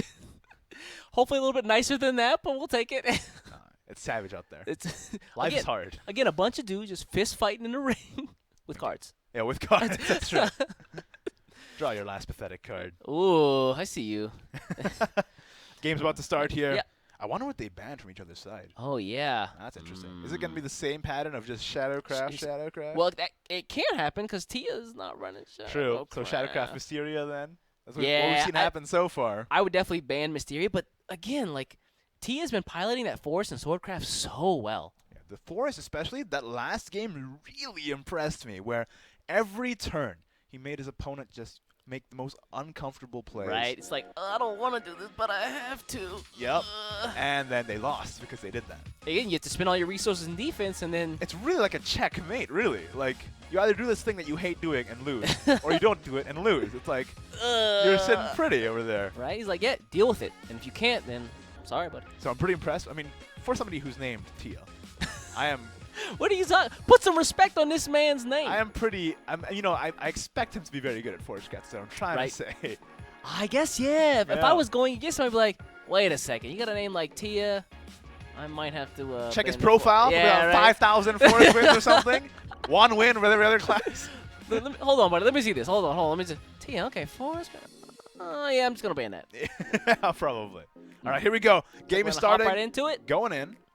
Tia versus ShinKD. Ooh. Let's see. See the spice. Oh, I'm excited. What do you think's coming up first? Oh, I don't know. Come on, sword. Come Depends on on, what they've sword. banned. Oh, it looks like the Mysteria is banned and the Shadow is banned. Ooh, and there's the sword! Exactly what we expected, It's really. almost like we're psychic or Portalcraft players. Is that what it is? All right. T running the big brain cam again. Big brain cam again. Tia is running the swordcraft there. I think the icon is a little erroneous there. Yeah. Don't worry about it. A little scary. Let's see. Okay, the mulligan there for ShinKD was nice. Look at that. Just ramp. Oh, yeah. And meanwhile, this is interesting because, you know, generally, as Swordcraft, you want to just go face, or excuse me, you want to go early and just like flood the board. And as Dragoncraft, again, you typically get off to a really good start late game. So I'm interested to see how ShinKD takes care of Tia's boards here while trying to ramp up as well as get his own game plan going. That's the thing, man. With ShinKD, with Dragon especially, all you got to do is keep your own tempo while going towards your game plan. Sometimes you ramp too hard and then it just doesn't get anywhere. Right. Sometimes you don't have enough card draw to get the fuel off, but if you can deal with their board while getting your game plan off, that's the juice right there. That's where cards like Poseidon come in handy, right? You just drop two followers with ward, and you know then you can kind of stop the oncoming pressure for a little bit. Yeah, absolutely. That's why Poseidon's such a great card. Right. And it's the winning card of the World Grand Prix of last year. Yeah, I mean. Card is so bonkers. Love it. Meanwhile, looks like Tia's just going to drop the Leon, get that ambush. Really, really early, though. Yeah, real early. Maybe he just wants something on the field, but I mean, he's got ambush, so the it's other like option was to just play the Latham on turn 2. And maybe he's afraid that he's not going to draw his second Latham for turn 8, but I don't know about that. I think that if you have the Ethers in your deck, you're doing pretty okay. You have a pretty good shot at it. All right, so yeah, ShinKD going to drop the Aliyah, but you can't evolve yet either. So both players in this really weird situation where they drop the cards that need to evolve really, really early. Yeah. Okay, ooh. But I think with ShinKD's side, it's okay because he has that second one in hand.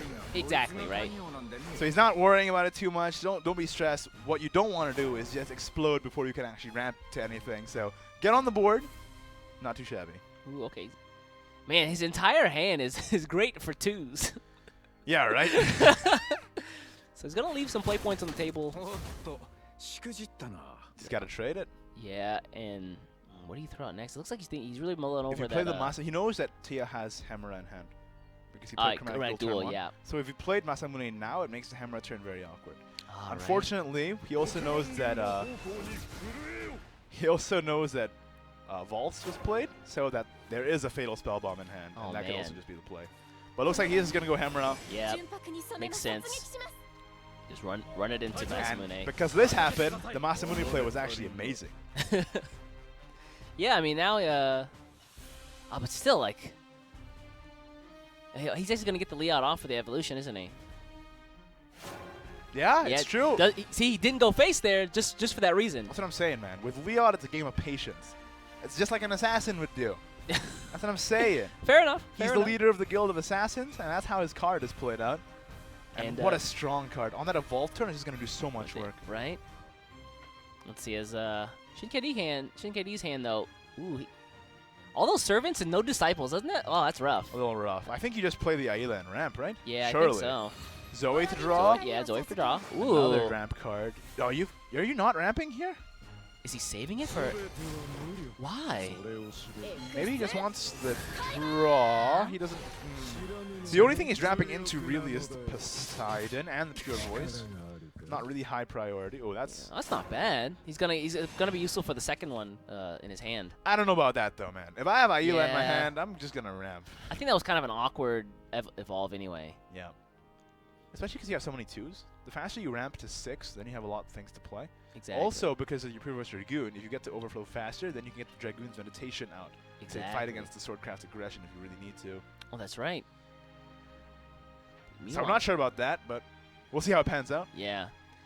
Again, it feels like these early games have been a lot of kind of like really weird turns, you know? They're just trying to find the secret lines of play, man. That's Put their true. opponent off guard. That's what it is. You gotta...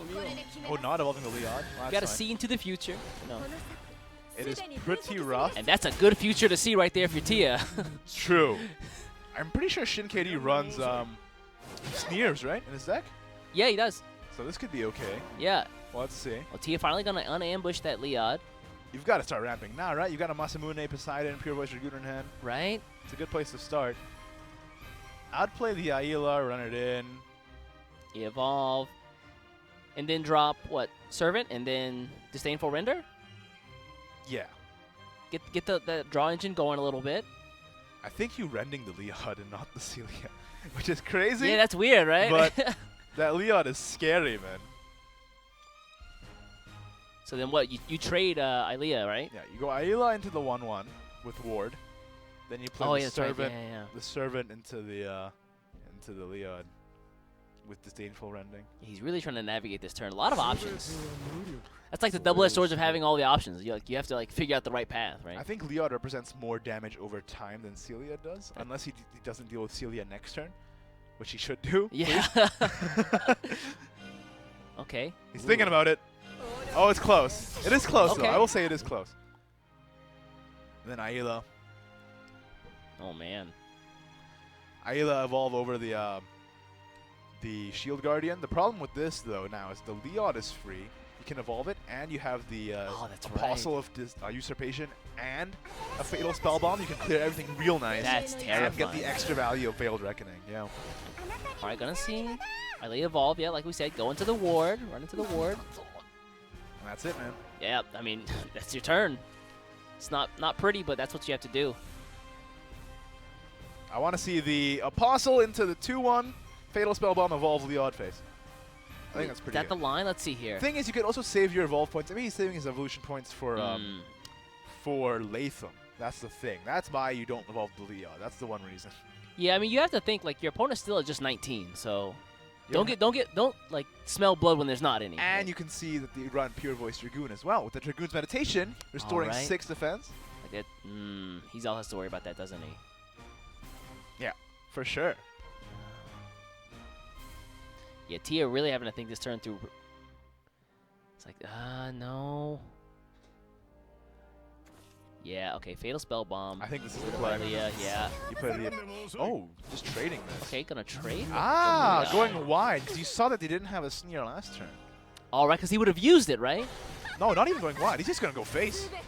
All right. Never mind. Remember when we talked about smelling blood in the water? He's just going for it. Maybe a little early. It might be preemptive, honestly. I don't know if I'm sure about this play because now we have the Pure Voice Dragoon getting the Dragoon's Meditation out. It's got the Sneer. Yep, there's the ramp. This works too. Next turn, Poseidon is gonna be dangerous. Yeah, first Pure Voice Dragoon, right? Yeah, you could Pure Voice Dragoon, then Disciple. Well, evolve the Pure Voice Dragoon over. Ooh, yeah. And then you have the Meditation. Or if you really want, you can just go Command, which is kind of fun. Yeah. And just have the dragons in turn for later. But yeah, against Swordcraft, I pretty much always take Meditation because I don't want to explode. Exploding's pretty nice, right? No. When you explode, you lose. I don't know if you notice the animations in this game. That's how this works. It's not like a bomb where you just blow your opponent. No. No. This ain't no self-destruct. Wait, I don't hurt both of us? It's not like my draw button? I do like this meditation, though. It really sets Tia back here. It really punishes him for that Celia play. Because that damage is just gone now. It's like, man, what were you thinking? He's just meditation. I mean, he's thought a lot of board flood, at least. Yeah. And he's got that Apostle of Usurpation, which is so strong. So strong, can deal with both of these things, no problem. And then he just gets all those loot cards. He's just, oh, what's this? A blade? Yeah. What he's doing is just saving the evolution point for Latham at this point. Surely. Yeah, there Unless it he gets boots is. from this. Oh, he does. Oh no, that's. Was that the cup? That's yeah. That's yeah, it's not gonna be useful right the now. cup. The Golden cup. The cup. She called gilded cup. Goblet. Gilded cup. It's not called gilded. It's not called gilded cup. That gilded goblet in hand. It's gonna boost what his life by 1, but 2. Oh, so, yeah, 2. Excuse me. This is pretty nice though. Got the Veiled Reckoning here as well. Leon goes off. Veiled Reckoning. Yep. Deals the 1/1. Now look at this. Now the Leon attacks can re-ambush and then attack again. So nice. Is very nice. Oh. Whoa. That's a card. Maybe not a card to use right now though. Maybe not. I don't think you need to use the meditation now. What you need to do is get back on this board. What you need to do to get back on this board is play Poseidon Masamune next turn. So what do you do this turn? You have the Roy, Disciple, Zoe. It's not too great, is it? Yeah, it's rough. Like even using Sneer, like it's pretty expensive. Zoe first, see what you get. Okay, yeah. Ooh, no evolve points. Yeah, Vile, unfortunately, not gonna be. You could, yeah, Roy first Dragon Strife and then Sneer it as well. Okay. That works. It's not great. Yeah, he's kind of in a really weird position right now. It is a bit awkward, isn't it?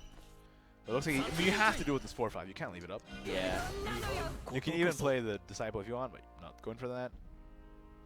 It looks like that might just be the turn, yeah. Because if he went for that, then Latham would have a field day. It's like, yeah, I'd rather him not do that. But, I mean, Latham's coming out regardless. Yeah, again, oh man, look at I think you Latham before Dragon Knights, right? Yeah, I would. Yeah, I mean, why not? Yeah, there you go. There he is. Dragon Ice isn't going anywhere, right? That's right. And it's a good way to just build up board pretty quickly. And you know that Shield Guardian, and that Oathless Knight in hand, just those gain Storm now. Yeah. Because of Latham. He's got so much Storm in hand. Celia play working out from way before. There's Gilnalese. Rough but board yeah, to deal still with, not enough.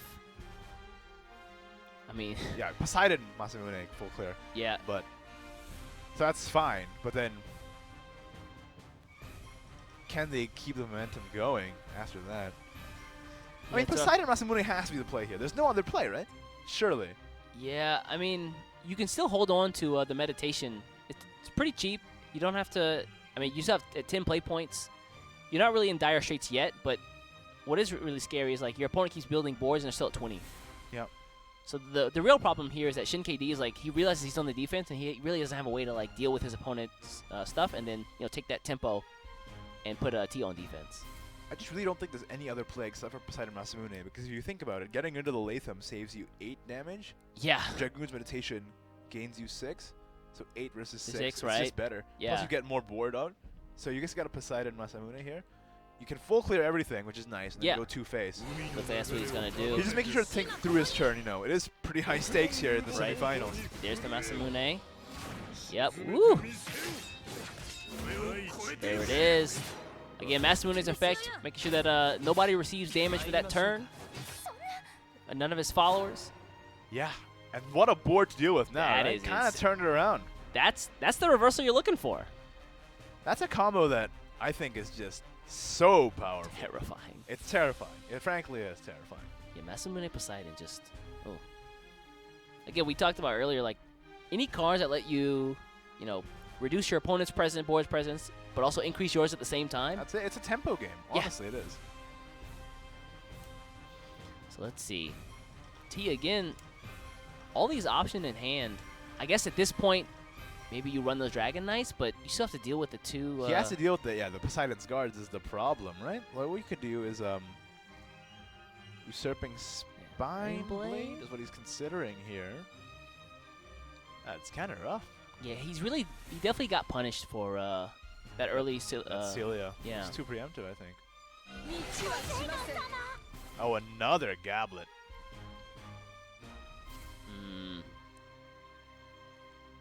Still, like, what do you do here? Yeah, okay. It's got Storm. It's got Storm, but okay. Another Celia. Drop 2 more. There we go. That's the thing with Latham, man. Even the guys that pop out get Storm. It's so good. So here's the issue though. Like, you still have this 5-7 on the board. That's true, but look at this. And he's still sitting pretty at 20. Meanwhile, ShinKD at 9. Oh, there's the other one. The other Zoe. But he needs to go through and draw first, doesn't he? Yeah. Do you just play the meditation now? You might have to. Yeah, I don't really think he has an option here. Oh, I think Galmew is a pretty good card here, though. Oh, that's Galmew, clear, run everything face, then meditation. I like that. You don't drop Zoe first? You just get the draw? You could do. Just see what you get, right? Wondering if you want to play the Disciple instead. Just to have more presence. This is fine. Sneer. Probably not going to be useful this turn, but it's good to have in hand. I think Zoe's better. Yeah. Sorry. Galmew is better this turn, and then you meditation. Yeah. That's so good. 1. ShinKD really turned it around there. Beautiful. That decided Masamune. It's a combo everyone's been talking about for the past little bit. You just flood the field and then you just give it all, make it all super strong. All to the dough. Nice. And at some point, like, wow, that reversal was big. He's really getting punished for that Celia play earlier. But there's Blazing Lion Admiral. You know, had 15 followers get taken out, and so he just pops onto the field. That's it. It's so nice that he just runs one and he just gets invocated, no problem. Hi. I like how we say invocated when it's actually invoked. But yeah. This is the meta. Okay, yeah. Oh, look how nice this is. Dragonite's really coming in, putting in work. Woo! Oh, that is nice. Oh, that's nice. We're gonna have to trade though. And the boost from the Blazing Lion Admiral, gonna pump everything up and then go face. Yeah. No, ShinKD really did almost turn it around there. I mean, I don't want to count my chickens before they hatch or anything, but it looks like Tia has a pretty strong presence on the board right now. This game has definitely been like wild tempo swings for sure. Oh yeah. And next turn, Tia also has just a 10-point Rapier Master that he can play out for massive storm damage. Oh yeah, that's right. Because of Latham, man. Thanks, Latham. You're the best, man. He is the best. He actually is the best. He's very good. All right, so the ShinKD, what do you do here? There's really not a lot you can do. This is looking tough. Yeah, okay. Violet boy. He's got to draw. See what's in the box. Okay, 1, 2, 3. Okay. Well, he can deal with the Blazing Lion. Yeah. And he can deal with the 2/2, but not the 6/5, which is a problem. Oh yeah, that's gonna. 6/5 with Bane and Ward. He's not out of it yet, though. He almost is. Yeah. But not yet. He's still got some gas left in the tank, but when 6 goes face, what do you do? 6 goes face plus with the Rapier Master. Is that enough? 6 more? That should be a lot of damage, right? I think that's enough. He might have 1 left. There it is. 2. Oh, but he also gets the boost. Yep. And because of Latham generating a knight. That's it, yeah. Lethal. Nice. Did the math. Carried the 4? Where's the 4? What are you talking about? Anyway. He just did the math, man. TL 1 game up now with that Swordcraft deck. Nice. Now the only thing he has left is that Forestcraft deck that we've seen him be very comfortable with. His name is Tia. Like, what do you expect? Like, yeah, absolutely. And meanwhile, ShinKD still's got to win with both his decks now, with the Coercezz deck and that Mysteria deck. Ooh, Coercezz in the back. That's good to have. Unfortunately, that game, he just didn't draw the Coercezz at all that entire time. So let's see if his luck turns around a little bit here as we go into game number 2. All right. You know what I'm sad that nobody does? What? Nobody does the, no one messes with the background. How do you mean? You know, you can always, like, tap the knight, or you can tap the golem. No? Oh, yeah, that's true. Are you learning about this, too? No, I know about it. I know about it. I'm aware, all right? Ooh, double Zoe. Yeah, I don't know if you want that hand. Yeah. Honestly, I'm unsure about how you play with the Zoe, because it's kind of a new tech. Like, I think you just use it as a cycle. It's not bad, right? It isn't bad. All right. It can also, though, at times just give you like an unplayable 10-drop that you just don't want to play ever. That is true. Especially if you draw it early on, it's like you cycle first, and then you're like, wait a second. It's like turn 4. Why do I have this in my hand? Yeah, exactly. It's just really awkward, right? So you're looking for Tia this game just to flood the board. Pretty standard Forestcraft start here. Water Fairy into Fairy Whisperer, and he's got that Liza to guarantee that he gets him that nice Greenland Axeman. Yeah. On ShinKD's side, though, I bet he's really happy to see that coercezz in hand after last game. Heck yeah, like turn 2. I'll take this. So this turn, yeah, just ramp here. Just get ahead of your opponent and play points, and then, you know, once you can start playing the big stuff. That's what we call a Dragon Oracle gamer. If you have Dragon Oracle on 2, you're a pro Dragon player. Is that all it takes, huh? That's all it takes. All right, meanwhile, yeah, T gonna take the pings while he can. Ooh, and Aigo's really nice on the evolve turn. Next turn, though, he's ramping towards that coercezz. The game plan's actually starting to get assembled here, unlike last game. I think he's quite a breath of fresh air, honestly. Yeah, this turn, though, what does he want to use the Masamune? I'm not sure. Honestly, it's kind of rough because if you Masamune, what else are you doing, right? Like, you want to be using the Disdainful Rending, but as soon as you do that, then any fairy can just run in. Yeah. Yeah. So then, yeah. Like, if you wanna, you could Masamune, Disciple, Rending, and then just have a 2-1 Masamune up. But then that's just gonna get traded out. But at least you recycle your cards a little bit. Yeah, I mean, if nothing else, it lets you just stop your opponent from getting too much tempo, right? You need to be careful because going into turn 4 now, you have to watch out for Lila Arborist. Oh, that's right. Get that boost to everybody. That's dangerous. You kind of have to do this, I think. Absolutely. Okay. This feels like a waste of resources just to deal with a bunch of weenies on board, but once that Lila Arborist comes out, it's going to be a real problem. Look, man, once Lila comes out, like, those weenies become sausages. Is that? I don't know if that's the same. But I'll take your word for it. Out comes that Lila, as we said. Now they're sausages, man. Look at those. All to the dome. All to the dome. Thing is, if that Masamune trades with that Liza. I feel like did I make that happen? There's a Zoe, yeah. Oh, that sucks. Turn 5 Zoe. Yep, that's rough. I was going to say, if they trade into the Liza here, you just give him a Greenland X-Men. Yeah, it'll be out in 2 turns, heck. It feels like there's no winning with Liza, right? Like, right? You either don't destroy it and it just gets buffed up, or you do destroy it and they get Greenland X-Men, and you're like, okay. Well, I tried. Did you, though? But very powerful card for sure. It's going to try and draw a 2-drop with this. No, it's just might pass, make this more difficult to trade into.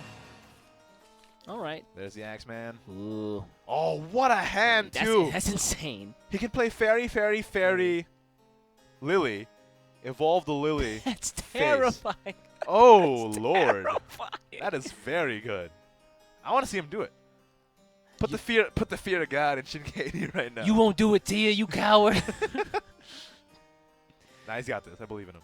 No, yeah, this is Alternatively, you could play Fairy, Rain, and then evolve that way, but I like the aggressive play here. Just in terms of, like, look at the board and look at the field right now. It's just, everything is kind of stacked right now in Tia's favor. The only thing you're worried about is Sneer, right? Yeah, Sneer.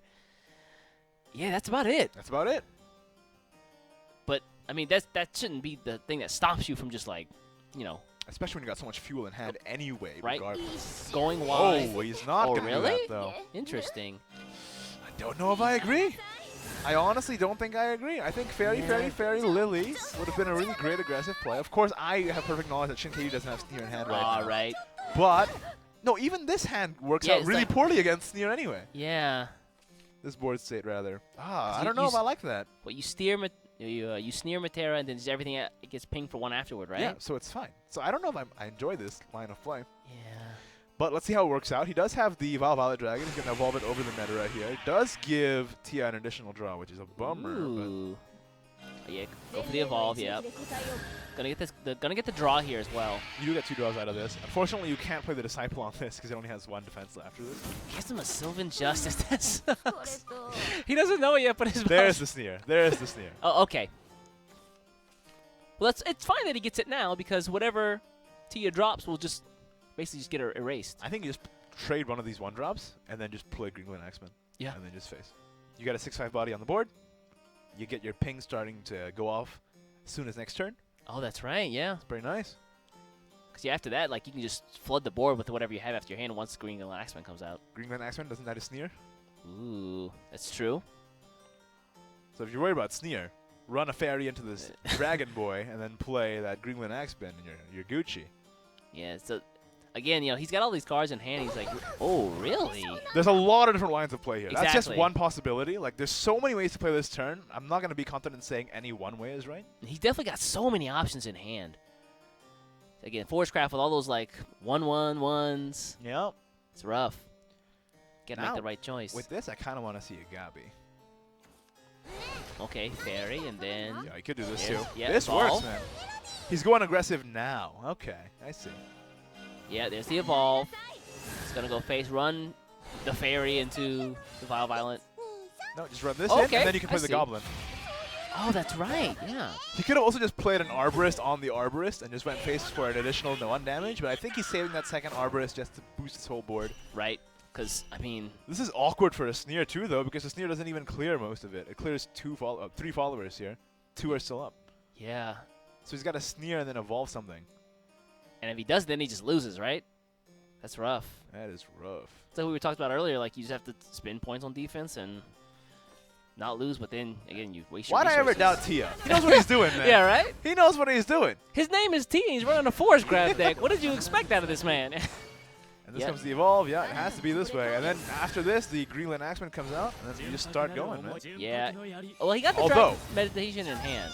That is true. And Cocytus is going to come out soon-ish. Oh, that's right.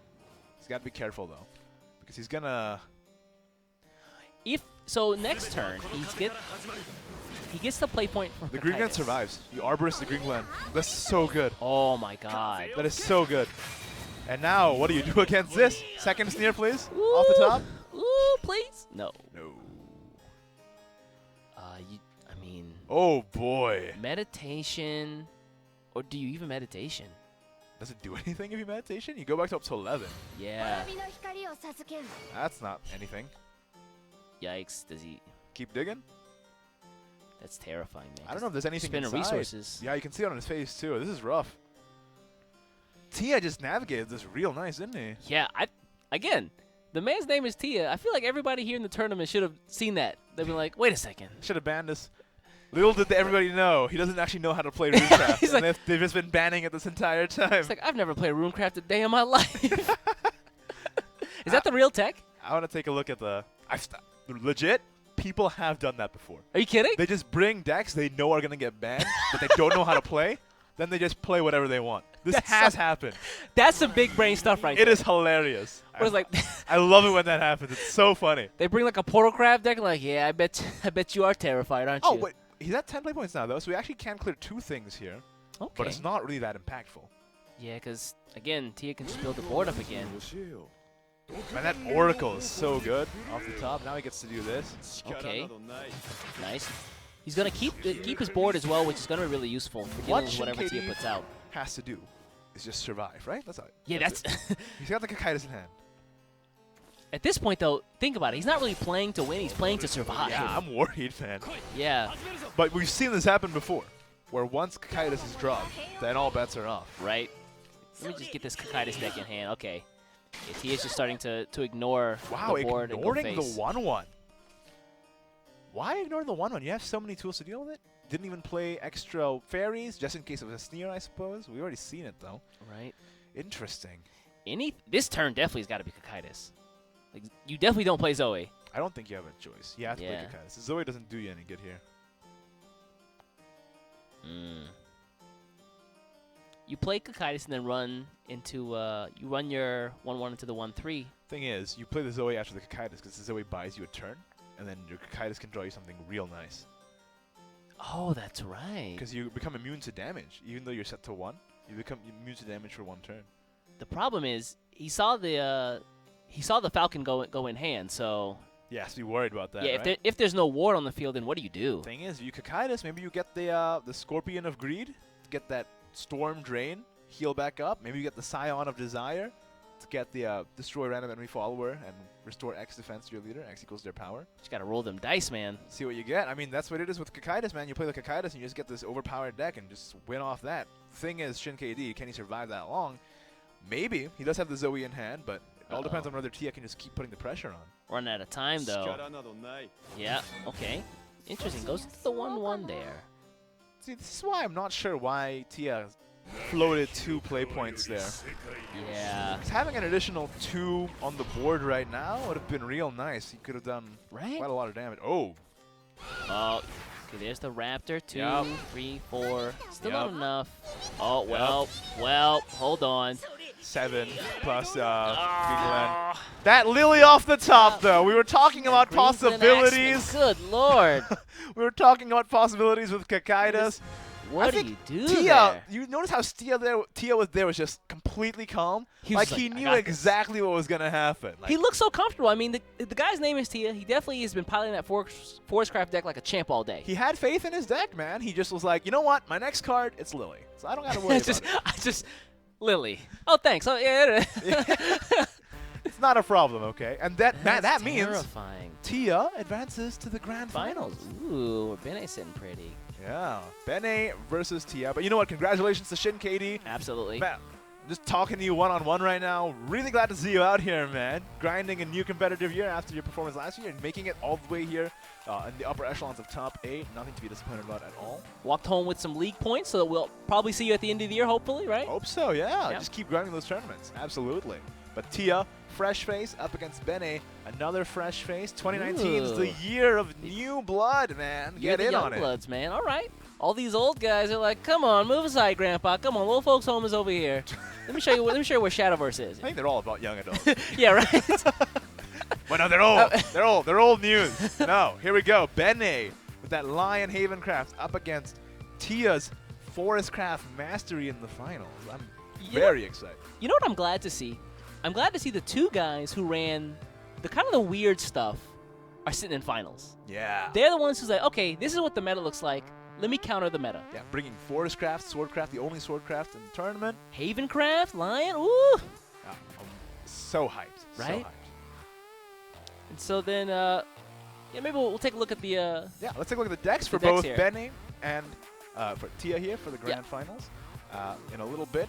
And just have one final recap of what they're running. We've talked about these decks before, but it's good to just run through them and get you all caught up here. In case you're just joining us, right? Bene with this deck, my favorite deck, my second favorite deck of the tournament so far. That Lion Haven. Beautiful lion. You just kill one lion and then 15 lions replace them. And I really love this value-oriented one where it's like, we're going late, boys. We're not doing this aggro. We're getting that Alexiel down. We even have De La Fie, which we haven't seen played yet this tournament. That's true. 3 Themis' Purges, all right? Out of here. No followers except lions on the borderline. Right? That's it, man. That's insane. Ooh. My second favorite deck because, you know, Zeki Baba was in this tournament. Somehow Zeki Baba was in the top 8. So that's definitely my favorite. But this one, close second for sure. Moving on to Bene's next deck here. Yep. Let's take a look. That pretty normal, pretty standard Shadowcraft deck, which has been pretty much banned all day. So. All day. And when it wasn't banned, oh boy. Yeah, right? It was a reckoning. 6, 7 turns, you just finish your opponent off, right? So powerful, man. Who knew that Buffalo the balance update would... I mean, it was already good before the balance update, but afterwards, there was a clear shot for this deck to rise prominence. Right, you just Arcus the heck out of your opponent. Nicholas there in the background in case you need infinite resources. What do you do if you're the opponent here? Yeah, it's crazy. And of course, one last time, Buffalo Bones. Yeah, we gotta call him out. Them Buffalo Bones. I like that. Is that the start of the Ballad of Buffalo Bones? That is definitely the start. It would be great if somebody could finish that for me. Yeah. If you actually write that, I see you folks out there. If you write the Ballad of Buffalo Bones, I will sing it. Oh, really? That's a promise. Ooh, okay. Moving on to Bene's final deck, though. Here we go. Dark Feast Bat Bloodcraft. There it is. You know what it is. A lot of people know this list by now. What is it? At the end of last year, it was just this list, right? Yeah, we called it the list. The list, right? It's a little different now with no Snarling Chains, no Pure-Hearted Singers anymore because of the rotation, but it did get a lot of tools to make up for it, such as that one of Kiss of Lust, really great to control the board, and lots of Wings of Lust making its way into the list now, whereas before maybe people ran 1 or 2. Everyone's going full-on Wings of Lust nowadays. Also, those blood packs, you gotta, without the Pure-Hearted Singer there, you have to find something to keep the draw engine going, and that's the way to do it. Also, you get the self-procs, right? Absolutely. Let's take a look at the other side here. We just saw him play, but one more time for the grand finals. Let's have a quick recap of Tia's deck lists. This guy pilots some cool stuff. I'm not gonna lie. For sure. I mean, look at this aggro forest craft deck. It's a pretty standard list, but the way he pilots it is like so good.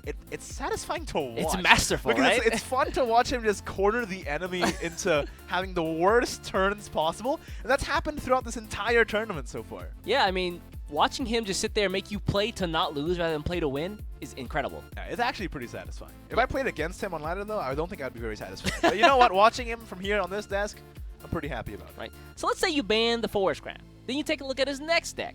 Yeah, his next 2 decks are no slouches either. With that one, the only rep bringing mid-range Swordcraft, man. And it worked out, right? We've seen the power of it, definitely. Just running pretty much all the good stuff. One of Zeta, one of Blazing Lion Admiral, one of Octress even. Yeah, I guess if you're a Swordcraft player looking at this deck, this might be the balance you've been looking for, right? It is kind of horrifying to think that if Octress steals Buffalo Bones last words, like what's happening there? Ooh. Is she becoming 2 skeletons? Punch her, she shatters into... What's happening? I don't understand the lore. Final deck, though, from Tia. It's going to be that Mysteria Runecraft deck. If we had to say that there was another this deck or the deck, for Mysteria, excuse me, for Runecraft, this would definitely be it. That's it, man. But you know what? Pretty nice mix-up here. Bene's not running Mysteria, so it's not, you know, both players running the same thing. Exactly. That's what I love to see. Also, he's got that Lyriel enhanced. So there's a couple of tweaks in here. He's also running 3 Ticos. Lyriel could be pretty nice if he's up against Dark Beast Bat, just in case, you know, block that for a turn.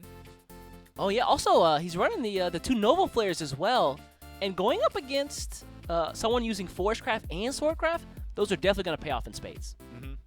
But he's the one playing Forestcraft. Oh, excuse me. That's right. Yeah. Wow. Whoa. If you can you play yourself in Grand Finals? No. You keep asking me these weird questions like, can I cast and play at the same time? Can I play against myself in Grand Finals? Look, I'm checking the rules because I know there's somebody out there who's like, let me just look through the rule book here. Let me see. Is it possible to play myself? Can I play and cast at the same time? I don't know. You guys have got to join the Cygames Esports Discord because there was actually a guy asking, can I just play on a bunch of phones at the same time? And are you kidding? And everyone was like, obviously not. No, what are you talking about? Like, but it was pretty funny that he asked that question. It wasn't me. I don't believe you, but okay. Nice shaggy defense there. I appreciate it. That was a stone cold face, man. Here we go, man. Grand Finals. Yep. Bene versus Tia. Who are you rooting for? Personally. You know, I like Havencraft Lion, but I'm trying to convert you into Swordcraft follower, so I think I got to give it to Tia. You know what? Tia is my Indo boy. Represent. Oh, look at this guy. Love. But Bene, man, with that Lions deck, I just have to root for him. That's one of my favorite decks in the game. So all right, let's take a look at the bracket though and see where our players have what they've been through to get to this point. Absolutely. So, yeah, Bene took out Xallorev the first game, went through Yahiko second game, made his way to Grand Finals. Again, Tia took out Dreamlife first round and then took out ShinKD, what you just saw. And again, he's going to be facing off against Bene in the finals. Now, what you don't see here is that grueling Swiss round that went through yesterday. Don't think that this is it, all right? It's Day 1, it's 8 rounds of Swiss. Yeah. But you know what? It might be tough, but it's incentivized a little bit because you get a league point and 2 packs for every win. That's nice. You know, if you're hard up for some packs right now, that's the way to get them. Also, if you're trying to get to the end of the year with some league points, that's another way to do it too. $1 million US, man. At the end of the year. That's pretty rough. Can you imagine? What would you do with $1 million? How many crystals can I buy with $1 million? That's right. With $1 million, I'd try and get my favorite leader. And who's that? Actually, that was just a bit. I actually have most leaders. So oh, a little bit of a flex on wow. camera, right? Don't worry about it. Oh man, a self flex. I see you. All right, I'm excited though. Bene, Tia, finally, grand finals of this tournament. Ooh. If you're sitting at home, I want that round of applause for your competitors, whoever you're rooting for. This is hype. I'm about it. We're about to start into the game right now. Bene versus Tia. Here we go. Somebody touch the golem. Oh, Tia's bringing his Forestcraft first. Oh, nice. Oh, his Swordcraft got banned this time. Interesting. That is interesting. So usually what we've seen throughout this tournament thus far is the Runecraft. The Runecrafts and the Shadowcrafts have been banned over and over and over. But now, things have changed, haven't they? Now, this is great because right off the bat, I get to see the Forest Craft, which I wanted to see because Tia is great at piloting it, versus Bene's Lion's Haven Craft, which has been absolutely demolishing the competition. That's true. Yeah, a lot of things just seem unprepared for that. Those Holy Lions. That's what I'm saying, man. Like these Holy Lion deck, nobody was expecting it to be this well performing. Although, if I can just toot my own horn a little bit. Go on. I've been telling people that Lion Haven Craft is secretly good. People just don't know what list to build with it yet. I'm gonna need to see the tweets. It's on my Discord. Or the video. Man. It's on the Discord. It's on your Discord. Wait a second here. I got the evidence. I didn't edit it. I swear. Right? You can definitely edit both. Anyway, moving on. Yeah. Don't worry about it. Yeah. All right, so it looks like pretty standard start. Tia, though, kind of has a low-impact hand. Has the fairy circles, but not a lot of stuff to work with it yet. Let's see if he draws into better, more quality cards over time. I'm surprised he didn't toss out that Goblin first turn. He's just got a bunch of 1/1s. I guess he just wants the fairies in hand for later on. That's true, yeah. I mean, the Goblin is just might have been just traded by the 2/2 anyway. Whereas with the Water Fairy, at least gets you value. This is always terrifying, though. Turn 3, you've got one Lion and a Peace Weaver just looking at you, plus an Amulet in play. Yeah, I got a 3/2 Time Owl. Yeah. Rushes into something. Right. Pretty nice. Okay, so yeah, again, Tia's hand still pretty low impact. He doesn't really have much to make Bene afraid or scared. Yeah, not much. Although, but the Rain is really good come Evolve turn. Oh yeah, wow, hold up. That's like stuck in there between two fairies. Hold on. You gotta squint a little bit. I got these glasses on, but they ain't doing much. Although in this turn, I'm wondering if you just play double Lion Crystals and just go, man. I mean, yeah, look at his field, man. Leaving too many things up is kind of scary, but you do have the Owl to help you out with that. That Time Owl to run into that Fairy Whisperer. Okay. He's not gonna go for double Lions. He's just gonna go this way. I like that play just because he's like, I see you throwing out all these little things, but there's got to be something in the back, right? Yeah, maybe. So let me just see if I can take care of that. Little does he know. Yeah, little does he know. Yeah. It's just Fairy Town over there. Literally just ankle biters. That's what it is. So I guess that you don't not run. I mean, now you just play the Crystal, right? Yep. Yeah. Crystal, run this into the Whisperer. Oh, he's gonna full trade. Wow, full trade. He's worried about Lila. Really? That's definitely a consideration. Lila is a problem, but now this field is kind of open for Fairy Rain or Goblin Fairy Rain. And there's the Lila. So it did work out, but either way, Tia's got a pretty good turn here. This Rain Elfsmith now is just gonna take out 2 followers. Nice. Yep. There's the okay. Gotta get the Evolve. And the Fairy is not even gonna get any damage on it. It's just gonna run into this Peace Weaver for free. Gonna boost up that this fairy. works too. There we go. She's still out there. Ooh, where do you go? Yeah. Running it this way so that any normal Fairy can also trade into the Time Owl. Yep. Now, again. That's weird, right? Like. Yeah, it's. You don't want to spin Prism Swing here. I feel like you can spend all your life worried about Lila and keep playing their board, but they're still just gonna have stuff. Yeah, right. Problem. It's Forest Craft, like. Could be 80 freaking years old, clearing the board, worrying about Lila, and they're just still gonna have stuff. Okay, he's gonna trade the Time Owl, right? Another Time Owl. I like it, and then just play the Hourglass. You can full clear here with an Evolve. There's another. Then whatever's played turn after gets procced by the Morier and Komi of just picking it right after. Pretty nice. 1. Yeah, he's going to take out the other Fairy there. It's really weird because, if he saw his hand minus the Lilia, I'd have been like, yeah, I go face. But then, like, the Lilia is definitely just a threat at all times. What? Off the top? Man. Netera off the top? Talk about the top decks today. Watch him play a Fairy, and then the Morier and Comium hits the Fairy. Watch it. Watch it happen. If that happens... Do you just self-destruct on that? Watch it happen. I bet you it's going to happen. Oh. Hit or miss. Not like this. Hit or miss. Oh, okay. They never miss. His luck's not that good. All right, so, yeah, Bene, I think you just drop a Peace Weaver, right? God, imagine if it went the other way. I'd be so mad. I would be, if I was, I'd have been furious. I'd be livid, man. Like, are you kidding me, for real? Not a bad hand for Bene, that's for sure. He's got the Holy Lion Haven Craft. That's the name of it. He's got the Holy Lion Salvation, of Salvation. That one actually gets you a free Holy Lion Crystal as well.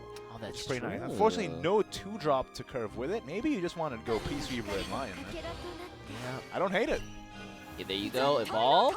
Even evolving this. Okay, interesting. Which means now you definitely play the Crystal and then the Holy Lion with the Accelerate effect. Because you're never going to get the Evolve now. Right. Yep. Now, next turn you can do Prism Swing Lion if you want. That's really good, too, because now he has a ward out so that Tia just can't go face, or Tia has to worry about something before he can go face afterwards. That's true. And with that 3 defense stat line, really nice. Sylvan Justice now doesn't answer it. And he's got that 1 Meteor, but that was like his whole... That was it. That was his one big follower. The rest of these are just 1/1s. Yeah, all those ankle biters, man. Fairies and goblins. Best friends forever. Yeah, turn 1, great. Turn 6, I'm not gonna lie, man. I'm really unimpressed with Fairy Circle. Yeah. I know it's a good card, like, in my mind, but I just hate playing it. Really? You get a Fairy Circle turn 1, you just play the curve afterward, right? Yeah, I understand, but a lot of the times I feel like it's great to just have more fuel, obviously. I'm not gonna knock that. Right. But I'm saying, like, imagine if you had, like, a bit of more meaty late game. Yeah, That's why I'm kind of really digging this buff forest craft that's happening right now with the Korwas and the forest vendors like you were talking about earlier. Because you just have more substantial followers to actually present.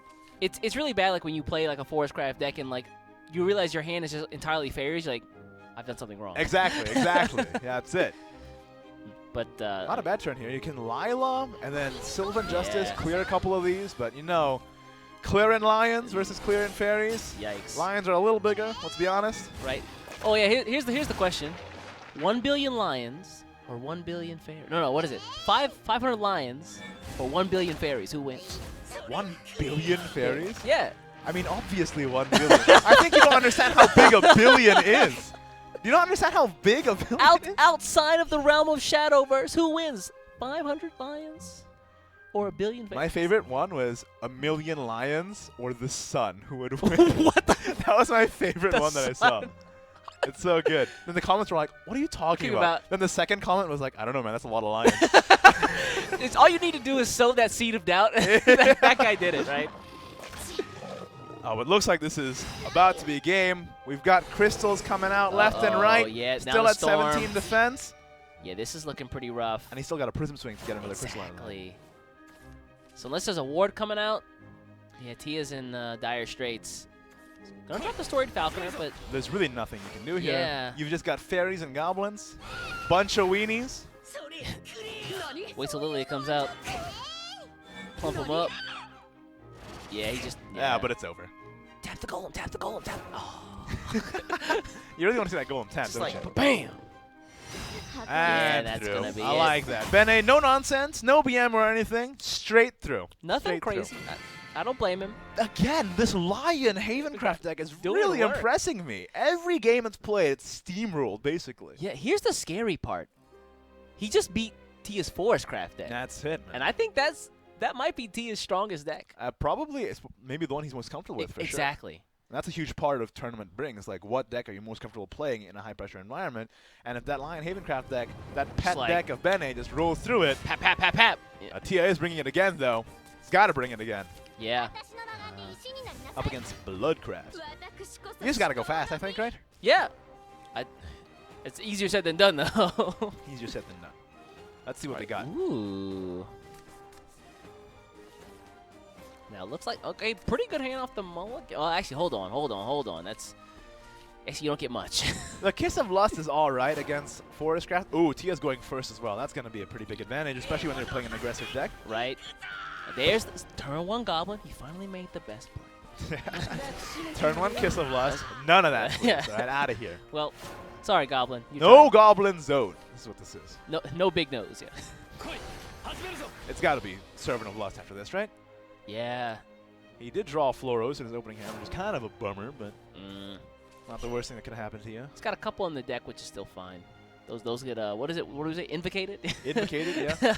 I always get a little bit nervous when I see a Dark Feast Bat player not having either Blood Pact, Perish, or Alexandrite. I get a little nervous because I'm like, you're just going to run out of steam unless you draw those things. Yeah, I mean, again, with the and because of rotation, Pure Heart Singer's out, and the draw engine for a lot of classes has been kind of tough.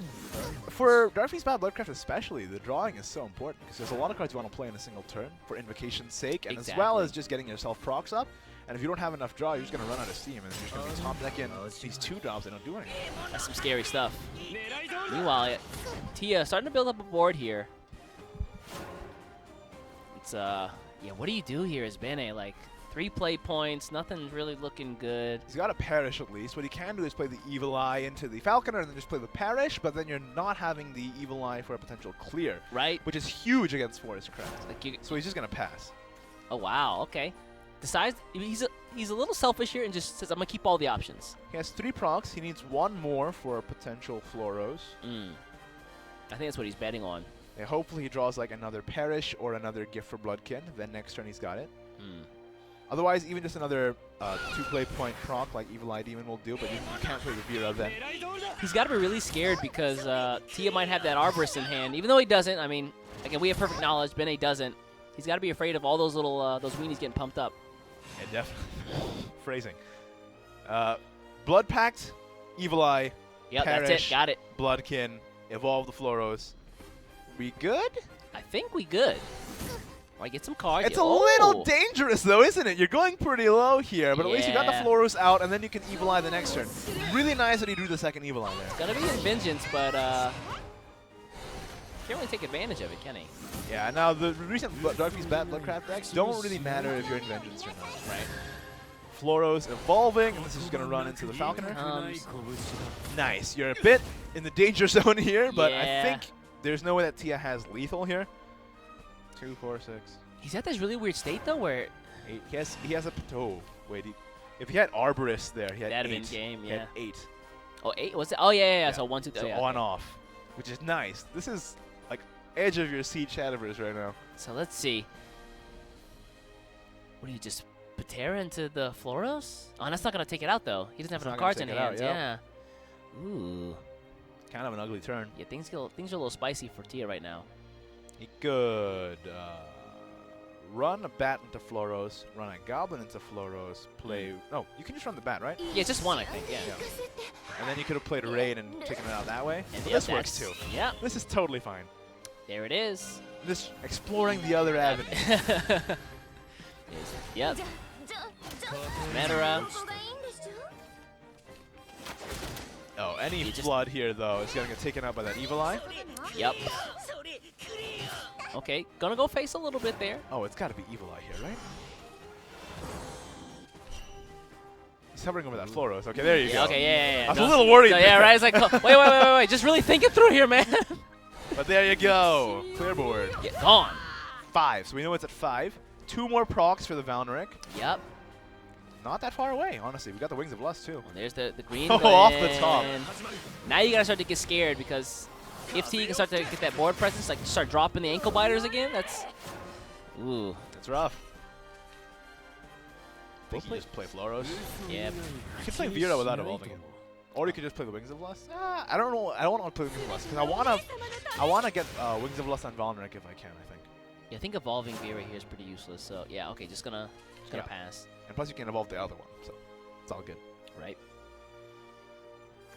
Ooh, Liza, okay. This gets another green land for next turn. It also gives him something as okay. Ooh. Rain, double rain. This is nice. Now you can evolve the Rain, run one of the Rains into the Floros, and run the other Rain into the Vera. And I mean, he's really hard pressed to take out Liza just because that's another Green Glen Axeman that's going to come out. At 12 life, you're really scared. Okay. That's a nice board swing there. Yeah. Man, Tia not running on a whole lot of gas, but doing as much as possible with it. If this board gets cleared, he's going to be in a rough spot. This is might just going to have to be a Vera Wings of Lust. Yep, it's clear. Yikes. And restore some defense here because it's looking pretty dire. They're going to evolve. This has to go into the 4 train. Yep. Nice. Back at 19. And the self-proc now. Valneric's about to get there. Next turn he can play Servant of Last Valneric, and he's back in it. All right. This is a pretty intense one. Yeah, it's kind of going back and forth between both players. Tia, though, is starting to run out a little bit of gas. He does have that Arborist, but nothing can be taking out this Vera right now. Yeah. And that means that Vera's going to get another 6 points of defense. Oh, that's terrifying, yeah. Drain, yeah. So he's got to trade this in and just try and get Greenland X-Men next turn. And go for that. Okay, yeah. The Fairy Story Falconer is going to come out.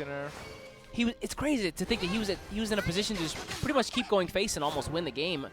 And now Bene's at full life. Yeah. Now Valorant's proc. Active. There it is. Activo. Drop. What do you take out of here? The 3-2? Yeah. 3-2 for sure. Yeah. Can you play Raise Reclaw because you're healing again with the Veer anyway? Face. Yep. Full life. That's incredible. Not doing the Raise Reclaw first and then healing with the... Oh, yeah, that's kind of a... That's a little weird. But I guess at this point he's really not scared. I guess like he's just pretty comfortable. He's like, I got this one. Yeah, he looked down like, all right, let me just... all right, feeling good. Man. Really efficient plays, too. I mean, Bene, who's left with one card in his hand, getting the most out of every turn. That's a secret, man. Yeah, that's... Again, kind of living on a prayer, though, because if your opponent can deal with this, it's like, But the Dark Beast bad. Oh, it's going to deal like right. a bajillion damage, man. He's got the one card that matters most in his hand, right? That's going to be it. Clear the board. And that's it, because he did so many self-procs throughout the game. That Dark Beast bat is now at a nice 9. Load up the damage. shotgun. Ba-bam! That Vera Wings of Lust is what made that game right? for Bene. That was some good stuff right there. Like, that was a nice swing. That was it. That was the finals. Bene, grand champion of the February Cup. Congrats 2-0. to him. Holy cow. Walking away with $1,000 US plus 100 for the camera. Also, it also means that it puts him a little bit closer to the end of the year. So they try to get to that World Finals. That's right. I mean, every game they won in top 8 gets them 2 league points, and all those league points matter at the end of the year, trying to get that $1 million US grand prize. You know what's also nice? We got to see Lion Havencraft win the tournament. That's true, right? And it did so convincingly. Oh, wait a second. That means I didn't convert you to Sword. Man! Yeah, that's right. Sword wasn't even played in the grand finals. I'm so sad. Shoot. But there you have it. Congratulations to Bene. I bet he's very Nice proud. work. New face in the scene and already taking an open. Are you kidding me? That's usually you go into your first tournament, you're like, oh, I'm hoping I at least get the top 8. Yeah, or maybe I'll get like a good record in Swiss or something. But he's like, made it all the way through. I just want to win. Yeah, I'll do that. You got there. But you know what? Tia as well, also a new face and still made it to grand finals. Nothing to scoff at all. Walking away with a cool $600 US plus that extra 100 for that webcam. Yeah. Again, Bene walking away with 1,000 plus the league points plus the packs from yesterday. Again, that could have been you guys out there. That's right. And if you want to join in on the action as well, you can head on over to shadowverseopen.com for all the details on the competitive scene and to see when the next tournament is so that you can sign up as well. Yeah, again, also join us, follow us on Facebook, Instagram, Twitter. We also have a Discord. That's right. Hang out in the Discord with us. We got the entire community there. A lot of the folks that you saw here today, actually, I think everybody you saw here today is in the Discord. Yeah. Twitch as well and on YouTube as well. Don't forget to watch that World Grand Prix movie. It's a nice recap of the last competitive year, and it's a great way to get hyped up for the current competitive year because, man, seeing somebody win $1 million and being like, that could be me, right? That hypes you up. So here's the thing, like you guys saw today, if you're super interested in Shadowverse now, maybe your interest are peaked, check out the world final video from last year. Kind of like the memory book of the entire year, right? Absolutely, yeah. Thank you guys so much for tuning in to the Southeast Asia Oceania Shadowverse Open February Cup. Thank you to Cygames. Thank you to production. We love you. We love you guys back there. they're waving to us as well. Yeah. Oh yeah, production is obscene actually. Oh. They're the greatest guys, nicest guys I've ever met. I feel like you're just buttering them up at this point. No way, they love me. They love me. Anyway, that's it for the stream. Thank you so much for tuning in. I've been Ignidius. I've been East. I'll catch you guys next time on the next tournament. Remember, shadowverseopen.com. All the details for the entire league. Yep. See you next month, guys. The winner of each region will be flown to Japan to compete with the top league point earners in the World Grand Prix. With the sparkly new Shadowverse Open, there are more ways than ever to get on the big stage and show your deck to the world. We're introducing monthly tournaments where you can win league points, card packs, and cold hard cash. Every match you play is a chance to win more and more card packs. And our brand new 2-day tournament format includes a Saturday Swiss bracket, followed by a Sunday top 8 single elimination. giving you plenty of rewards to earn. Speaking of rewards, $4,000 in prize money is up for grabs in every tournament. We can barely keep track of how much stuff you can win. And once the first day of the tournament is done, it's time to kick back, relax, and cheer on your friends in the top 8 as they compete live at Cygames Esports, the official channel for competitive Shadowverse. Head over to shadowverseopen.com for dates and information on how to register. And don't forget to join our Discord to meet players, teams, and become a part of the evolving memescape. So roll right up to the Shadowverse Millionaires Club, because in this community, everyone's a winner.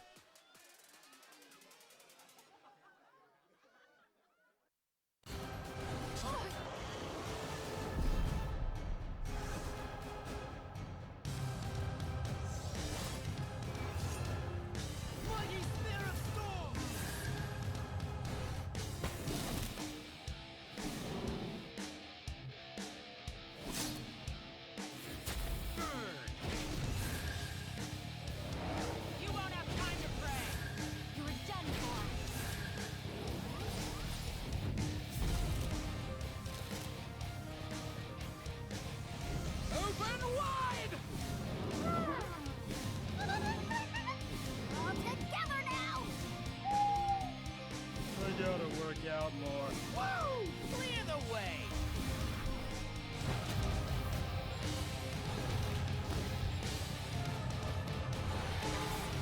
It won't be long now.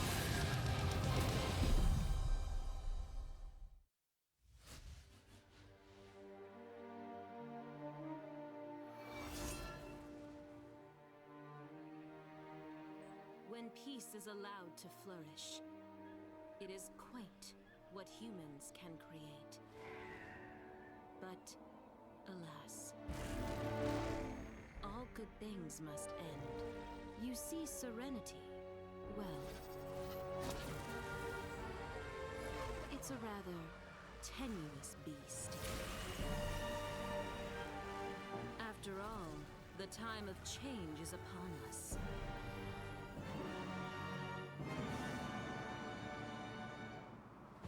Now, raise your heads in awe and witness the distortion of your plane.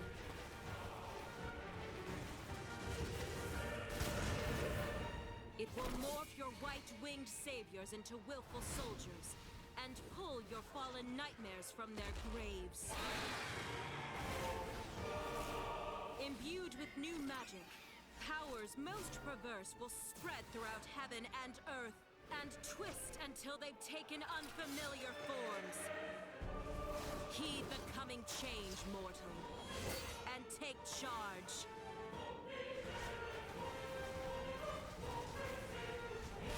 For the world will never be the same. Welcome to the new reality.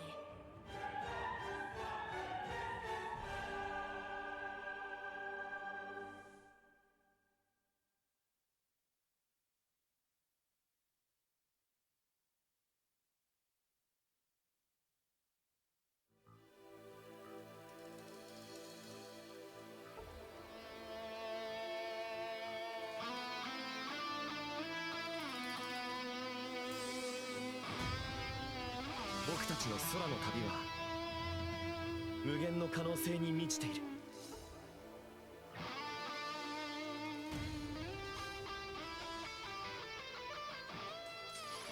さて、いつもの剣の稽古とはわけが違うぞ、ブラ。ルリア、下がってて。はい、気をつけてください。姉さん相手でもやれるぜ。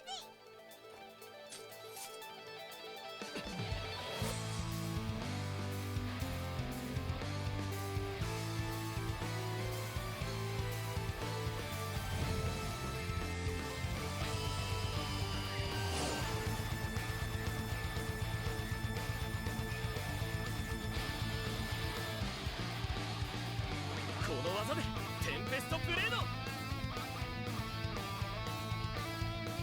奥義アイスクレネイル。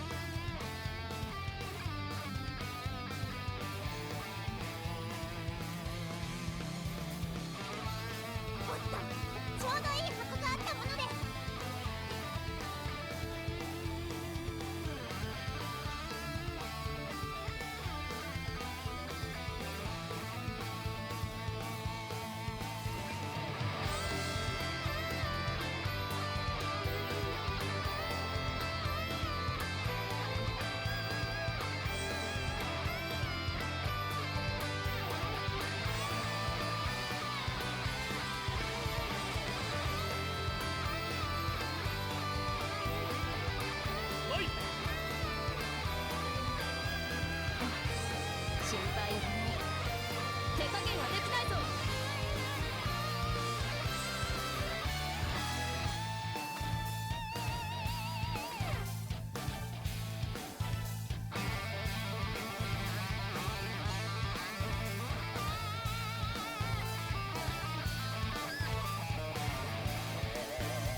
な。ワクワクしてきた。ですね。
Dust off your decks, ladies and gentlemen, because the Shadowverse Millionaires Club needs a new member. Are you this guy? Was your life